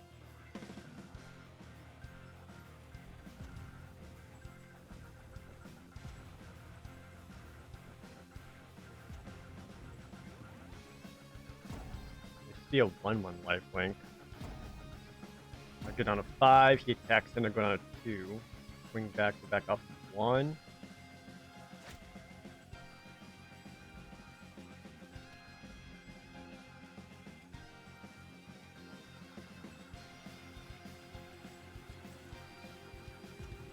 Already played my 1 Rabid Bite and a Feed the Swarm.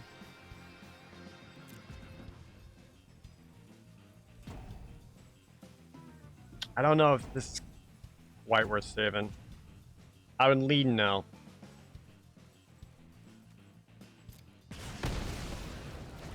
I'd lean no.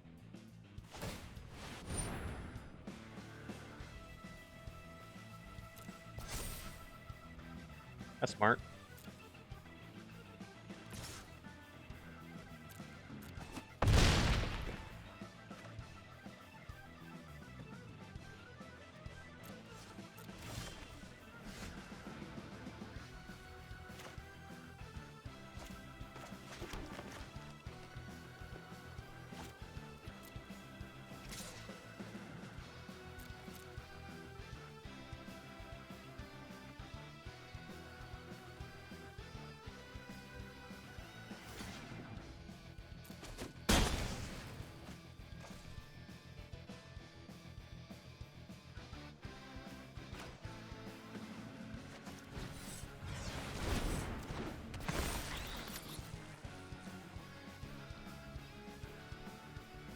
Why did it use up all my black mana?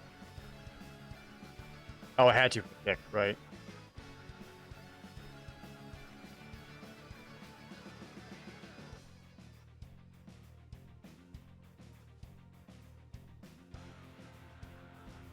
I can't take the skeleton back. I need to draw an answer for this flyer. And bring back the skeleton won't do it.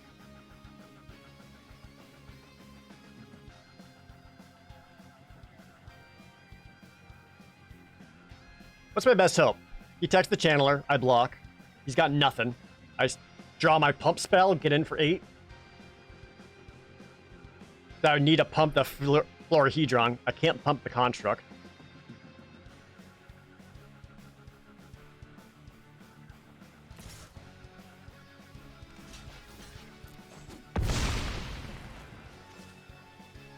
Gotta land, right?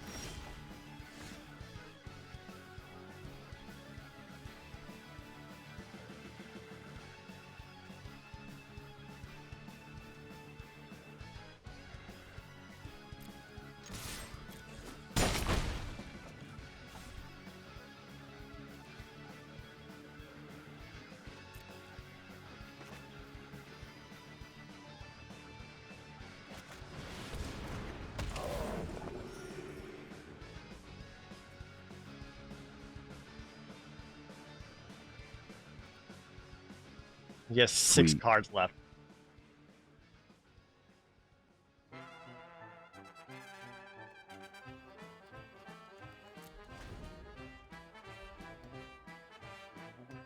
Dead.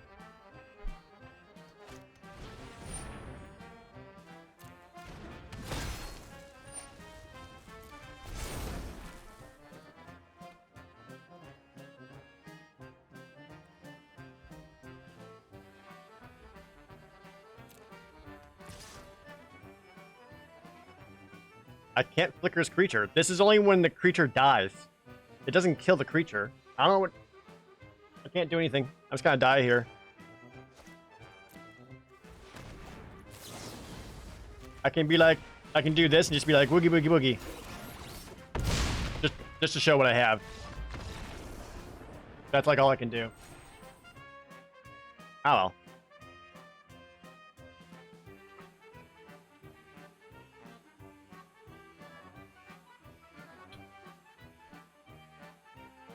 Slimes plays, thanks for the resub. Do I prefer Fall Guys or Among Us? I haven't got to play Among Us yet, but I think I would prefer Among Us. Fall Guys seems like it was really cool for about 2 weeks and now everyone's over it. What does this deck need?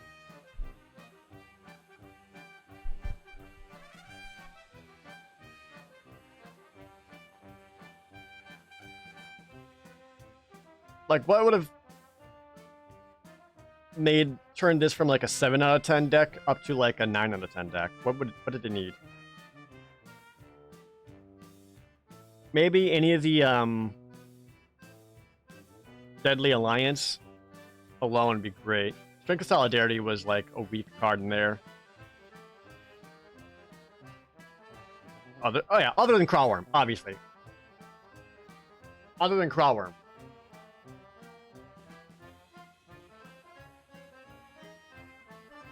I didn't get to see a Deadly Alliance available where it would have been a good pick. I don't think. But yeah, like just even one Deadly Alliance would have helped it. Swap out. Did I even play the pump spell? I didn't even play the pump spell. I'm an idiot. I was counting on something I didn't even have in my deck.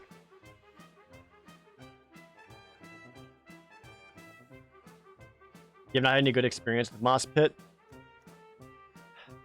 I don't hate it. I like that it constantly recurs itself, but he's definitely like late game parity breaker.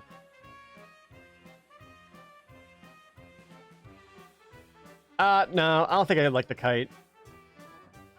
Between this or maybe swapping out the Strength of Solidarity. I wish I got that second skeleton. I don't know, maybe 2 skeletons is too much, because I don't know if you would ever want to put both on top of your deck. I don't know. I didn't hate that deck, though.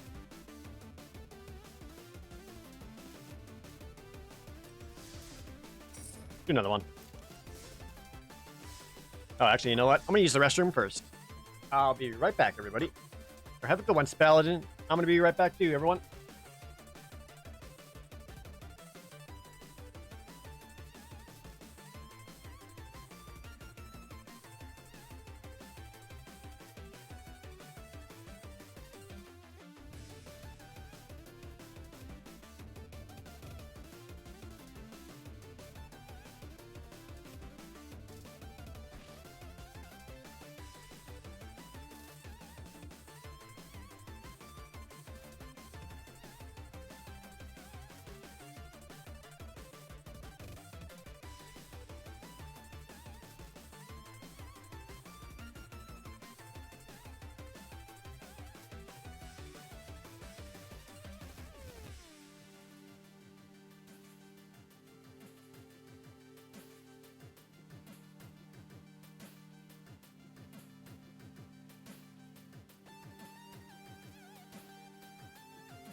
Sorry that took so long. I stopped to eat chips.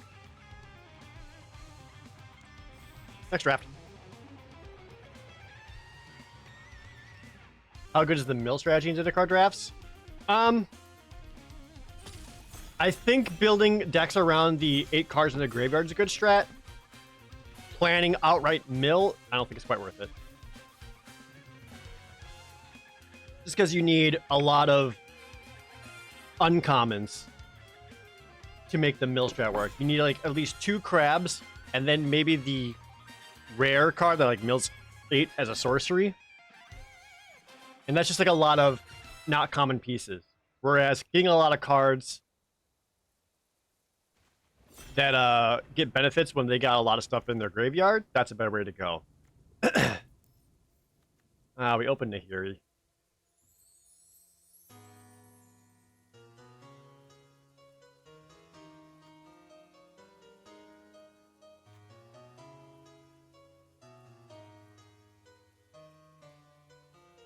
Nahiri isn't great.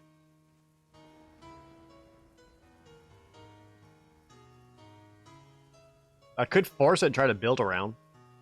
Like, I think just pure... What card's, like, actually better?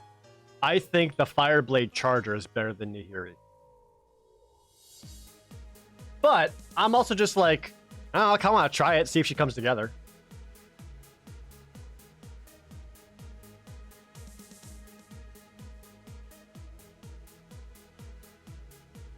Just grow... Oops, all warriors, all equipment.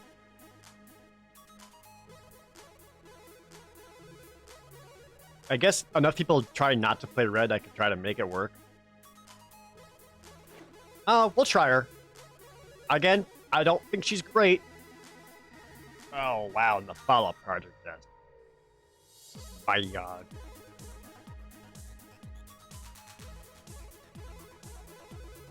Maybe the Pack Beast? The Angel Heart Protector actually works pretty well in aggro decks, but I don't want to first pick this. Maybe the Spark Mage might hit something. This is such a bad pack. Block. 0 warriors. Yeah, just my luck. The Outrider's okay. I wanted cheaper warriors than that. I start getting some. I love this card. This card is so fucking good.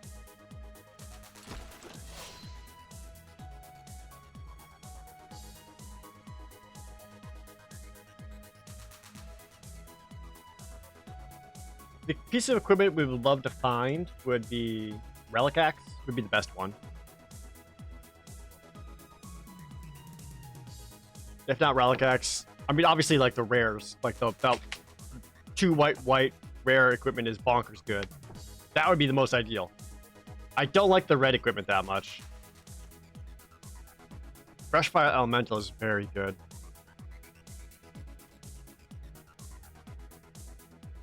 I think I should take the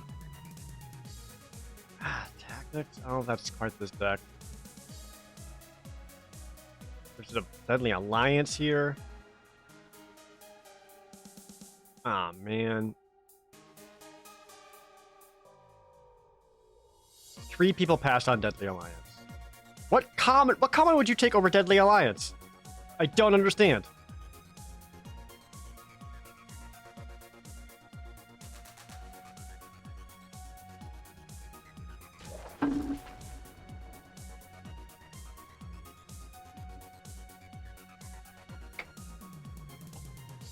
Anyone actually know? What common would you pick above Deadly Alliance? Second Brushfire Elemental? Shit, dude.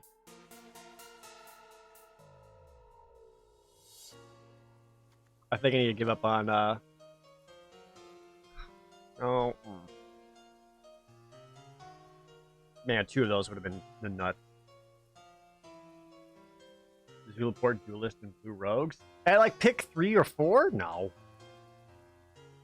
Bite? I'd rather grab Deadly Lance over Bite.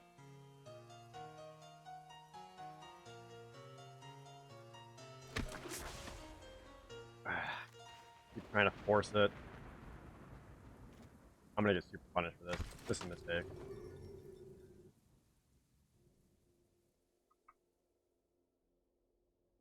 Well, if I bail now, I still get like 38 picks. I have one warrior.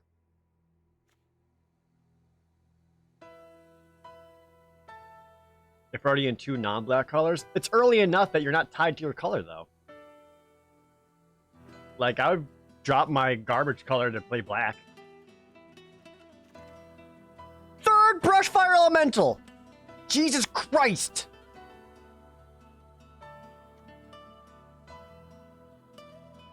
That's ridiculous.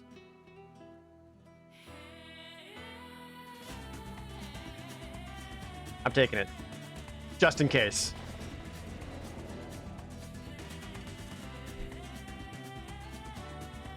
Whoever's playing red-green, this is a fuck you. That's too many Brushfire Elementals. God damn. That's like upsetting. Oh, the bug catcher's good. This is actually good for the deck. In case I need to abandon white.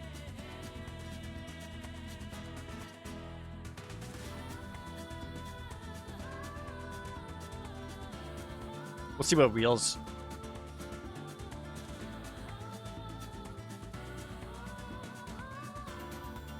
If by some miraculously circumstance that the other Brushfire Elementals come around, I might just pivot to green-red. Sizzling Barrage is an okay grab. Here could also just be a white splash. If I'm already green-red, I would need a lot of warriors to want a splasher, or one particular thing that's like a super good one super good artifact, which I'm not really getting. Nah, I don't think green red's happening.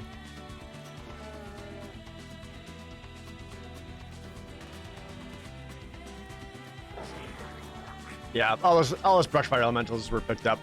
That one guy though, frickin' enjoy. One of these 3, I'd say. But goddamn.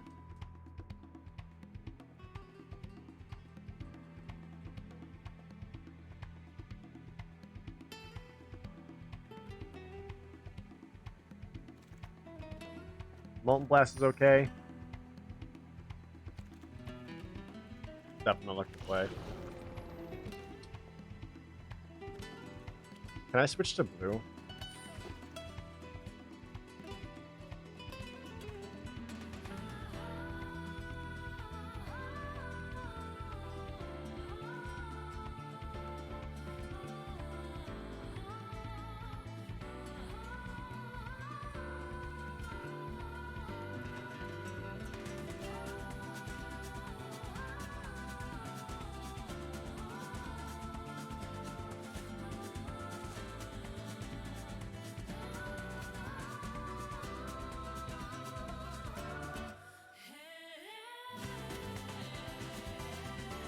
Man.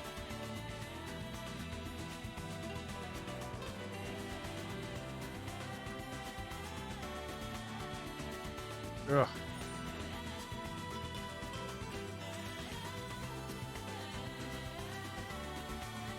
Royal Eruption was the best pick there, for sure.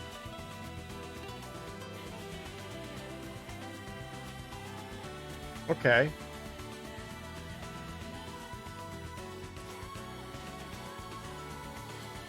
There's a reward. I still need some equipment, though. There's another Royal Eruption.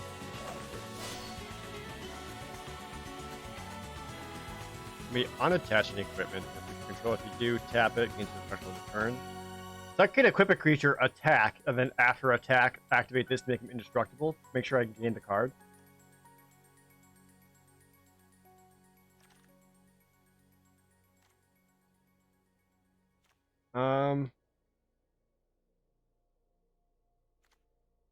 The Ravager's Mace. I'm not really going all that. I like Valakut Awakening.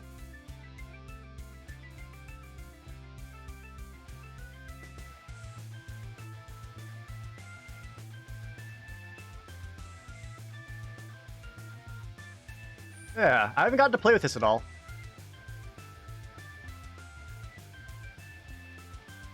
Go second bug catcher. For Blade Master, makes it so that all of your equipped warriors have double strike. I need some equipment, literally anything. I'll take the kite sail, whatever shit.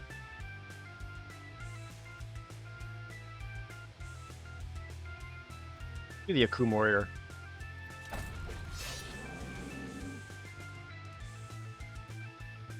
Up to 6 warriors now. It's a little bit better. Yeah, I would accept a utility knife. Just anything, please. The utility knife sucks.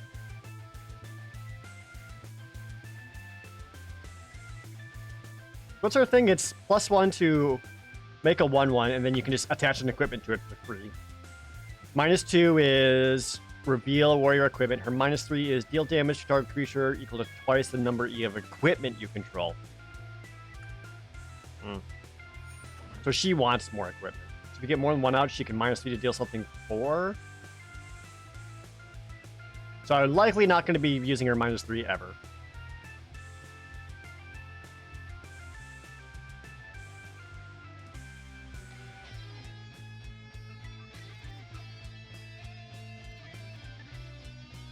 So we got the Resolute Strike, which is an okay combat trick.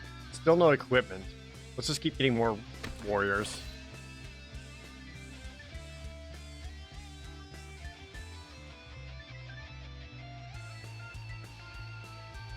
Put any of your cards from your hand in the bottom of your library, then draw that +4.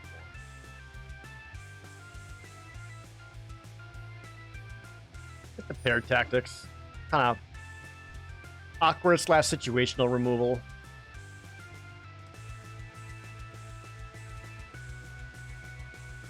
At the very worst, they can deal something an extra 2 damage when they're blocking. Yep, that's 1. I'll take it. Cliff and Kite Sail. Sure. That's an equipment.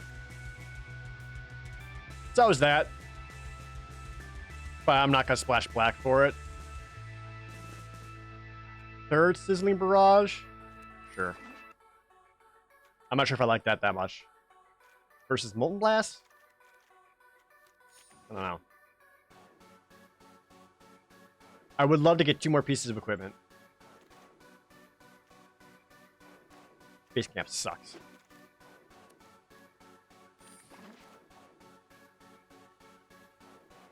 Nothing here. Oh boy.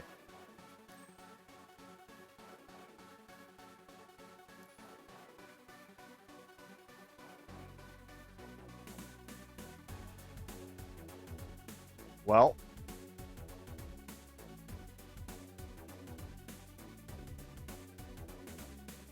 This is all kinds of not helpful. I can make this maybe work, but that's likely going to be a land more than anything else. A knife? I think I just need the knife.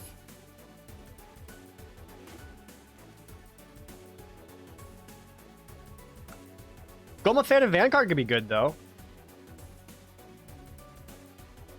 Or a Miria Captain? Ooh. I'd lean to the Miria Captain just because I like the high end.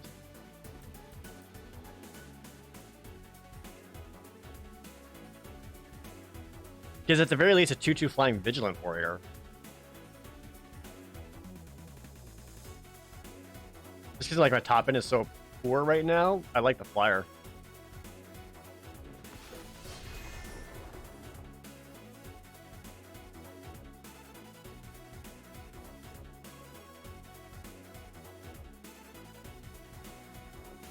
I feel like the Cinderclasm is more painful against me than anything else. The Hellhound's good if you want to be aggressive with it. Or I just grab another warrior. I think just grab another warrior.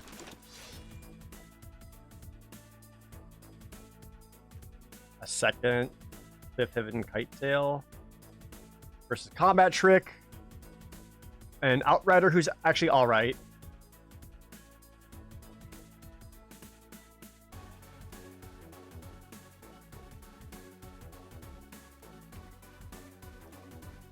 I'm gonna take the second Cliffhaven Kite Sail as a just in case. Okay, Cliffhaven sells sword, that's fine. A cheap warrior. Warrior's a warrior. Ooh, Spikefield Hazard. That one I do like.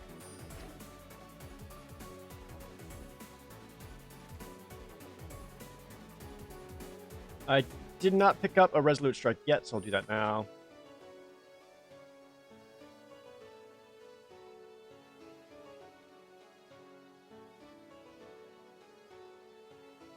I don't know if I like 3 Sizzling Barrage.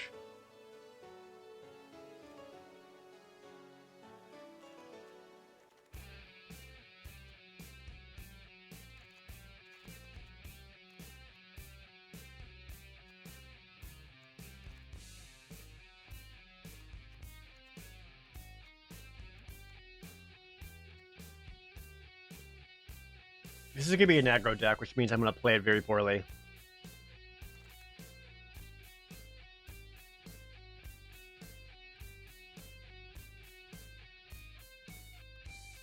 I guess a second Ox.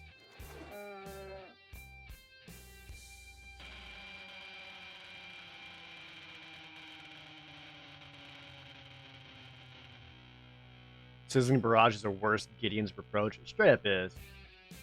I miss Gideon. And his whips.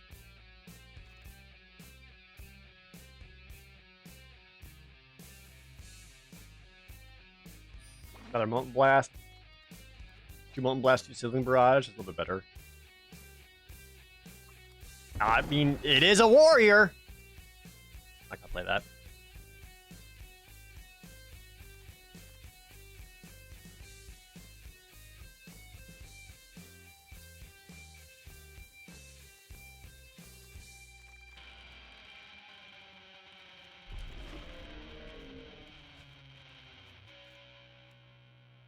I was hoping the green-black deck fed better. Me too. It just... I don't know. I don't know what happened with that one. I mean, the green-white Hydra deck also should have gone better with having 2 fledglings. I never got to curve out with.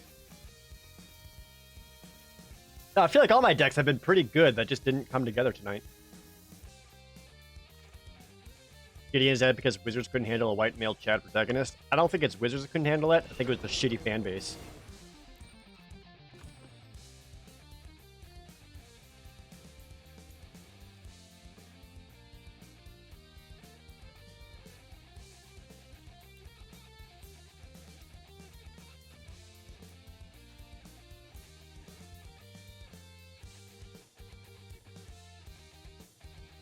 This is likely to be a land over a spell.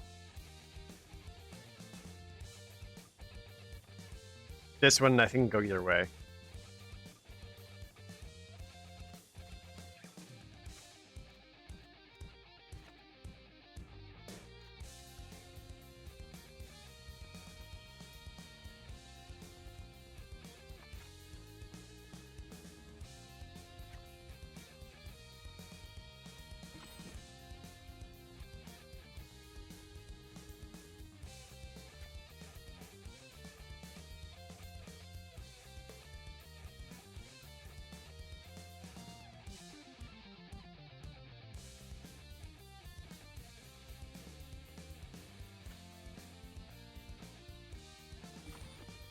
How many creatures can this help?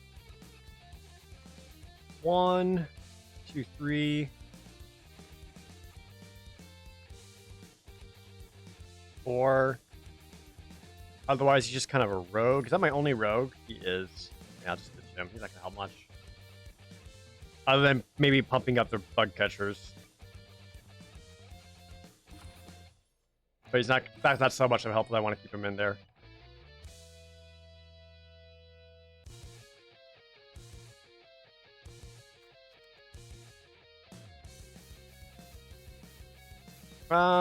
Just a Resolute Strike.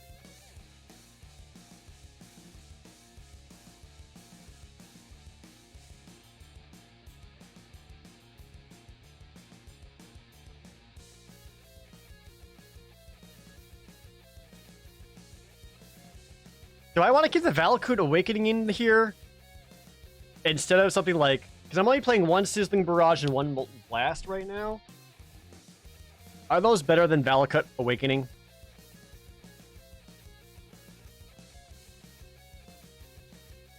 I haven't gotten to play with this card, so I don't know.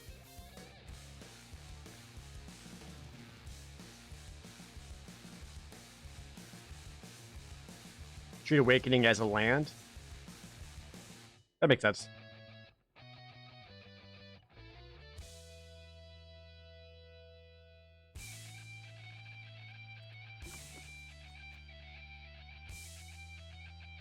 I feel like I just need at least one more removal spell in here.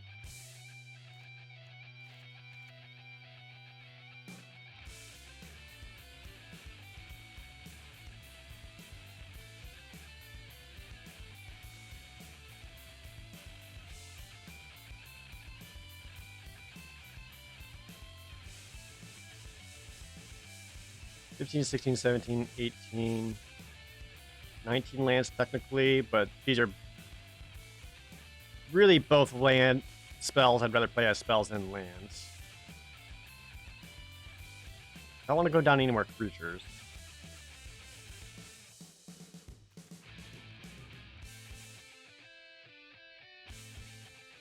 Maybe I could ditch one Cliffhaven Kitesail. Run 2 equipment instead of 3.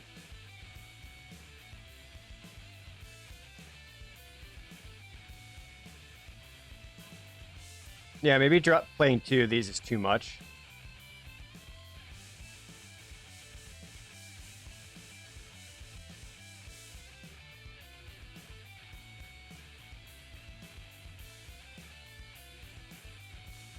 Coom Warrior likely going to be a land. If I get him out as a warrior, better. My curve's all over the place.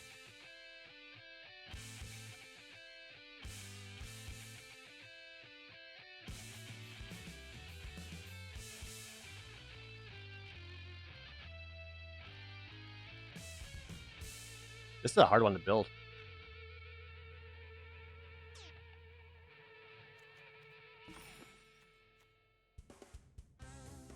Maybe good on an Ox.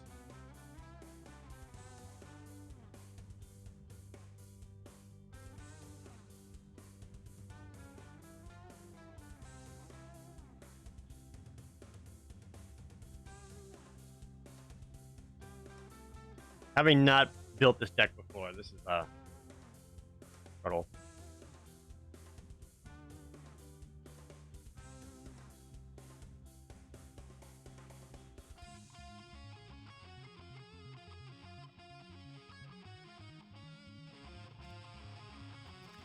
Oops. Maybe I want mini in there because I can just get draw a lot of cards off of that.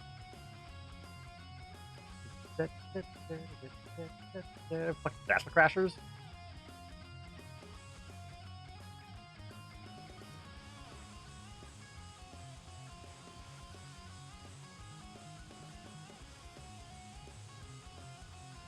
Yeah, I'll go down 1 Ox.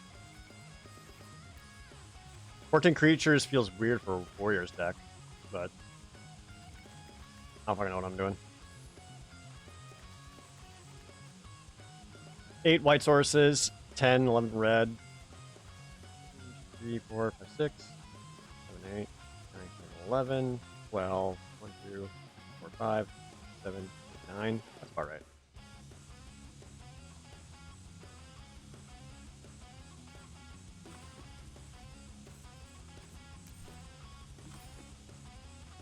$15 basics. I don't want to cut too many basic lands and have all my lands come into play tap. So I feel like I want to be a little more aggressive than this is. Like, I want my opponent on the back foot. I don't want to slow my plan down.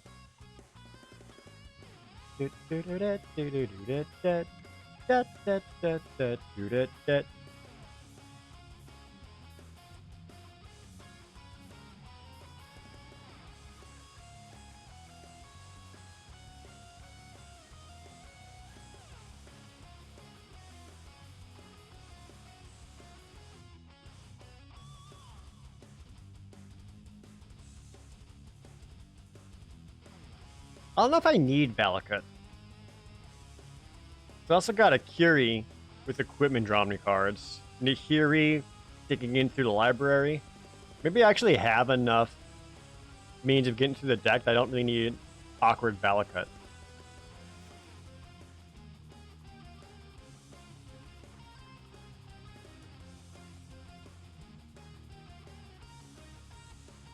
I would love to go up one more creature, especially in the 3-drop range.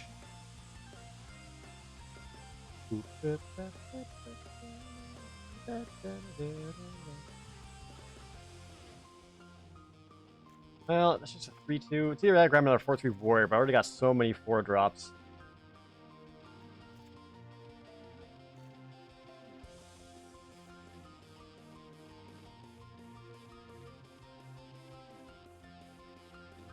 Alright.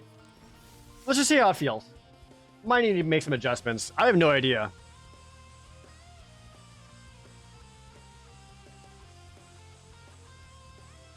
This is... I'm not expecting to win a lot. This is going to be like a learning experience.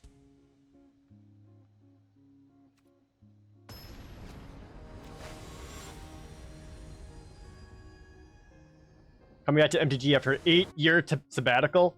Well, for me it was 10 years, so...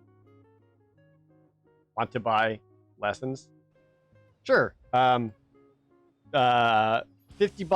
for 2 hours. Is that too cheap? I don't know. I think I hate this hand.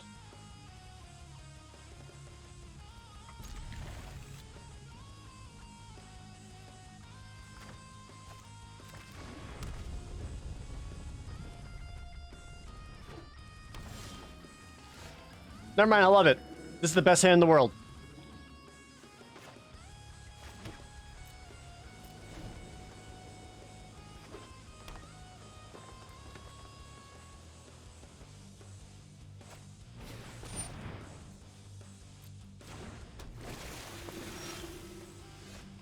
Oh, hell yeah, it's getting even better. You're playing green-blue, so your options of killing it are very limited, so this is a safe play. He might be able to bubble freeze it down, but then his ability is still worth it. His ability? Her ability? I think her.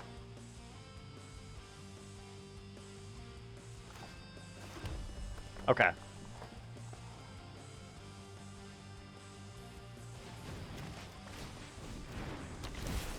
We're just gonna sail in. Sail! Sorry. Draw the card off of it just to see if I had anything else worth playing.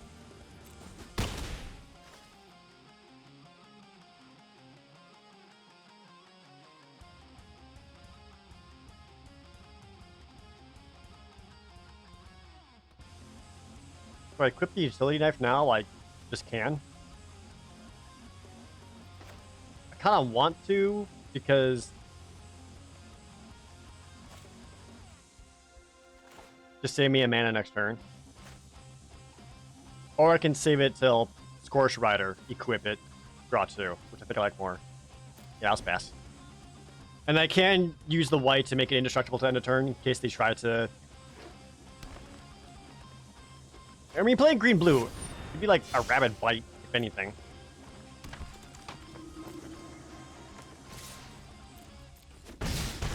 That's trouble. I don't see myself outpacing that in damage.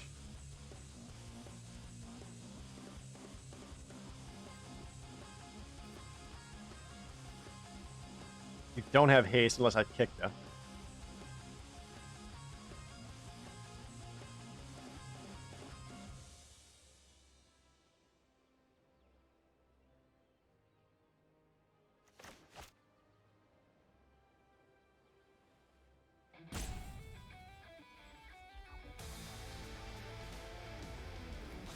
I can also just play this, equip the knife, make it into a 5/4, which can stop the veteran adventurer. Well, let me just attack first, see what I draw. Another land. I also got this Valakut Awakening, which I can use to dish some stuff away to draw stuff. Akiri draws only 1. Whenever you attack a player with 1... Oh, 1 or more. Shit, you're right. Okay, so you can't draw multiple off of it. That's good to know. Oh, I already learned something.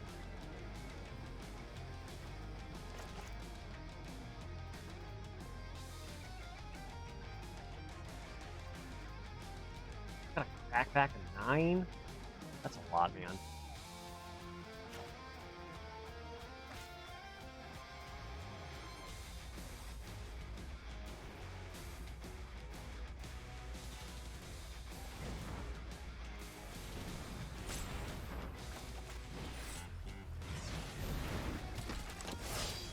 We just go Scorch Rider. Use it to block the Veteran Adventurer. Have Spike Field Hazard as a trick to finish it off with. Plain Black 4.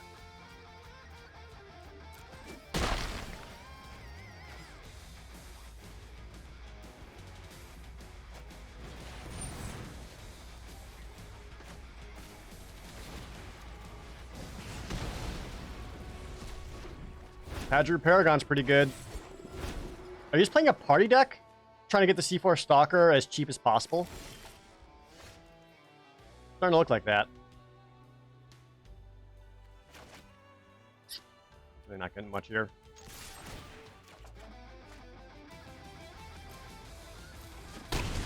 Alright, Valakut.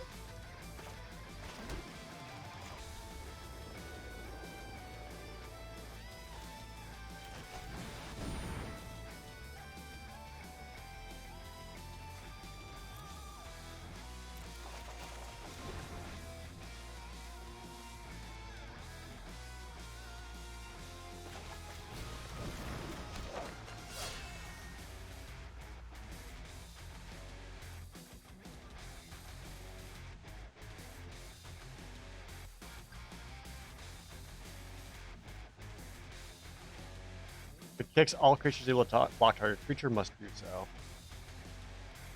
Do that with the Cleric.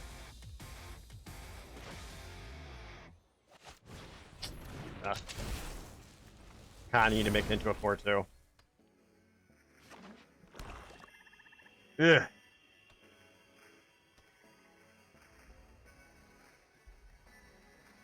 It's either a Cleric or one of the other dudes which I can block. Or it's just activating the C4 Stalker for cheap and getting in. Getting a lot of lands, especially since I put 2 in the bottom already.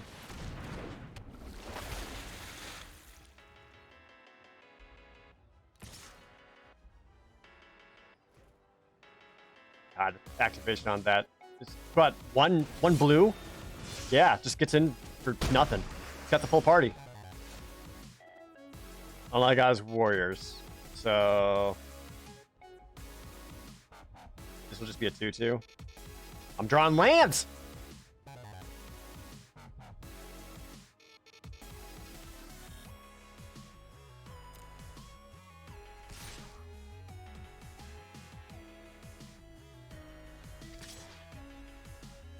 It's a crackback like 6, 7, 9, 10, 11.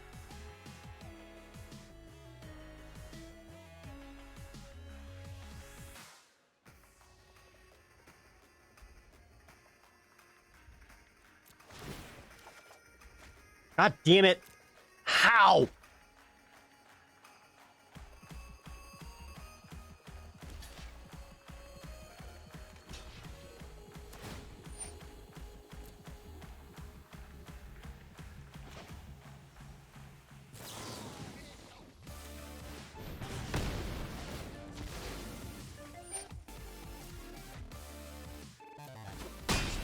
I'm actually okay with taking on more creatures because this weakens his party. I kind of worry more about the party being weakened than anything else. And then one more plane to protect my creatures. I'm getting so many lands, and I can't do anything about it. I already put 2 on the bottom. All right, so 1, 2, 3, 4, 7, 11 lands already. And I already played 2 more of my spell lands.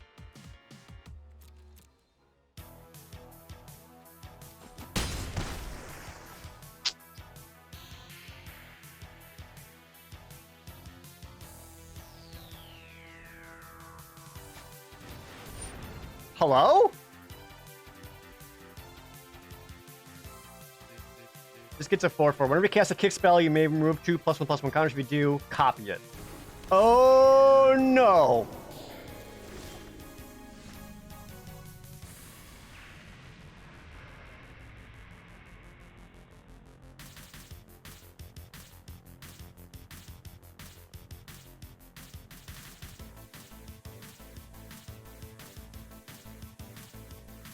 Okay.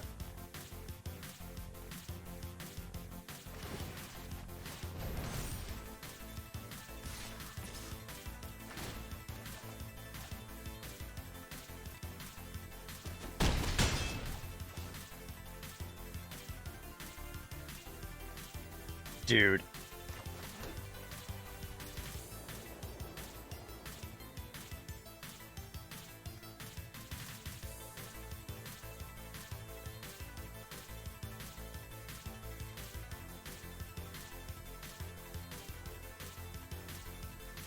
I'm just dead.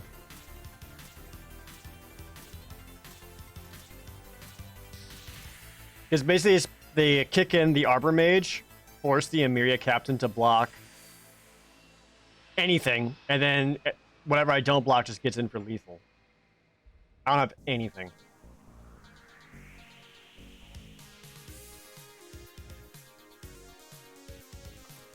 I'm super dead.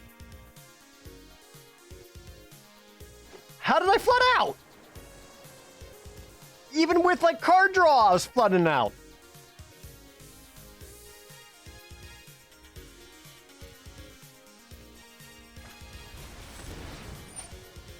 Or just uses the Royal. That's another way of doing it. The opponent had like 8 different ways to do this.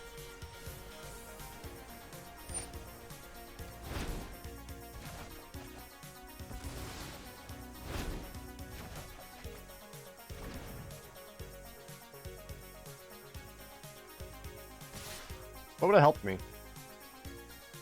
Nahiri would have been awesome. If nothing else, just so that she can be a damage soaker. I don't want to mess with my land base too much because I don't know if that's really that necessary. It was just the first game. I can't automatically say, oh, I got cut lands because the last game I flooded out. That's not how probability works.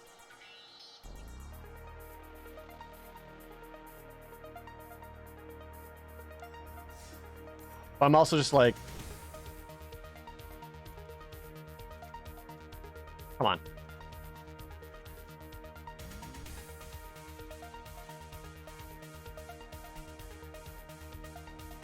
Like that's 19 lands there, 11 red, 8 white. I don't want to like play too many tap lands.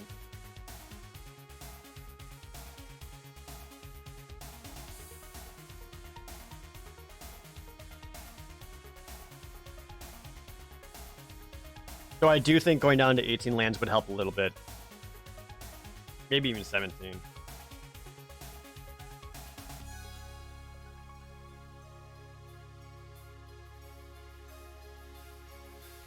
I wish I had more cheaper creatures, which I don't. Maybe practice tactics?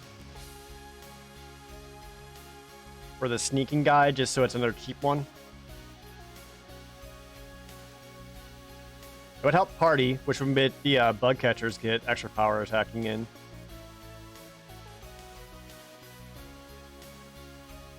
Like I want to add things that are 3 or less.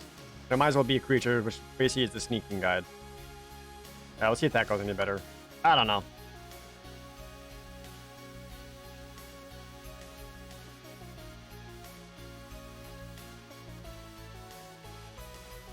I'd rather do that than put in something that's too expensive. Like I have a lot of 4-drops already, and I don't want more. Especially with how wonky the mana base it is. Like I think more than that's just a bad idea, right?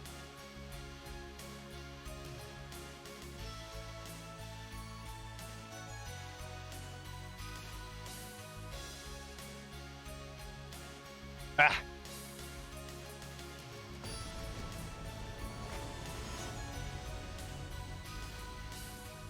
I really wish I got better equips. Even just the shitty red scavenge blade. Okay, well, I got an equipment and a Kiri, which is good. We got Farsight Adept to draw some extra stuff on top of it. Removal spell, make it all work. Warren Ray Ray.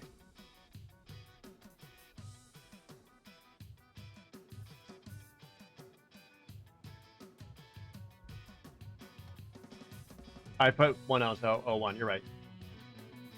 I'm just so used to winning it. Oh, great.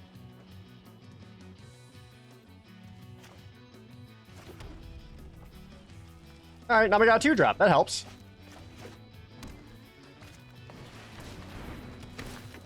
Never mind. They got a 2-2. Everything's ruined. This it. Game sucks. Uninstall. Kill myself.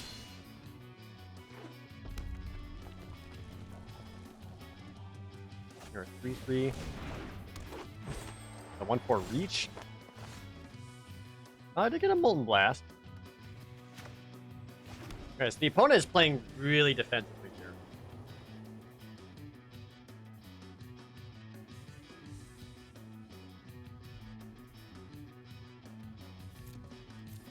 I think I just kind of do the same. Not until I'm able to safely equip or protect with Sizzling Barrage or Molten Blast, or I don't want to swing in yet. I also want to play this as late as possible because if they already had a mulligan and they're stumbling, I don't want to help them. Though I do want to be able to replenish myself, but after I play out my hand. Yeah, like that's just a 2/3. Who cares?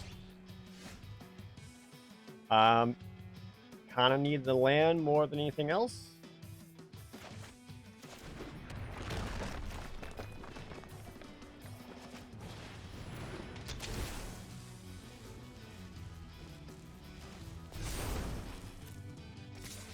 Give me that 4/4.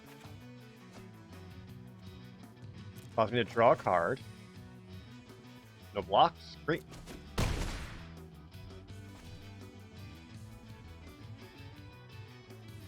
Yeah, great. Can you submit a blue-white party deck for me?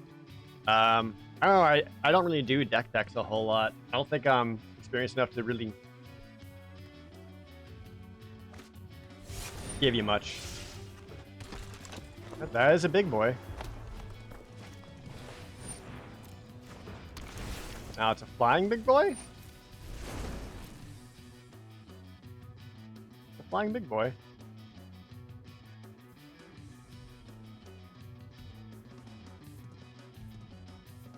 I have Sizzling Barrage and Molten Blast, so I could just nuke him down.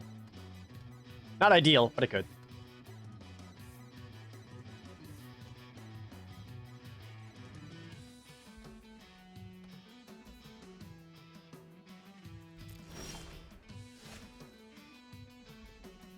Okay, so I got a Myriad Captain. I don't want to play this until I play the Far Side add-up first, and then this becomes a 3/3. Flying Vigilant.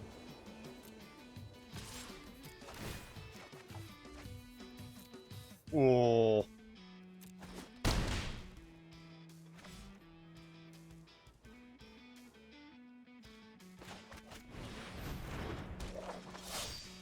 Equipped warriors now have double strike.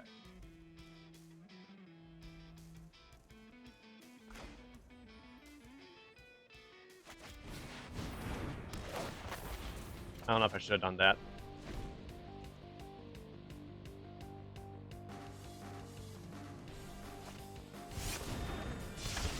Fuck.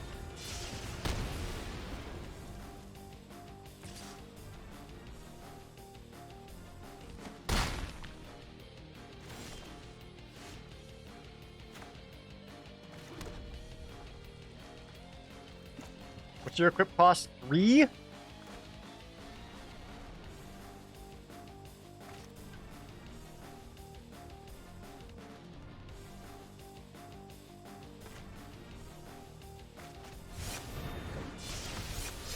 I can make that into a 3/3 Flying Vigilant.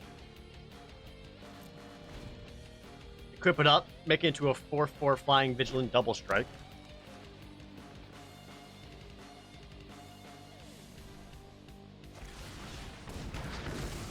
Broken Wings? You main decked that? Are you shitting my ass?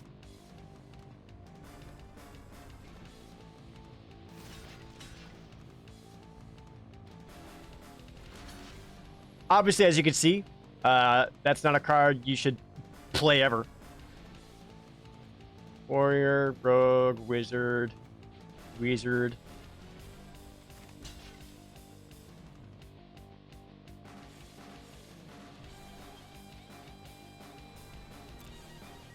And top decked it, yeah.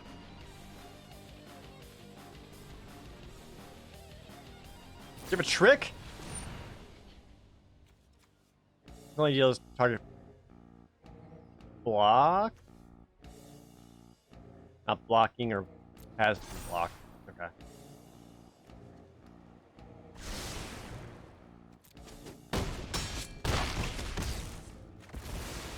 Well, that's infuriating. So is this hand. I'm just fucking dead, aren't I?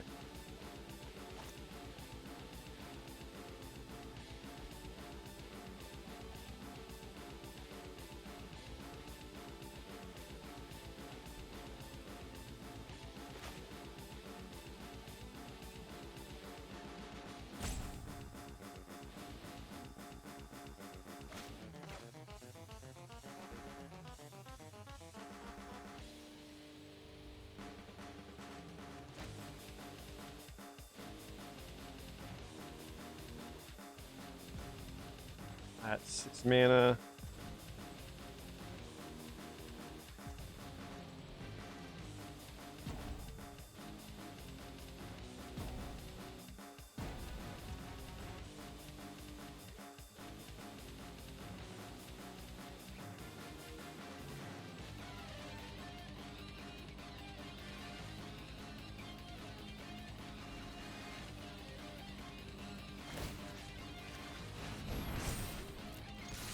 That's all I got.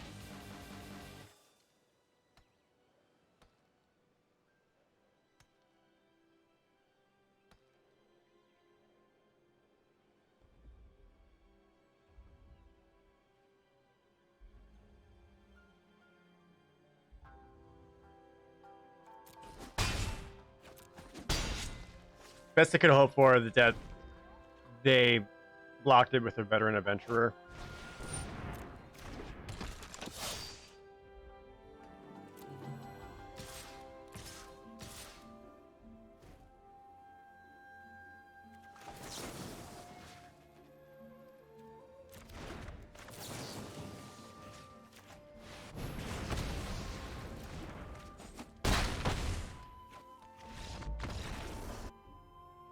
That's some shit.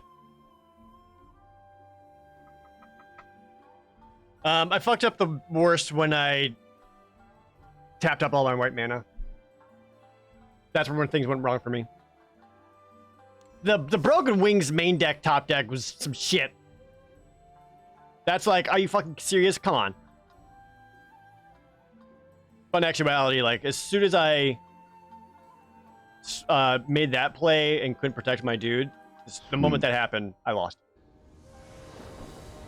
Agent, thanks for Twitch Prime. Broken Wings main deck is pretty common. Not that I've seen. That seems bad to me.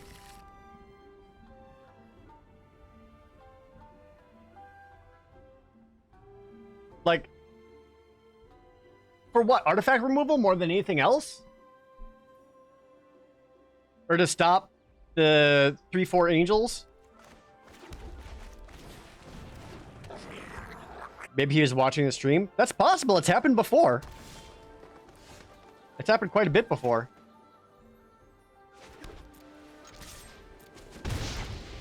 It's like, you make jokes, but...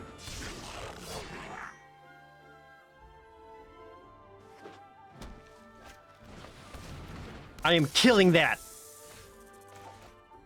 Extra fuck you.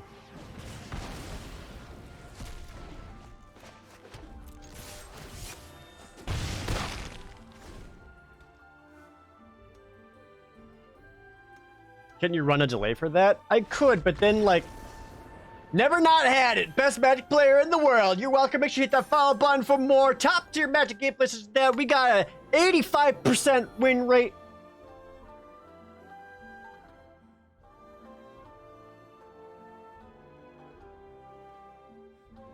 Anyway, you can run a delay, but the whole point of like streaming on Twitch is to have that chat interaction, you know?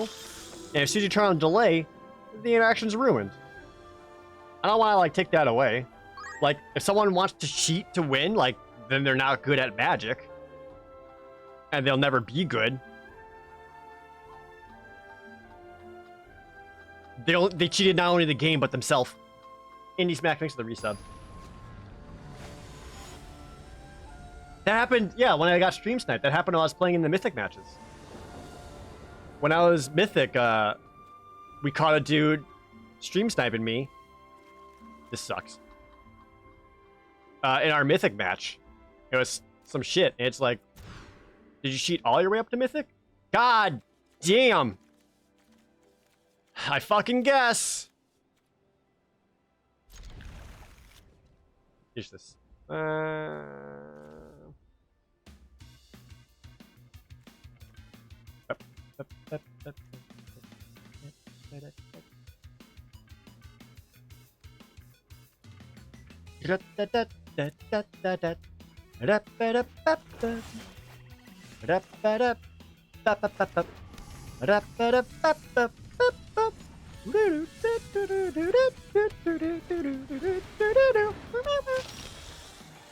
Oh no.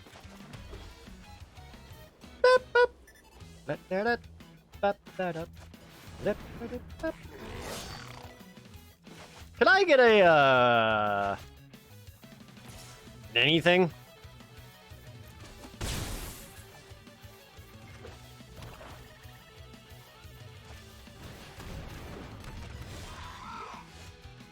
No? Okay.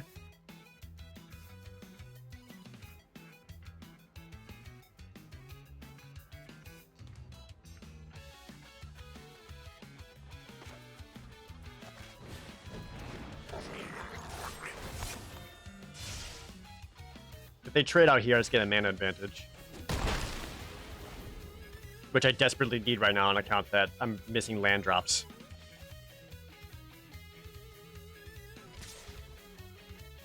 Used to watch a League of Legends streamer who had a ridiculous delay. Yeah, like, I totally get it. Don't get me wrong. Like, I get it. I don't know. I still value making a good stream more than anything else. Fuck! This sucks. It sucks. It sucks. It sucks. It sucks. Literally 2 lands, I'd be happy. Amiria Captain, Thundering Spark Mage. Just 2. Outrider, whatever.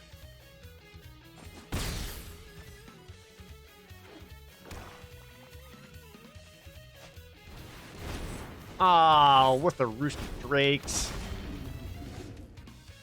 I can't. I just can't. I can't. I can't. There's still like 17 lands in the deck, for the record.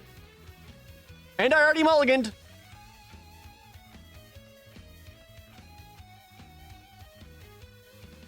That's magic for you. Sweet.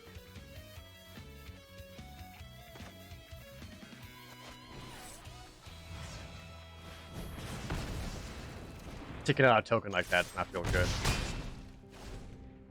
But I can still block this guy with shit. Or if I miraculously get the Spark Mage out, I can stop him that way too.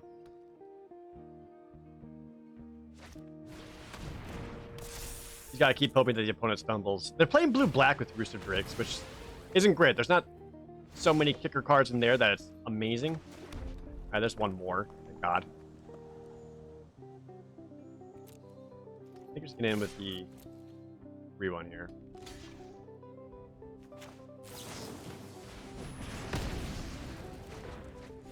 Yeah, I'll just keep looking to make trades. One more land, and then I'll actually be pretty happy because I'll have a Rogue Warrior. I'll play out the Mage, deal 3 damage to kill something. And if I can untap with them, I can then play the Amiria Captain. And this would be a 4/4 Flying Vigilance for 4 mana, which would be great. Wicked Lord Jasper, thanks to the Twitch Prime. So until then, I'll have to keep ticking my hits.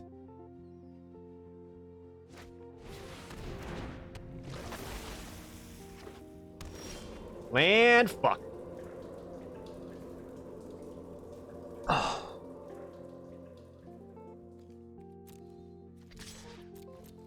Trade? Please? No? Okay. Seriously. 1 land. I don't even care what color.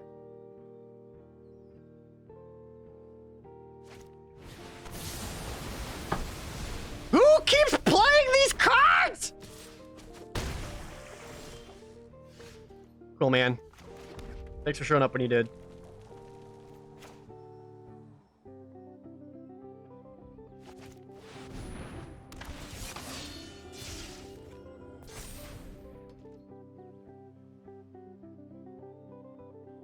I can still stop the diviner.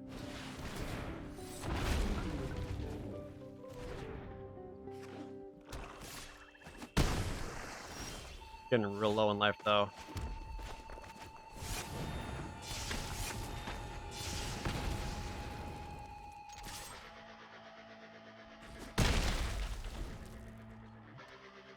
If you manage to kick another spell and make one more break, I'm dead.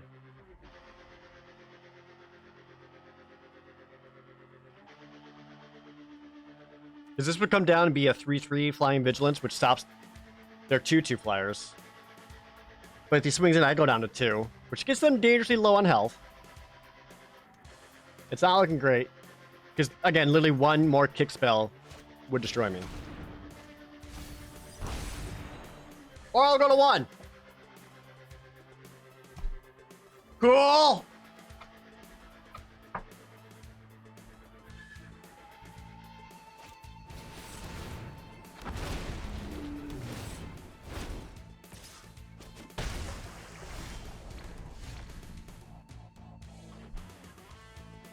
I can't even cast it.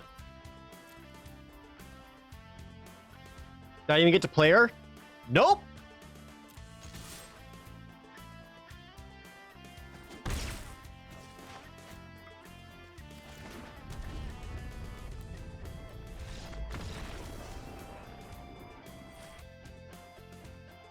That's infuriating.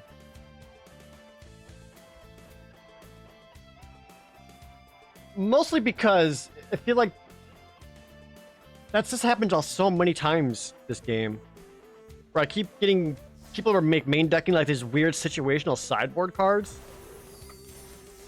And like, yeah, I prayed out for them. But it's also just like, come on. It's just kind of like, well, eye roll.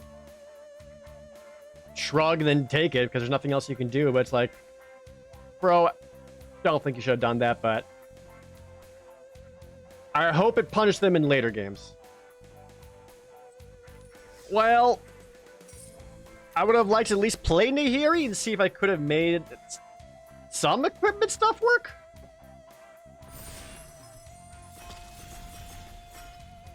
That was the weakest deck so far, though. All the other drafts, I've actually been happy with the way the drafts went. Chat! The legendary Super Crab!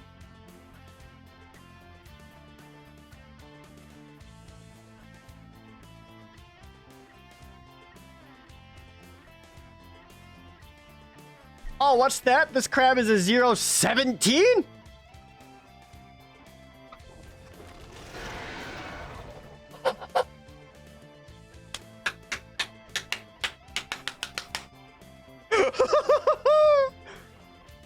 Yeah, crab. Let's do it.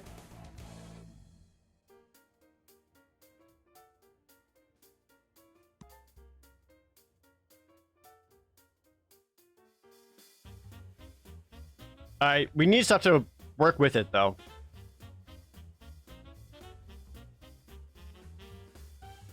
I really like short-footed infiltrator.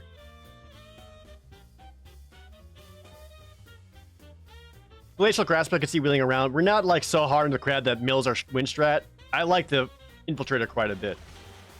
And I do want to grab the super good blue cards. Cut off blue to my left so that they're not taking blue.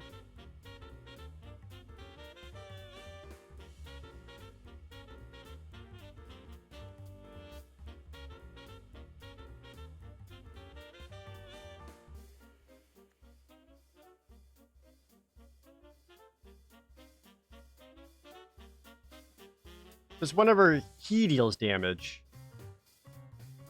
I draw a card. If I can tap any other rogue to make him unblockable. Okay.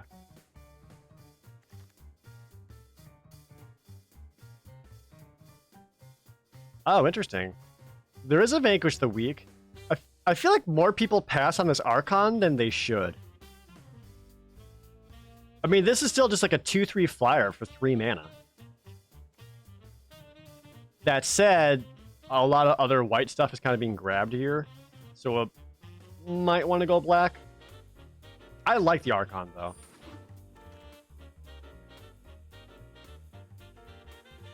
Yeah, only other white's disenchant. White would have been a poor choice. Expedition Diviner I like. Expedition Skulker's another cheap rogue. Yeah, all the blue and black cards are super playable. I like Field Research the most, though, because I like drawing cards. Okay. Zulaport Duelist versus another Expedition Skulker. Between the two.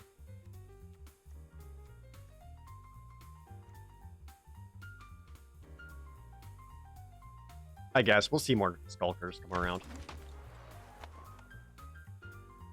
I do want to start taking some black, though, because I want to at least have some. I like that he's Flash. Oh, 4 notes. Oh, Commander Coil also with 4 notes. The Duelist is a great combat trick. I don't ever want to play one of them. I don't like playing more than what.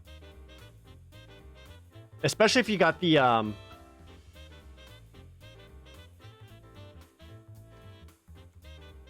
Wow, like these are good blue cards. Skitter Snake has just kind of been okay. I've seen Seafloor Stalker win games on his own. There's also just the Squid for like early protection. I'm gonna grab the Stalker because I kind of got like a rogue sub theme happening here. Ugh.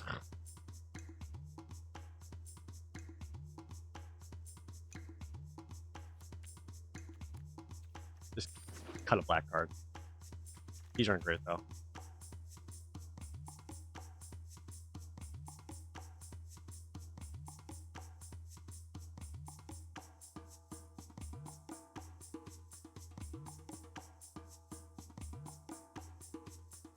That negate though. You mean the art? The negate art is awesome. That's like my new favorite negate art. It was Ixalan, but now it's that one. I'm not gonna play negate, but that's good art.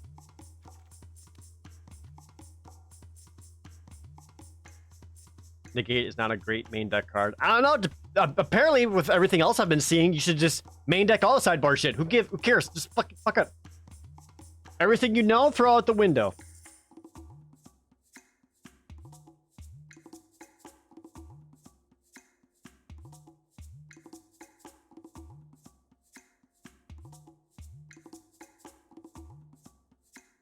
There's always that one person at every table. Which, in their defense, is a new set. Ooh, Cleric or Skyclave Squid. These are good wheels. We got 2 solid blue cards.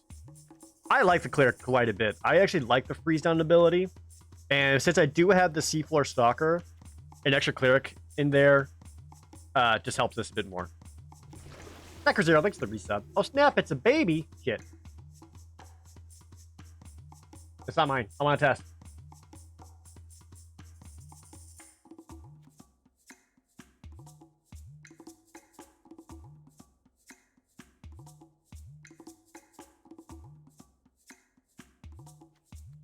I didn't really see a whole lot of other black rogues though. Like the 2/1 Flash Flyer, the Mills do. A knife! Wanted to end on a win. I mean, I do too, all the time. But thanks for being here, Dahlia. Have yourself a good one.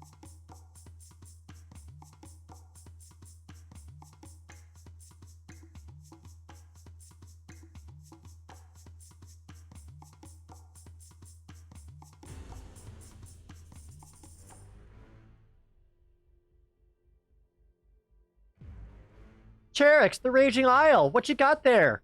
A knife. No! That's brilliant. I'll make him into a 118. Actually, don't hate the Mind Drain.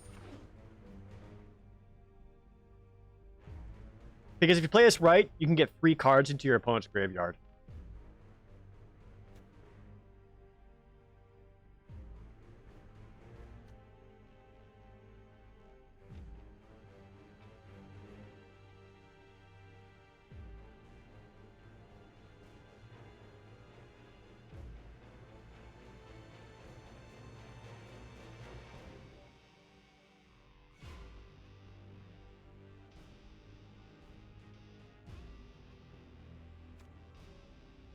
Shell shield? Sure.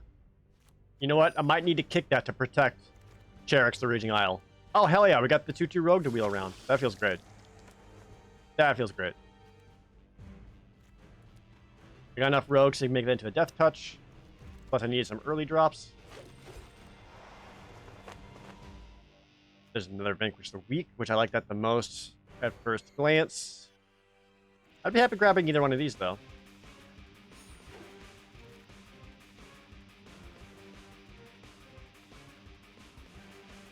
I think I like the Relic Golem.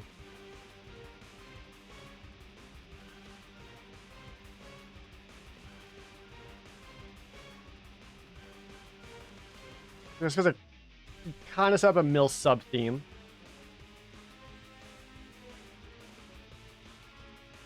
I like having 2 Vanquish the Weeks. I don't know about the third one.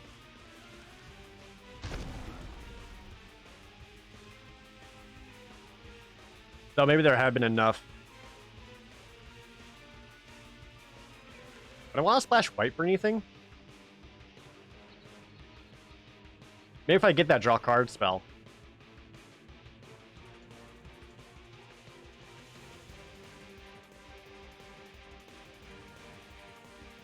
Yeah, I'll take this just in case. Just kind of get a fix for black-white. You don't understand the utility knife equipped? It seems like a lot of mana just to pay for a +1/+1. Yes, that's because the card is bad.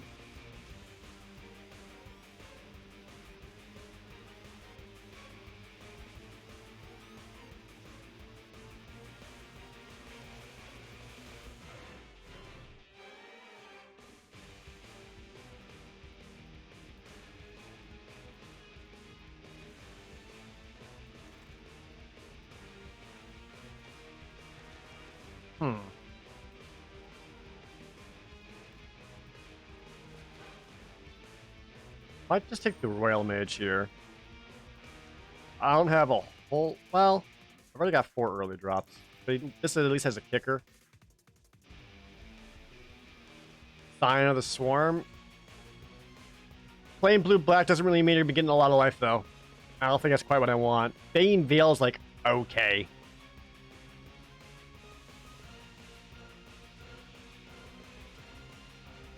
If I was black-white, I'd be all over this.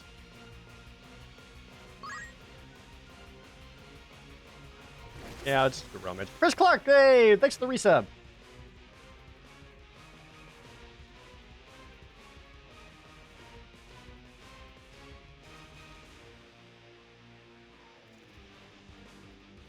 Ooh, the Black Bloom Rogue is super good. If you get 8 more in the graveyard, you get a 3 mana, 5/3 menace. I'm a fan of that. So again, some solid black, some solid blue. I think we found our colors.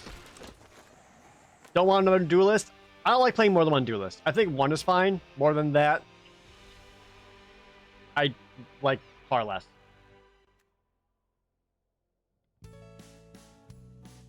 So I'd love to find some Deadly Alliance or the 2/1 Flash Flying Rogue that mills for 2 when it enters in.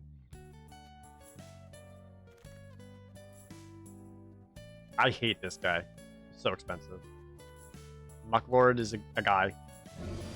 Hard to disagree on that one. I don't know. I only just like the one.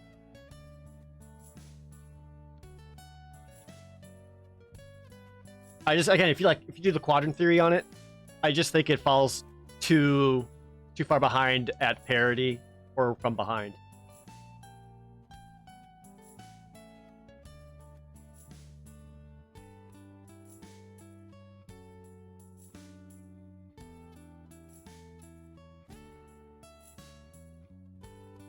What's quadrant theory? Quadrant theory is a theory in how you value a card in 4 different stages of the game. One sec.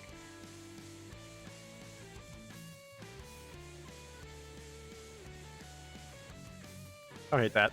So, basically, you look at a card, like, say, I don't know, it's an option. Black Loom Rogue. And 4 stages of the game. It's what they call development stages. So the first 5 turns, turns 1 through 5, how good is a card? Then it's when you're ahead, when you're behind, and then when you're at parity, which is just like board stall. Like neither one can attack him.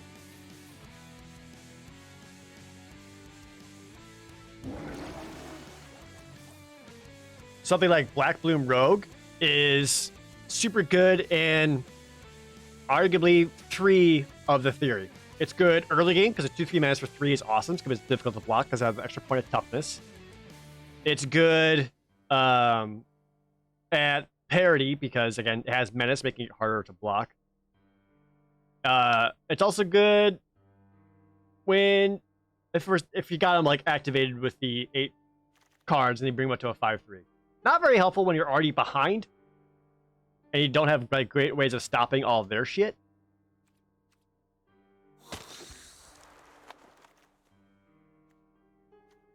No, all this kind of stuff. I'm just gonna cut colors. Or even like yeah,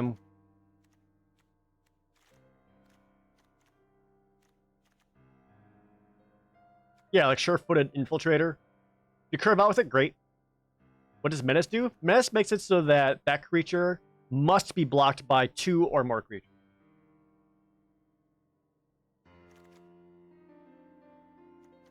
Dreadworm, I guess, because I don't have anything that costs more than 4 right now. Man, you know what kills a Dreadworm? A Crawlworm. Oh.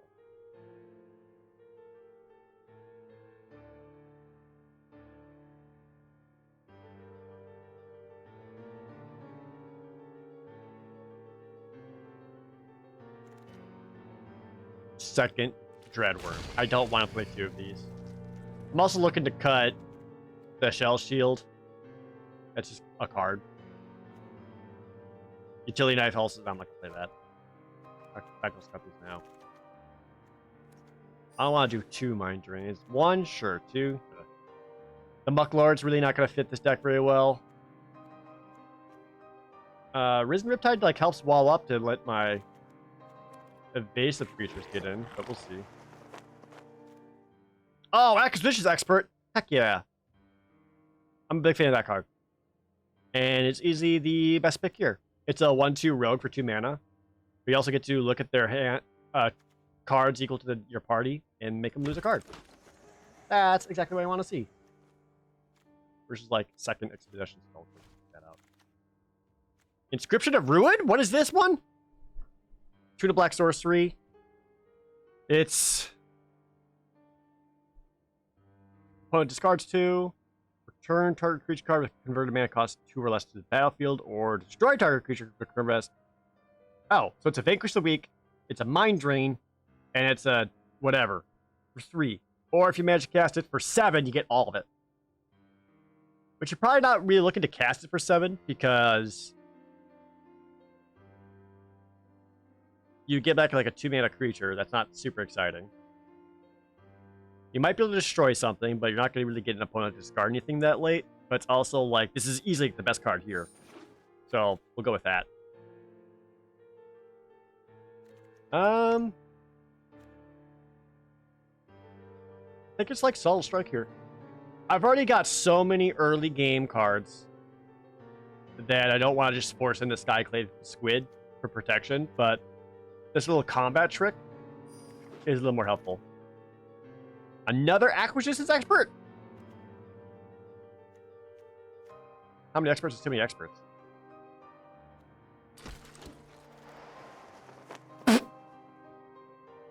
We had second Acquisitions Expert, yes, but what about third Acquisitions Expert? That said, there's also a Deadly Alliance here. I think I need the Deadly Alliance. I don't have anything that kills stuff that's bigger than 3. I'm happy with 2. Third one wouldn't be Mimi, but 2's fine. This is just kind of some garbage.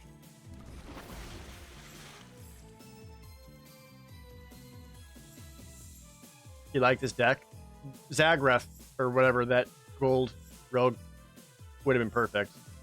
I wish I had bigger top end.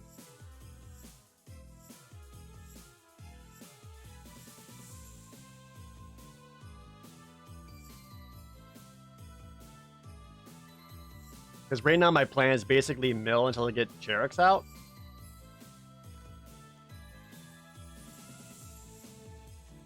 I got like I got Cheriks as a win condition. We got milling the opponent to set up the Relic Golem and the Black Bloom Rogues.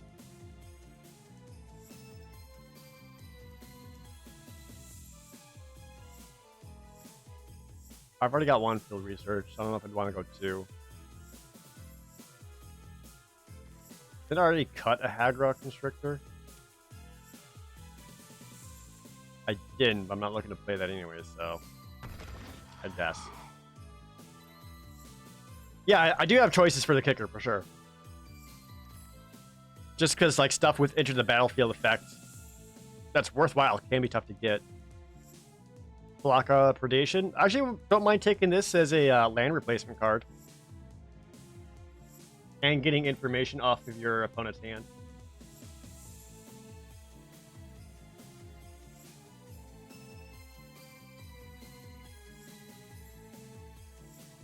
This hits. So the dream is to kick Inscription of Ruin and then kick the Royal Mage to get it back to my hand.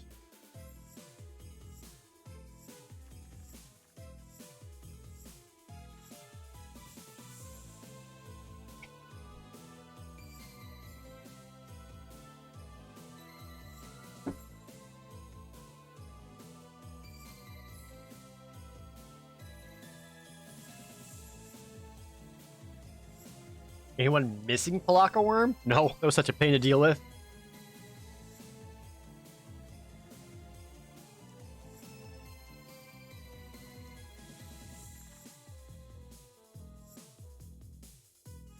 I might just grab Living Tempest because I lack high-end stuff right now.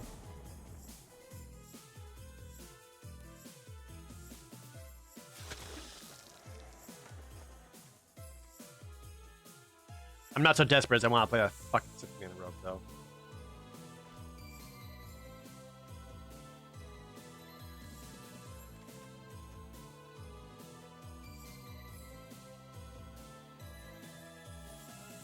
Squid or second Cleric. Guess Squid. You look like a good Yu-Gi-Oh player? I'm not a good Yu-Gi-Oh player. What made me stop? Yu-Gi-Oh made me stop. When the game got to be instantly Garbo, one expansion later.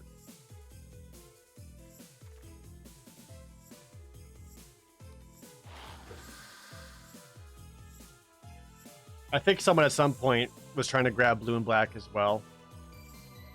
Because we definitely started getting starved at the end.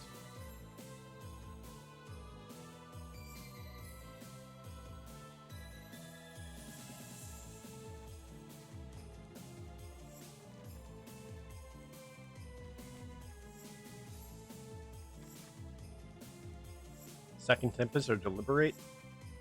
I guess.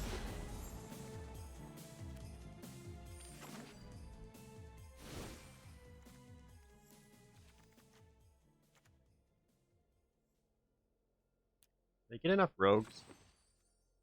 7 rogues? That's actually lower than I would like.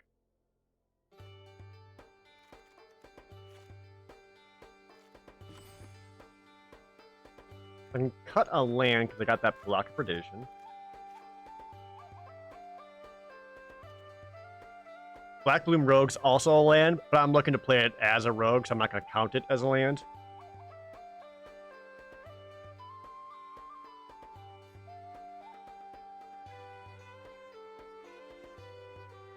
I got some real Garbo filler cards in here.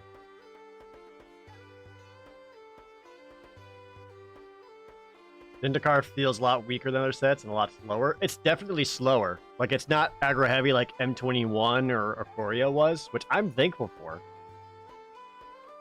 But to say it's weaker, I don't think it's weaker, no. I think it's actually a super fun limited format.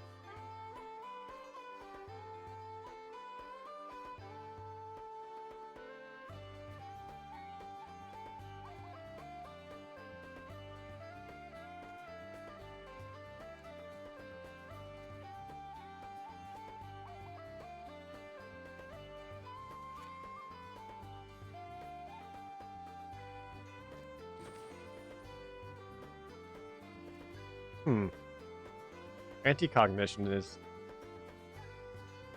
the most clunky. It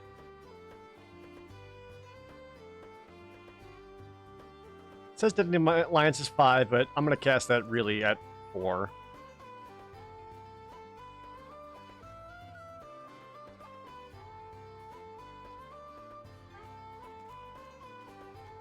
I think I got enough stuff where I want 8 cards in their graveyard that would keep the Mind Drain in there.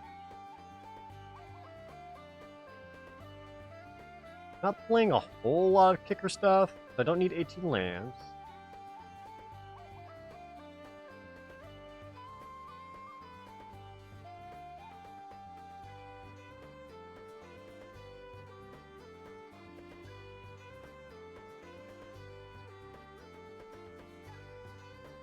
I've got so many creatures on my low end that bothers me.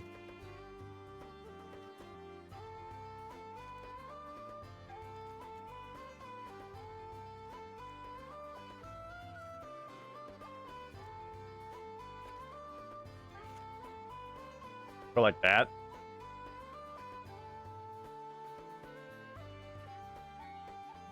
I actually might be able to go down to 16 lands, but just how low my curve is.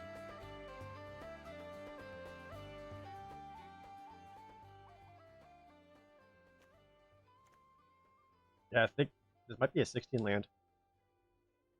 I only got 2 5-cost cards for creatures. A total of 4 drops. But I don't want to screw myself on mana that much.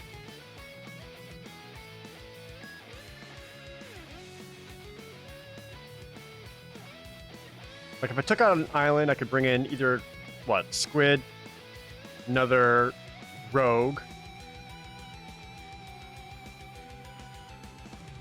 I guess I don't need that many. Bring in Anti-Cognition. I'll stick with the land for now, see how it feels.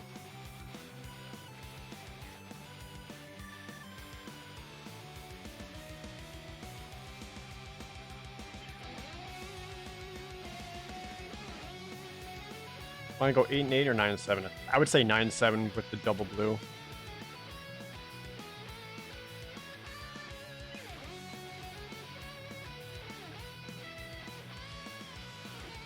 Yeah.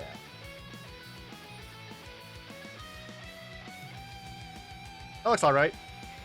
I wish I had a better top end, but it looks alright.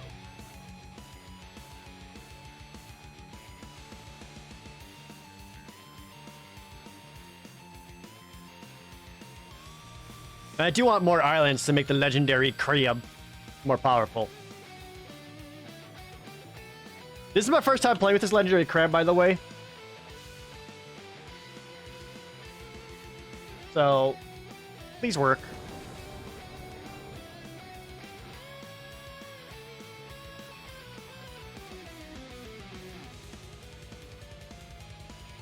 This looks good. Got so many rogues to set up for the sure-footed infiltrator.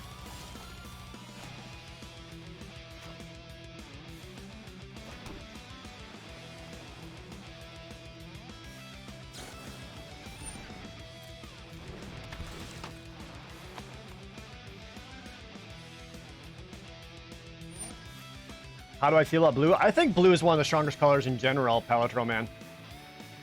Because I also really like the blue-white. I think blue-white is super good. Fucking got him.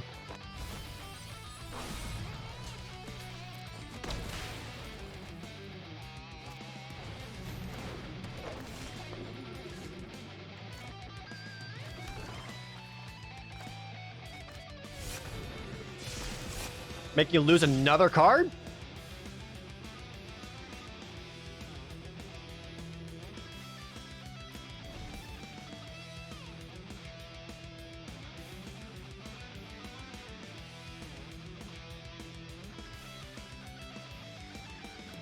Dude, that was a fun duel. You'd almost say it was time to duel. Well, that's not good.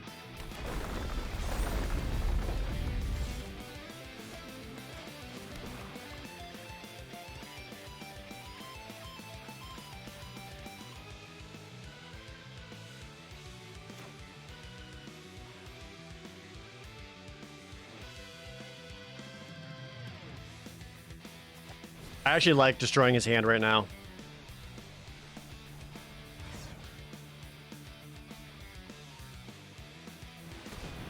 Because that'll force 2 cards to go away. Which was the Paired Tactician and Tazri. So now if they draw a land and Fearless Fledgling gets in a +1/+1 counter, I can still use Vanquish the Weak.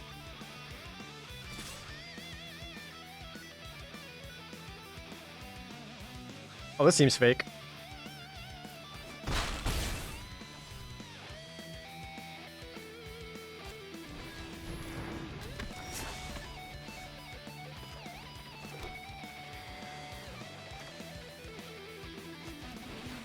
Same plan.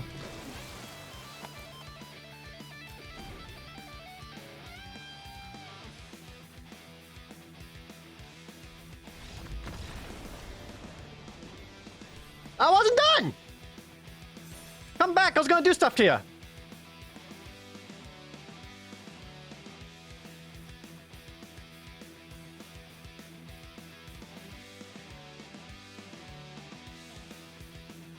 Well, people just want to play Magic with me.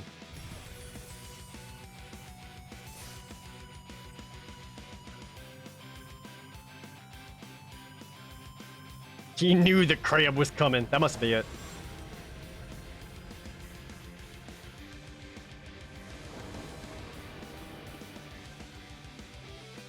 Speaking of, I go first. Oh man, I hope I draw a land.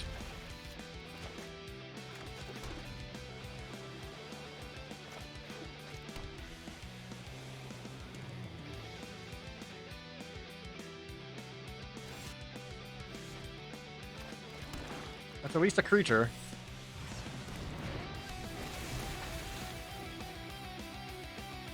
One land of any kind sets me up to go field research, which I pretty much need.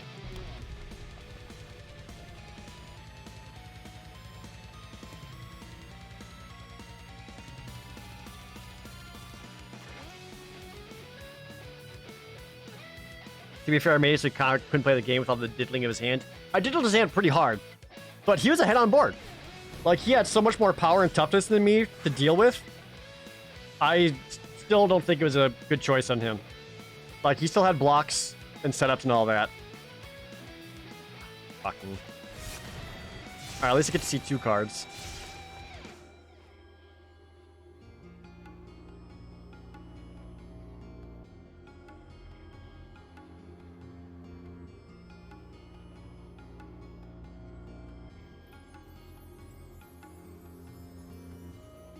Resolute Strike and a Utility Knife?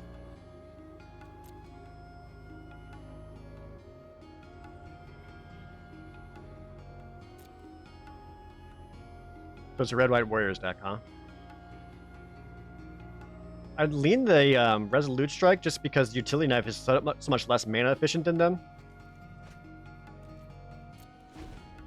Like, give me the equipment onto the links I can trade out. And if I can just get one land, I'm golden.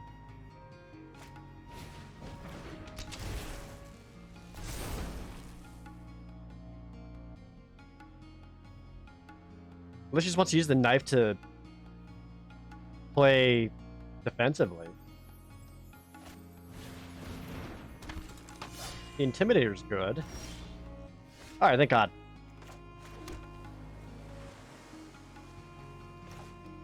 Yeah, I ain't gonna mess with that.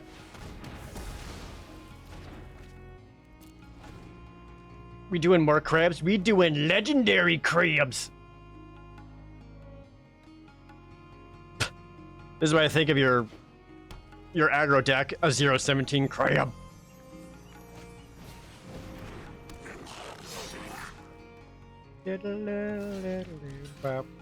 I'm fine with this trade out.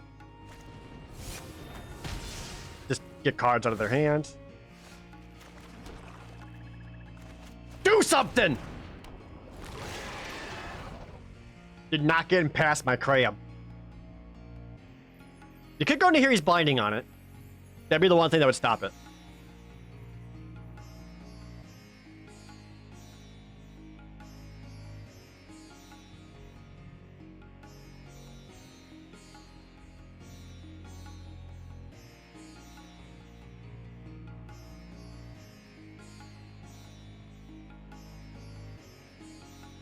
Yeah, the crab.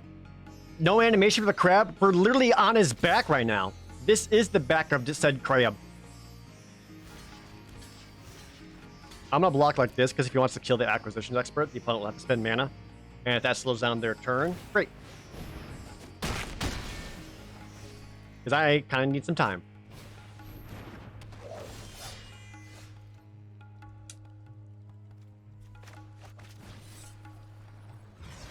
Alright, I just need to fucking find some lands here.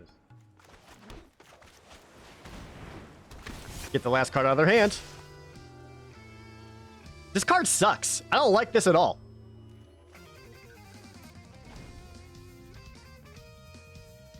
Got him, but ugh.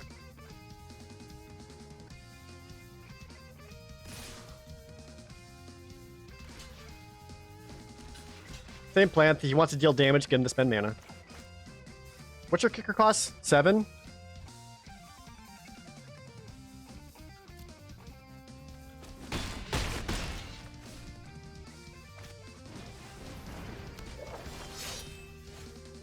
Hmm.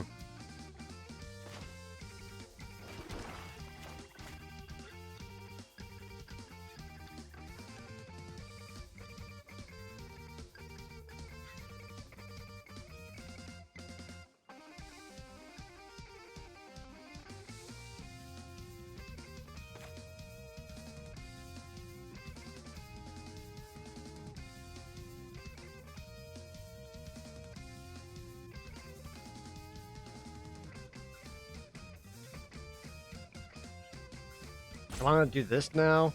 Flash into 3/3.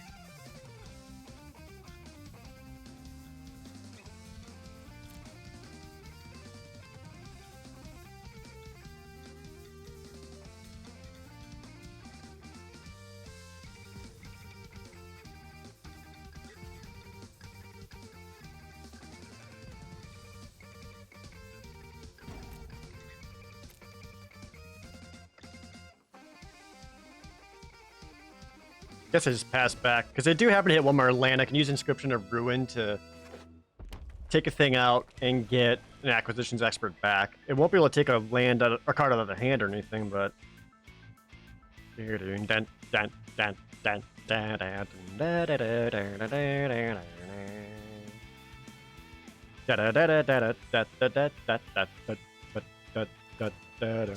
if you don't want to attack, I'll splash into 3/3. You fear the crab attacks, don't you?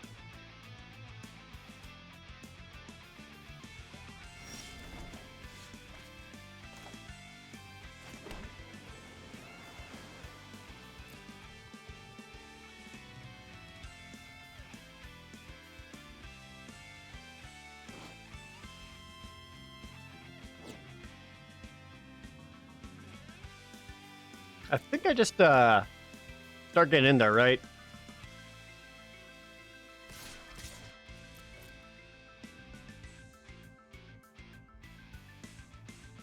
I can activate the crab twice to get in for 8 right now. Hit him for 11 damage.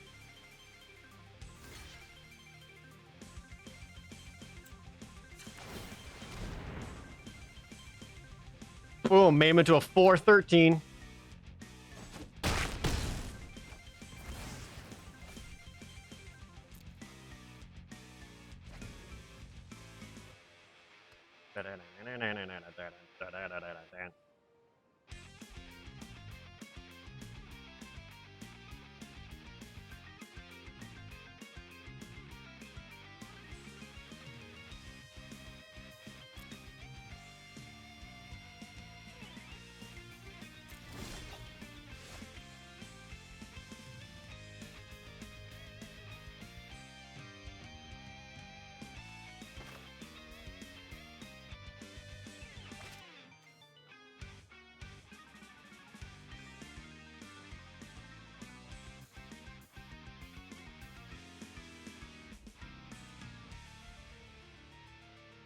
I kind of want to kill this guy the most just because it can pump the team.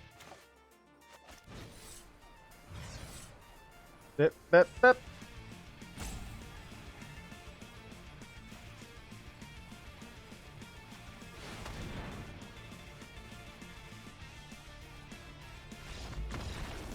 Okay.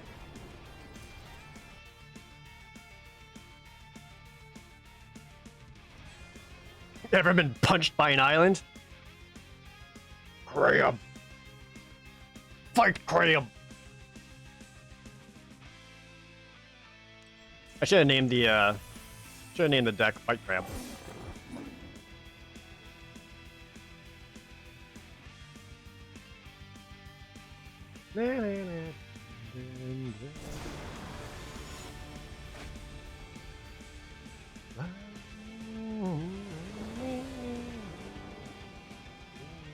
Oh, Crab. Ooh, this is sexy. I like this.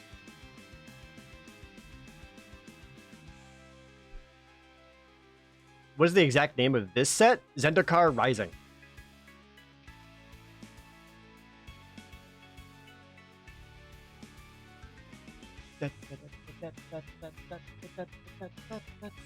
Fight Crab. I want to rename it Fight Crab.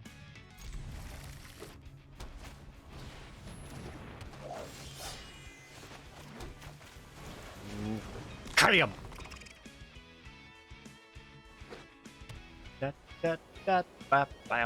Wow. I'll take the one.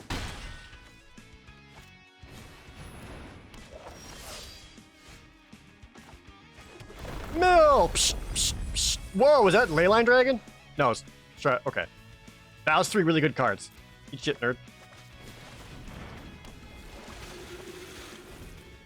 So if he swings in again, I'm actually would rather take the 3 damage from Cliffhaven Sellsword, because I can play the Acquisitions Expert, see 2 cards out of hand and get rid of 1. And that's a bit more valuable to me than 3 life.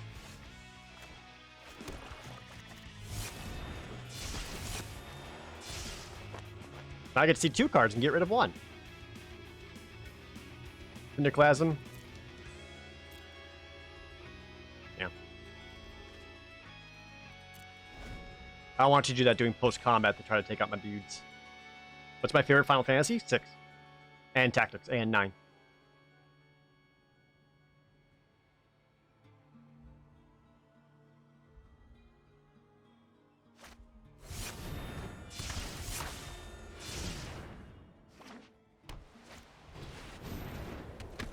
Going wide. Cleric, Rogue, Wizard.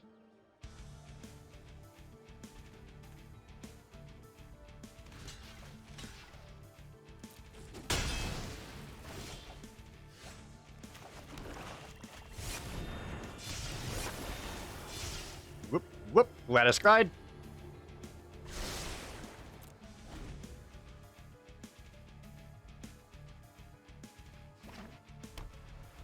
Do worry about that Banneret being able to pump the team.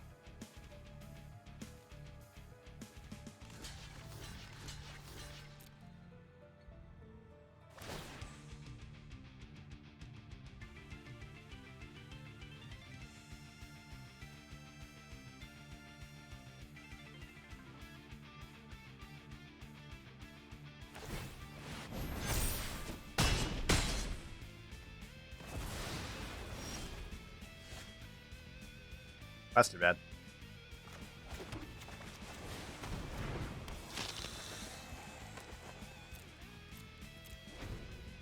We got 7 cards in the graveyard. Ooh, another Pump Boy.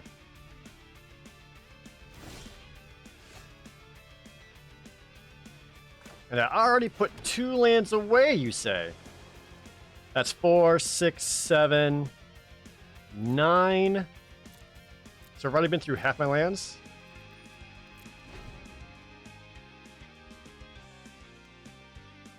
This set is very 1/3 heavy. This set is very of all the things it lacks.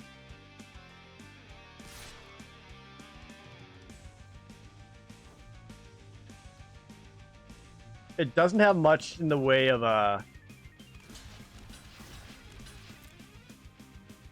like all the there's like I feel like the set is generally small power.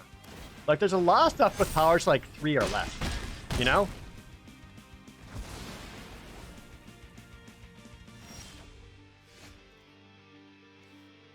I guess. Can I play both? I can.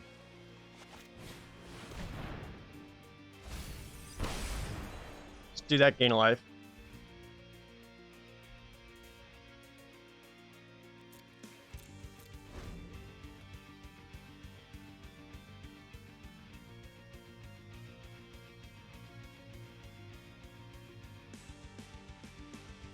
Okay.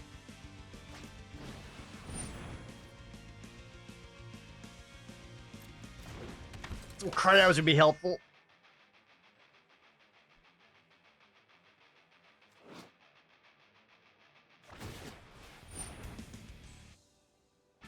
You don't have haste or anything, right? I'm in trouble.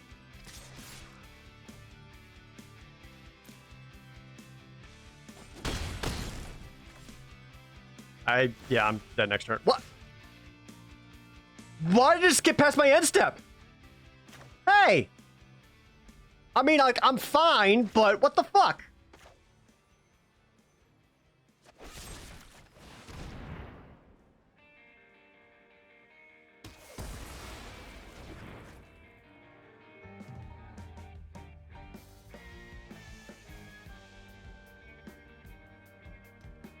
My card became a cleric. Became a coward, not a cleric. That's what it was. You're right. Thank you. That's actually important to realize. So I want to play that before that trigger, because otherwise you get fucked.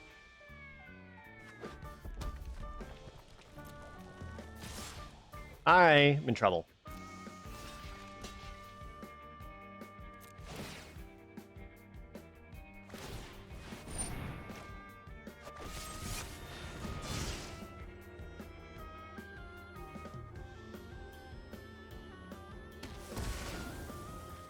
Well, this Freezy will at least buy me some time. Any creature.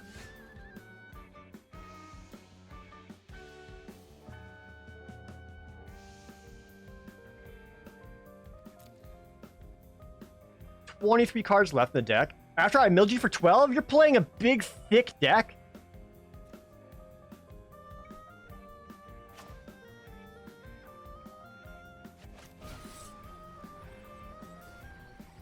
I'm short a swamp to kick it. Let me see if I get one.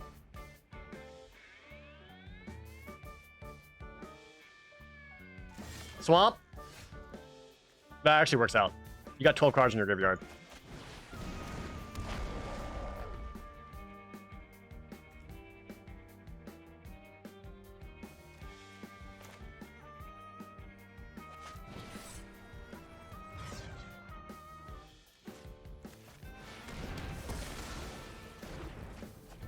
Just to make sure you can't pull off any shenanigans.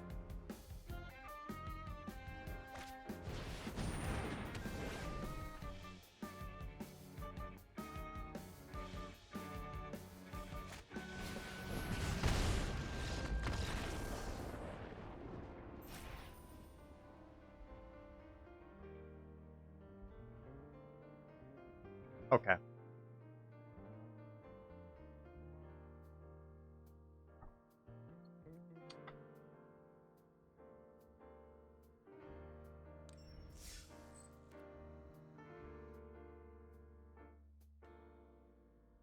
One more swamp to be able to kick that. Get either the Nahiri's Binding or that Royal out of his hand. And get another creature out would have been awesome, but them's the breaks. We got Skulker, we got 3 Rogue. I'm on the play.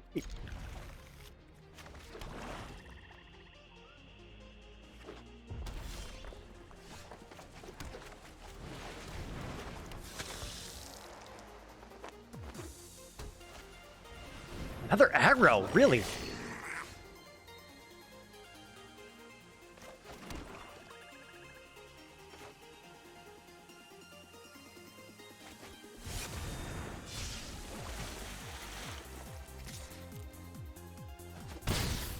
Should attack before playing. Not that it matters.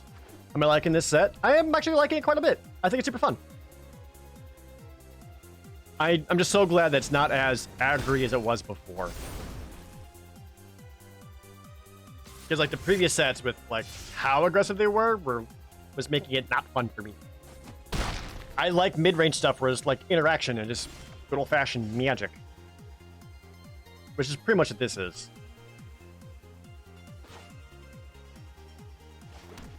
So I actually like going Vanquish the Weak here, because this will force him to spend another 2 mana on Relic Axe for later.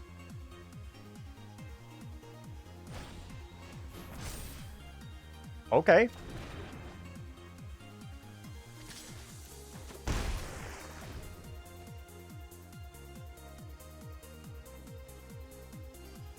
My fan is Zendikar with or without Eldrazi? Without.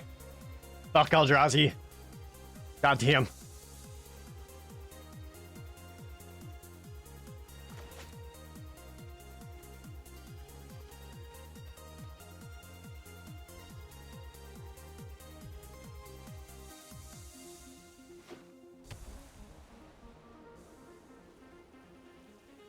With or without crabs? Oh, crabs with everything, please. All the time. Why are Eldrazi bad? Because I don't want to fight a fucking 17/17 indestructible. When it attacks, you lose 20 cards off your battlefield and your deck, and you gotta call your mom and let her know what a disappointment you were. Not a fan of that shit. Generally speaking. I wish I had one more mana to Subtle Strike in response. I can at least do some scrying. Like all of these.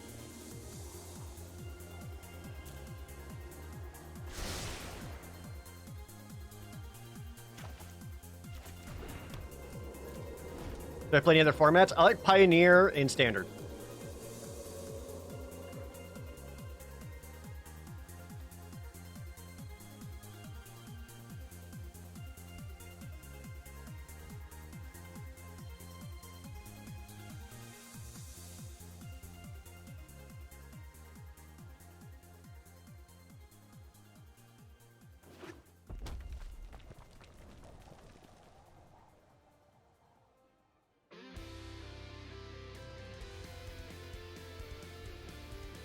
Now, if he swings in, boy.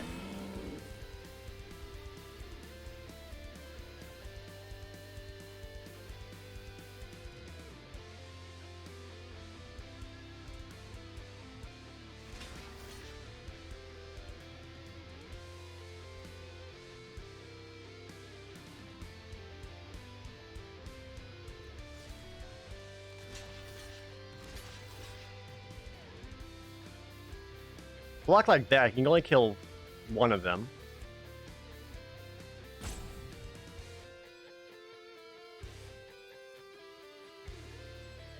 Or I can kill that, force him to spend mana to equip, being a Subtle Strike. No, that is too toughness. I can deal with that later. We're taking out this guy.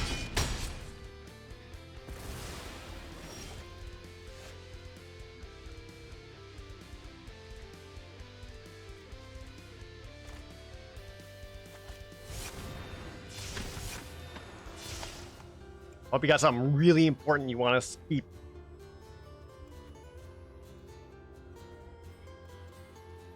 Scavenge Blade. From here, I kind of like keeping up Subtle Strike, bringing it down to a 4/1, blocking with the Acquisitions Expert, and just killing it that way.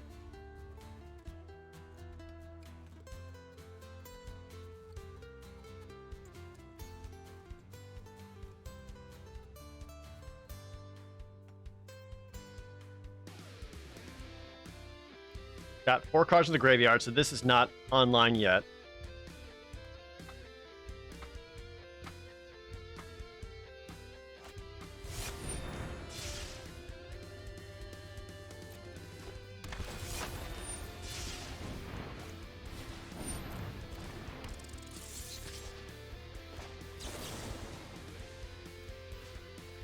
Give you -1/-1. We'll put a +1/+1 counter on the Seafloor Stalker, bring it up to a 3/4. Get these out.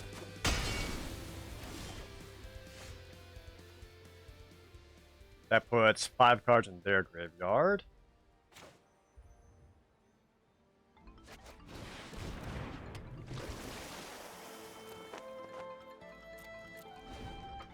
Use Sure-Footed Infiltrator to maybe draw some cards. So they play a land and equip the axe. I'll probably just need to suck it.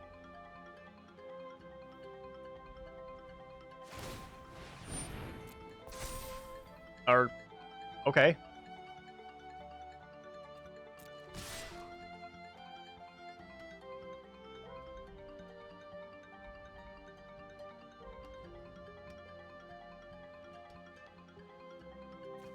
Five cards in graveyard?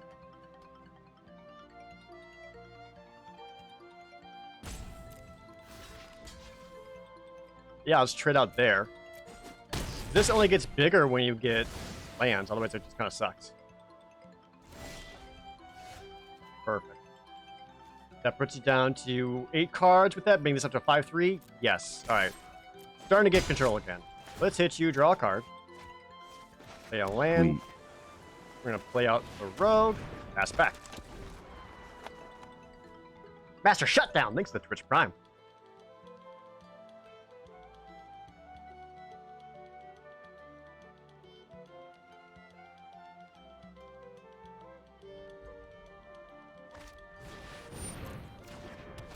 Box that Ed up. We both draw a card. Gets a land, goes up to a 3-4. Attacks. Zulaport Duelist! Give you -2/-0 till end of turn. Mill you for 2. This goes up to a 5-3. Block with 5-3. Kill your boy.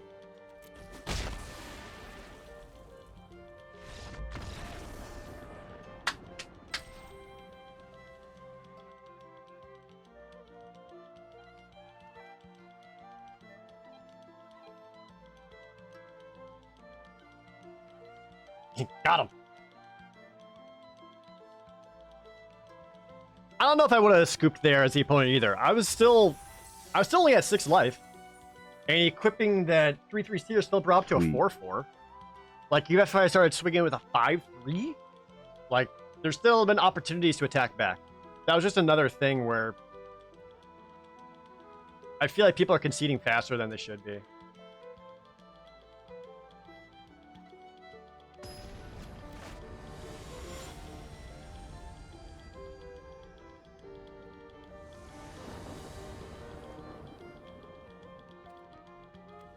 Black mana. Got a 1-drop. I go first, though?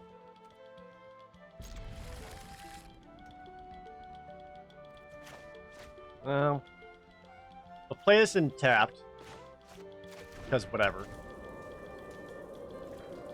Pointing out 1 blue for this isn't great, because it's not often your opponent has a turn 1 drop where you can get value out of this right away.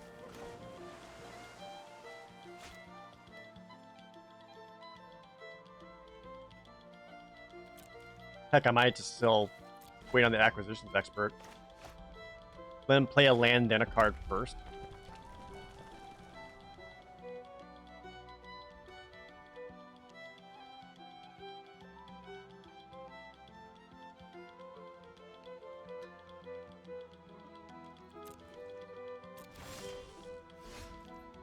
We got a cleric.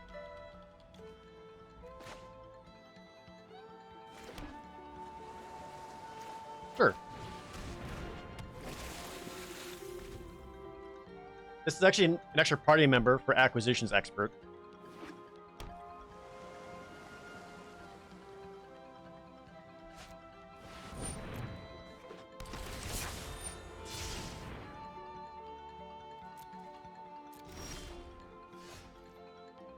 Damn it. I might need to play this guy out of the land. Yeah, I do. I'm missing too much stuff.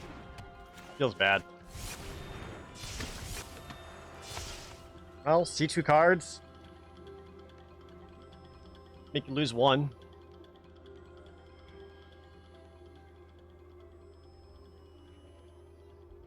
Brings deadly lands down to costing 3, which is awesome. Kind of wanted my 4th land to make sure I can use Short-Footed Infiltrator using my acquisition expert or the Duelist to tap it down for him.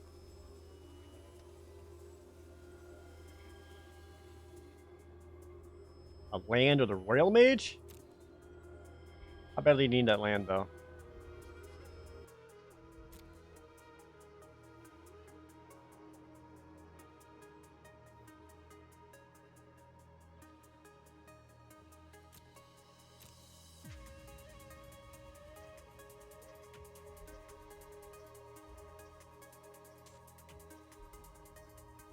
Must like if he had more lands than this, he would just show multiple lands and not care, right? No, that's just the safer choice. But that was just a really interesting show by the opponent. Maybe he only has one land, he had to show something else. But this being kicked later on would have been more devastating.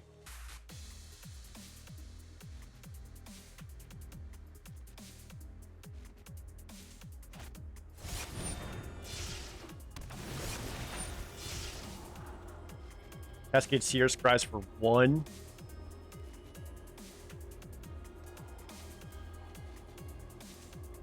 I don't like this card very much. This is like middle to low tier filler card.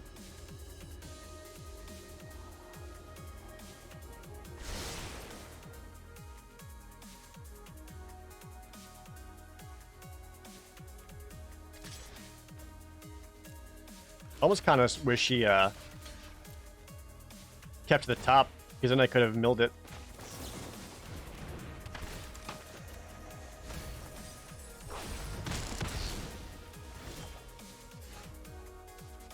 Four cards.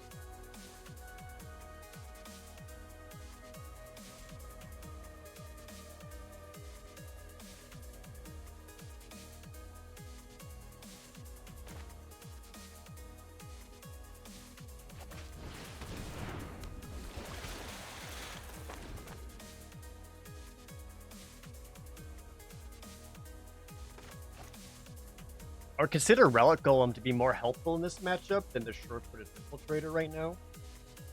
So I'd rather draw out any potential removal spells now and keep the Golem up. Because he's already got, was it 4 cards in graveyard? That's halfway there for the Golem. White? Ah, that was a land you didn't show me. Need a white land. Chat, I still don't like the Zendikar full art lands.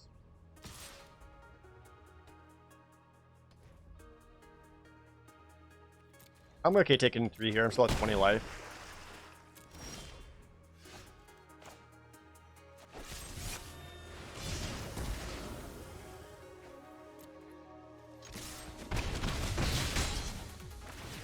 In for 5, and I get to draw another card.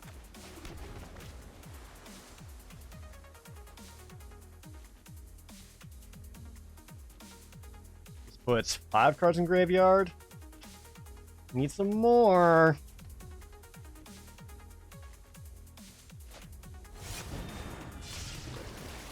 I guess they're... Are you blue-red or are you blue-white party? Cobbled together party?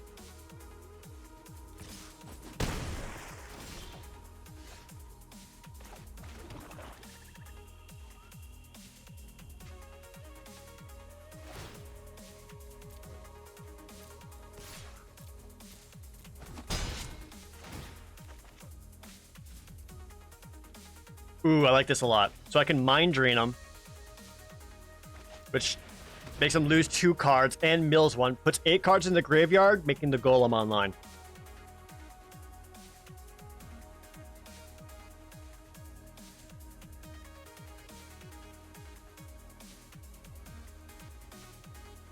And I gain a life. Yeah, ditches, Concerted Defense, and an Expedition Diviner.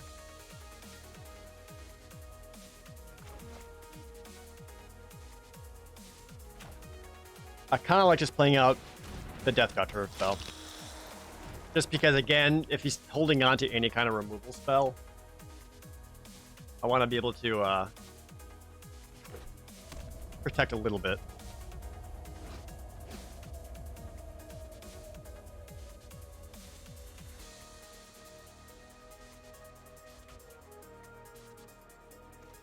Until I get something that kills the Seafloor Stalker.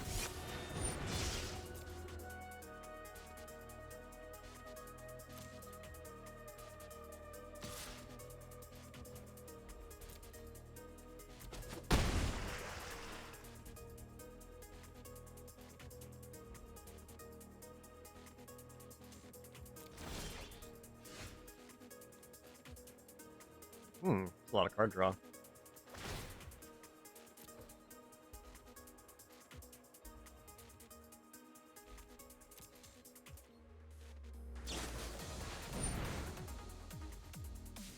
Okay. Now I know what's in your hand. There's now nothing.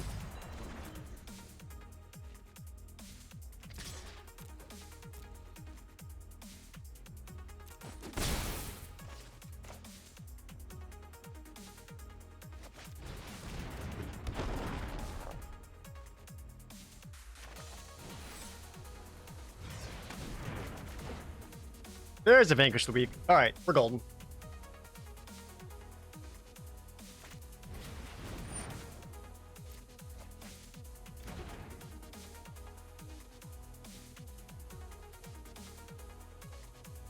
GG. Well, the opponent did just draw 2 cards, so they still got stuff. And I pretty much need to play this while their islands are tapped down, because otherwise they can respond by activating Sea Stalker to draw more. Yeah, that I can deal with. I think then dealing with a 6/6 is a little bit harder to kill.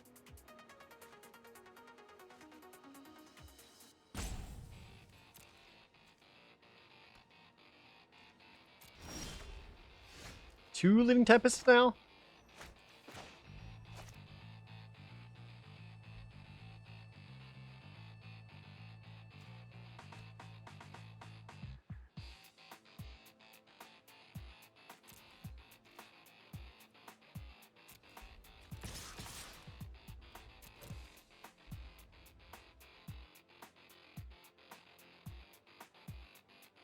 Start putting pressure on. This is 8 damage. They have to double block to kill a Relic Golem, and I can respond with Vanquish the Weak to kill something. Okay. You go down to 6.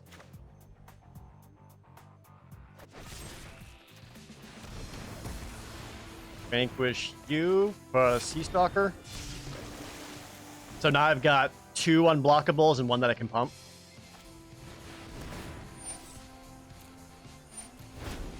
Yeah, kicking a Realm Mage. They'll be able to get a spell, but it's too little too late at this point.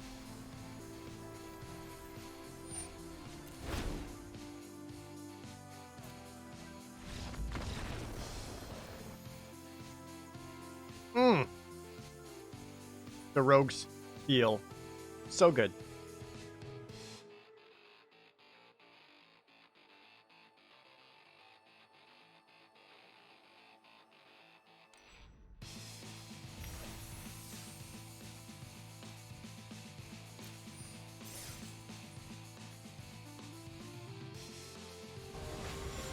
I'm not even using the best rogues in the set. No, I'm not. I didn't even get to play my crabs. Speaking of. Opponent goes first, though. This Canyon block has a 3-drop. This might be dicey. No! Uh-oh.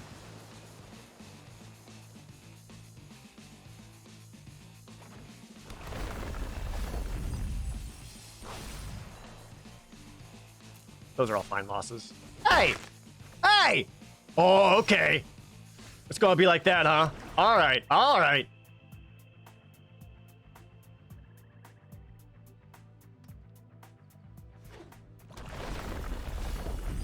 No, there goes my crab!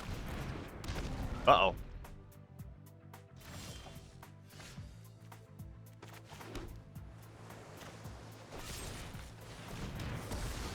I hate I have to do that, but this stops the golem from being active without them paying mana.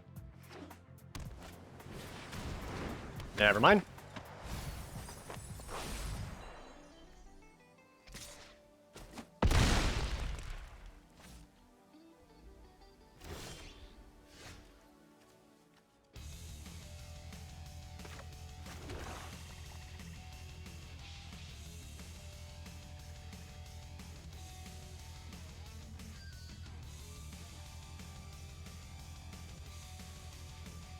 This would be amazing kicked right now.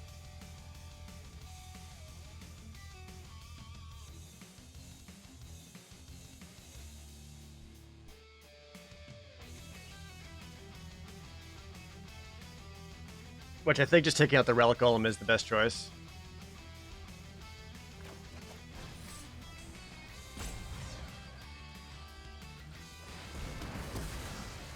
I'd worry if I played Charex, the Raging Isles, the big old crab, he could just use a Vanquish the Weak and kill it. And I got ways of dealing with the flyer.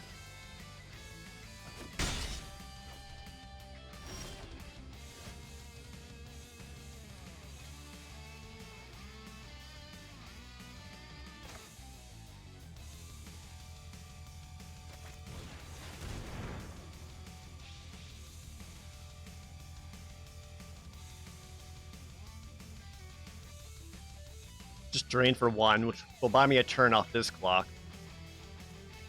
And if they're not playing anything, I'd want to take stuff out of their hand. Hit a couple sorceries, Bubble Snare, and a Feed the Swarm.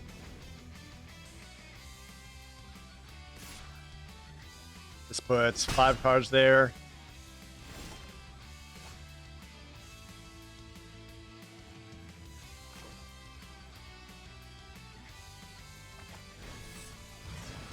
Missing my land drops.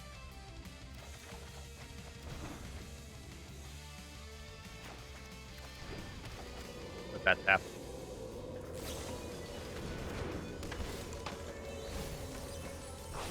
That I figured as much.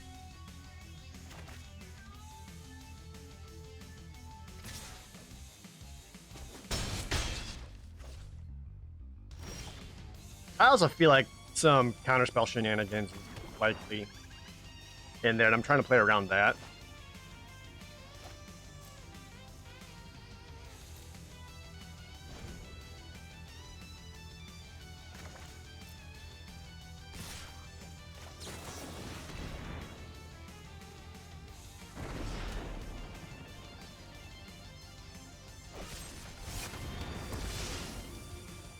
Yeah, I don't know if I'm gonna have much more to stop this. Not like that, nope.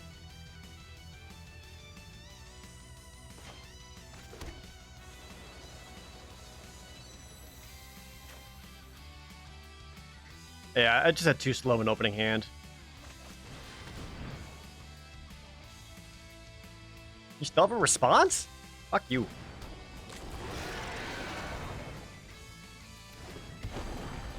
I needed cards like this for my draft. I didn't get any. Yeah, without that, that's probably the weakest part of my draft, is lacking cards like the Namana Sky Dancers.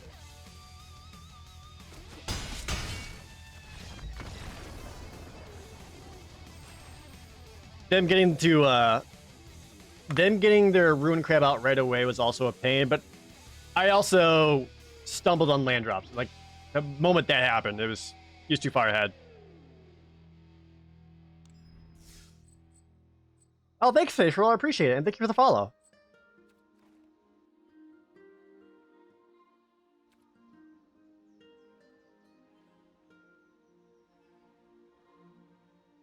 Is this game field a big crab? Yeah, it's the Leviathan crab that my my deck, my pack would pick one.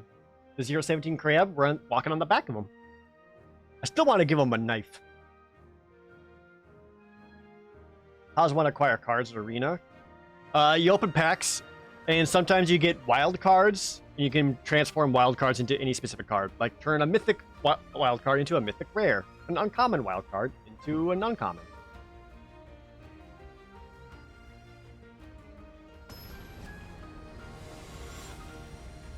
Alright, that was a rough hand to keep, but on the play, mulliganing would have been worse. Is this any better? Yeah, I actually like this. If only because this is a 3-person party for the acquisitions expert. Which this is absolutely like named after Acquisitions Incorporated, right? No one else has ever said their treasure hunting, dungeon diving is acquisitions acquiring. God damn it! Did you mulligan down to 3 though?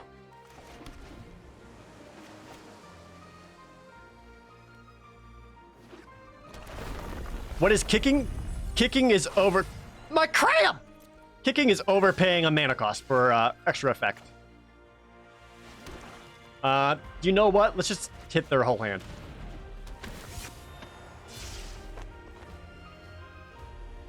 Make you lose one.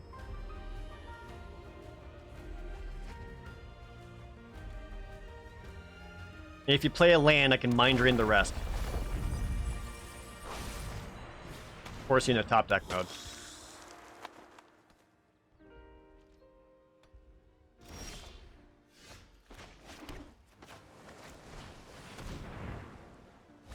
Fuck. What do you got? What was that? Roost of Drakes? Okay, so your crab actually might have been your backup plan.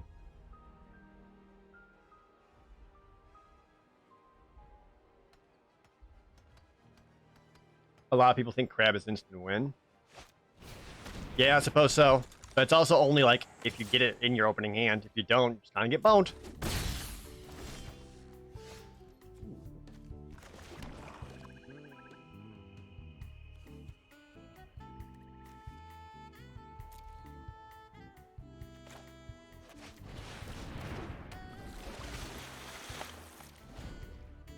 I am looking to double block that Black Bloom Rogue. If I get a land, that becomes a 5/3, which I'll still have to trade out for. Well, that's a bummer. There goes my Vanquish the Weak.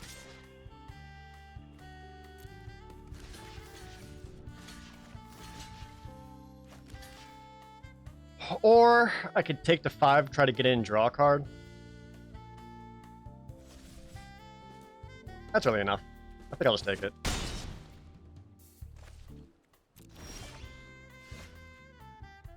That's a lot of cards.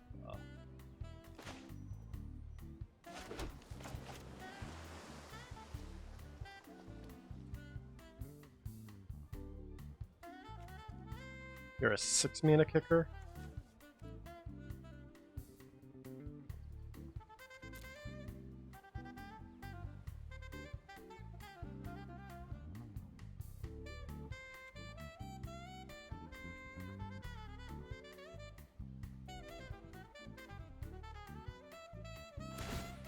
Let's just draw a lot of cards.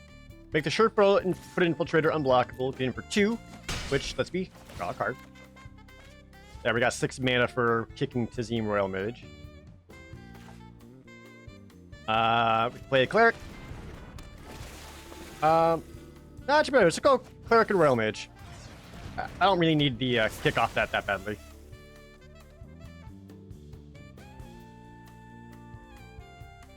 I'm mostly looking to double block that rogue.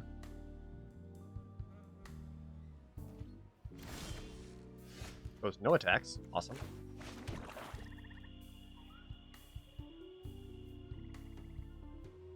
Same plan, same plan.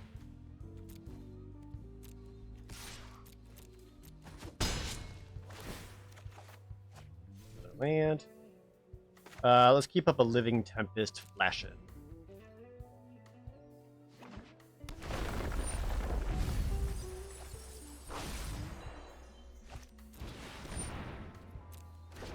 Ooh, and a Falconer.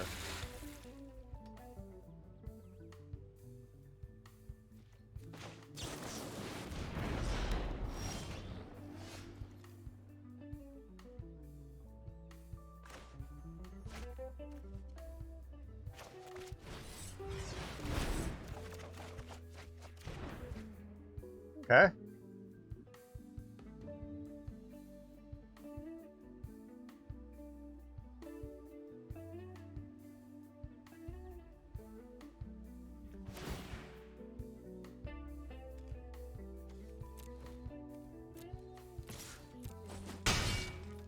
Should probably slow down on my card draw.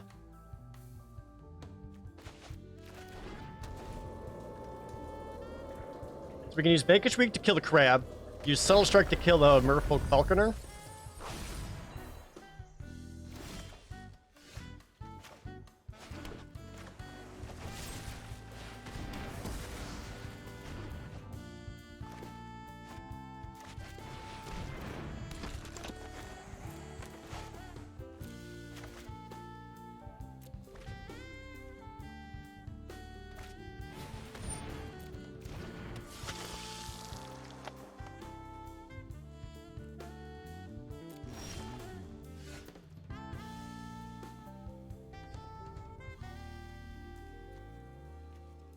Well, I can kick this bad boy. 3 cards left in the deck. Get something 2 or less.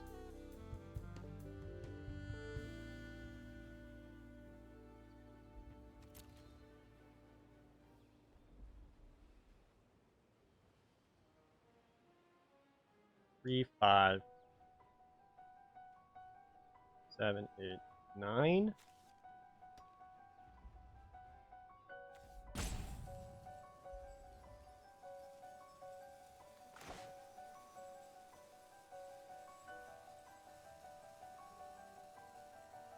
How many lands do I got? Yes, I got enough to kick this and cast Subtle Strike.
Got Menace.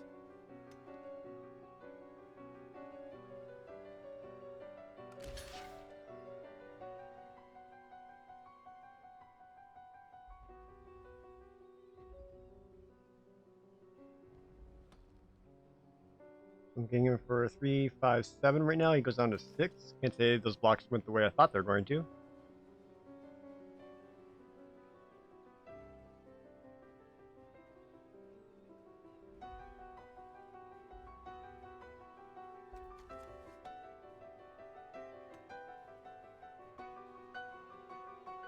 Rissy and the Spirit, though.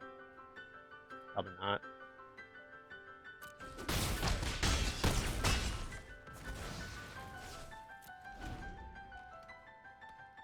All that to bring him down to 6.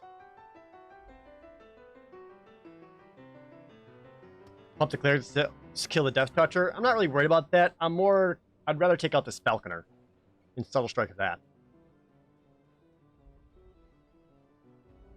Because I can start representing lethal in the air. And just give him back the sure-footed Infiltrator as a blocker.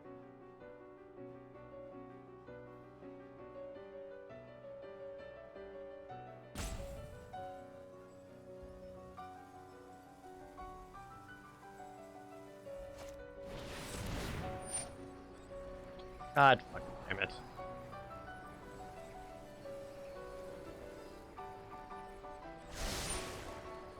Nice top deck. Well, now if he gets 1 land, I'm dead. I don't think I got anything that kills it.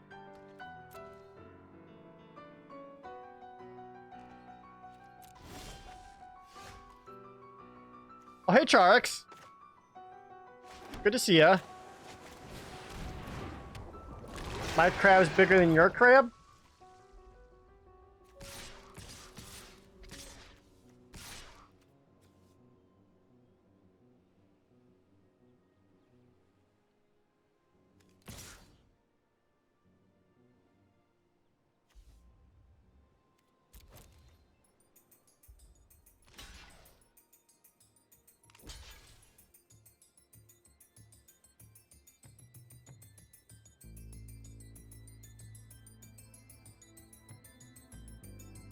How badly you want to keep that crowd alive?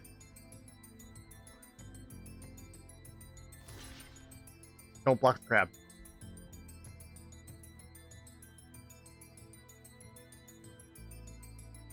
You can't. This is Menace. Don't block the crab.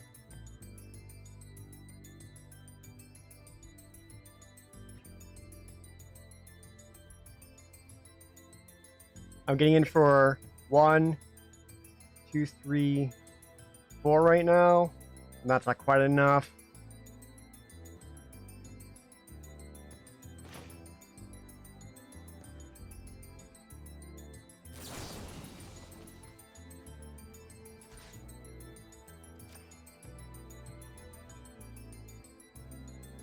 Yeah.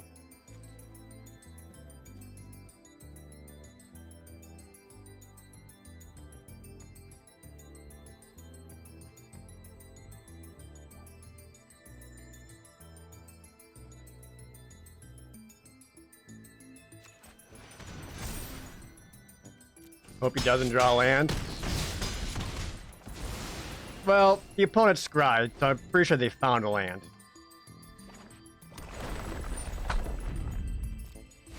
One short.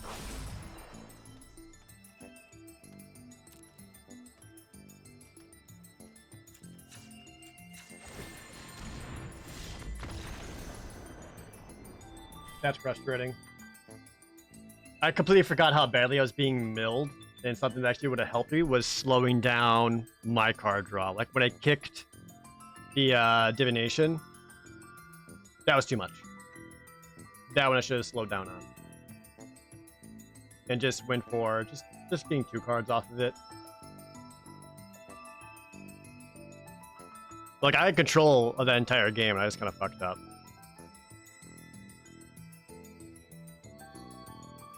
Damn, what a bummer. That was a loss, that's my fault.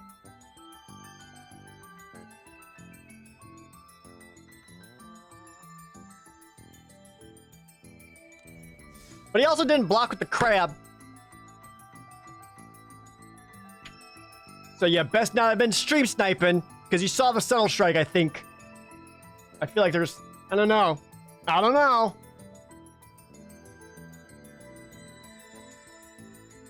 Alright, that's my last one. I gotta go eat. You can open some packs, though. Basically start building up cards for getting gems out of boosters instead. How'd we end up today? Not great. 15 losses. 4, 5, 8, 9, 13 wins. Yeah, not great. Not great. I've yet to see this person show up in the game at all. That's a below 50% win rate, which is not where we want to be. You want to be like 52 to 55%. That's like above average player, and I'm not there still. Again, like, I liked every deck we drafted except for the Warriors one. The Warriors one was like wonky and rough.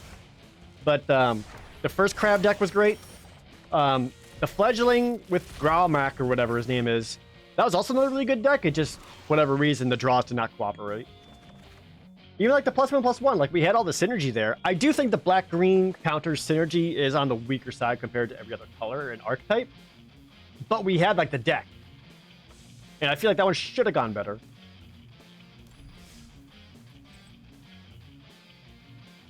Just did your first Zendikar seal event. Was feeling shitty after going 1-2, but went back to 7-2. Hell yeah. That's why you never give up and never instant concede when things don't go your way.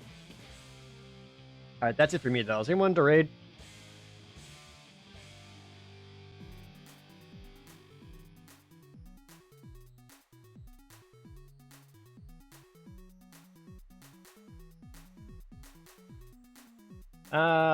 Let's see.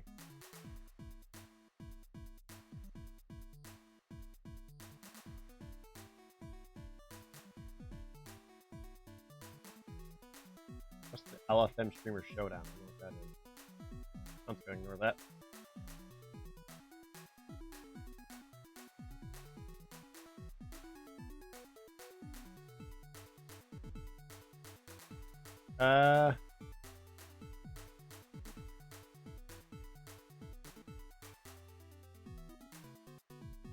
I was just kind of scrolling down to see if there were any smaller streamers who just wouldn't have minded the sudden boost.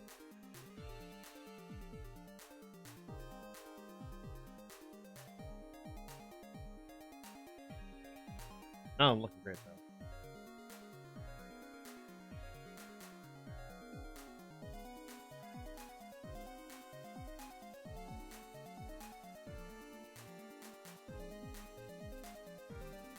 Yeah. I give up. That's fine. Rip crab knife dream. I know. If only. It's all I wanted out of life. Yeah, I'm just gonna wrap up. I gotta get going. Alright, so yeah, thanks for hanging out with me on the stream, everybody. Hope you had a pretty good time.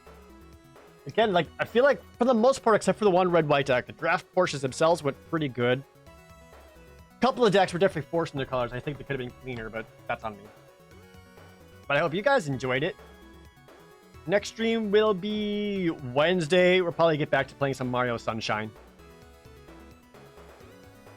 But thanks for hanging out here. Thanks for everyone who donated, gave bits, everyone who subscribed, everyone who just hung out in the chat, and all of the people who lurked and just watched as well and then followed. I appreciate that too. Hope you guys had a good one. I really appreciate it. And I'll see you Wednesday. Have a good one, y'all.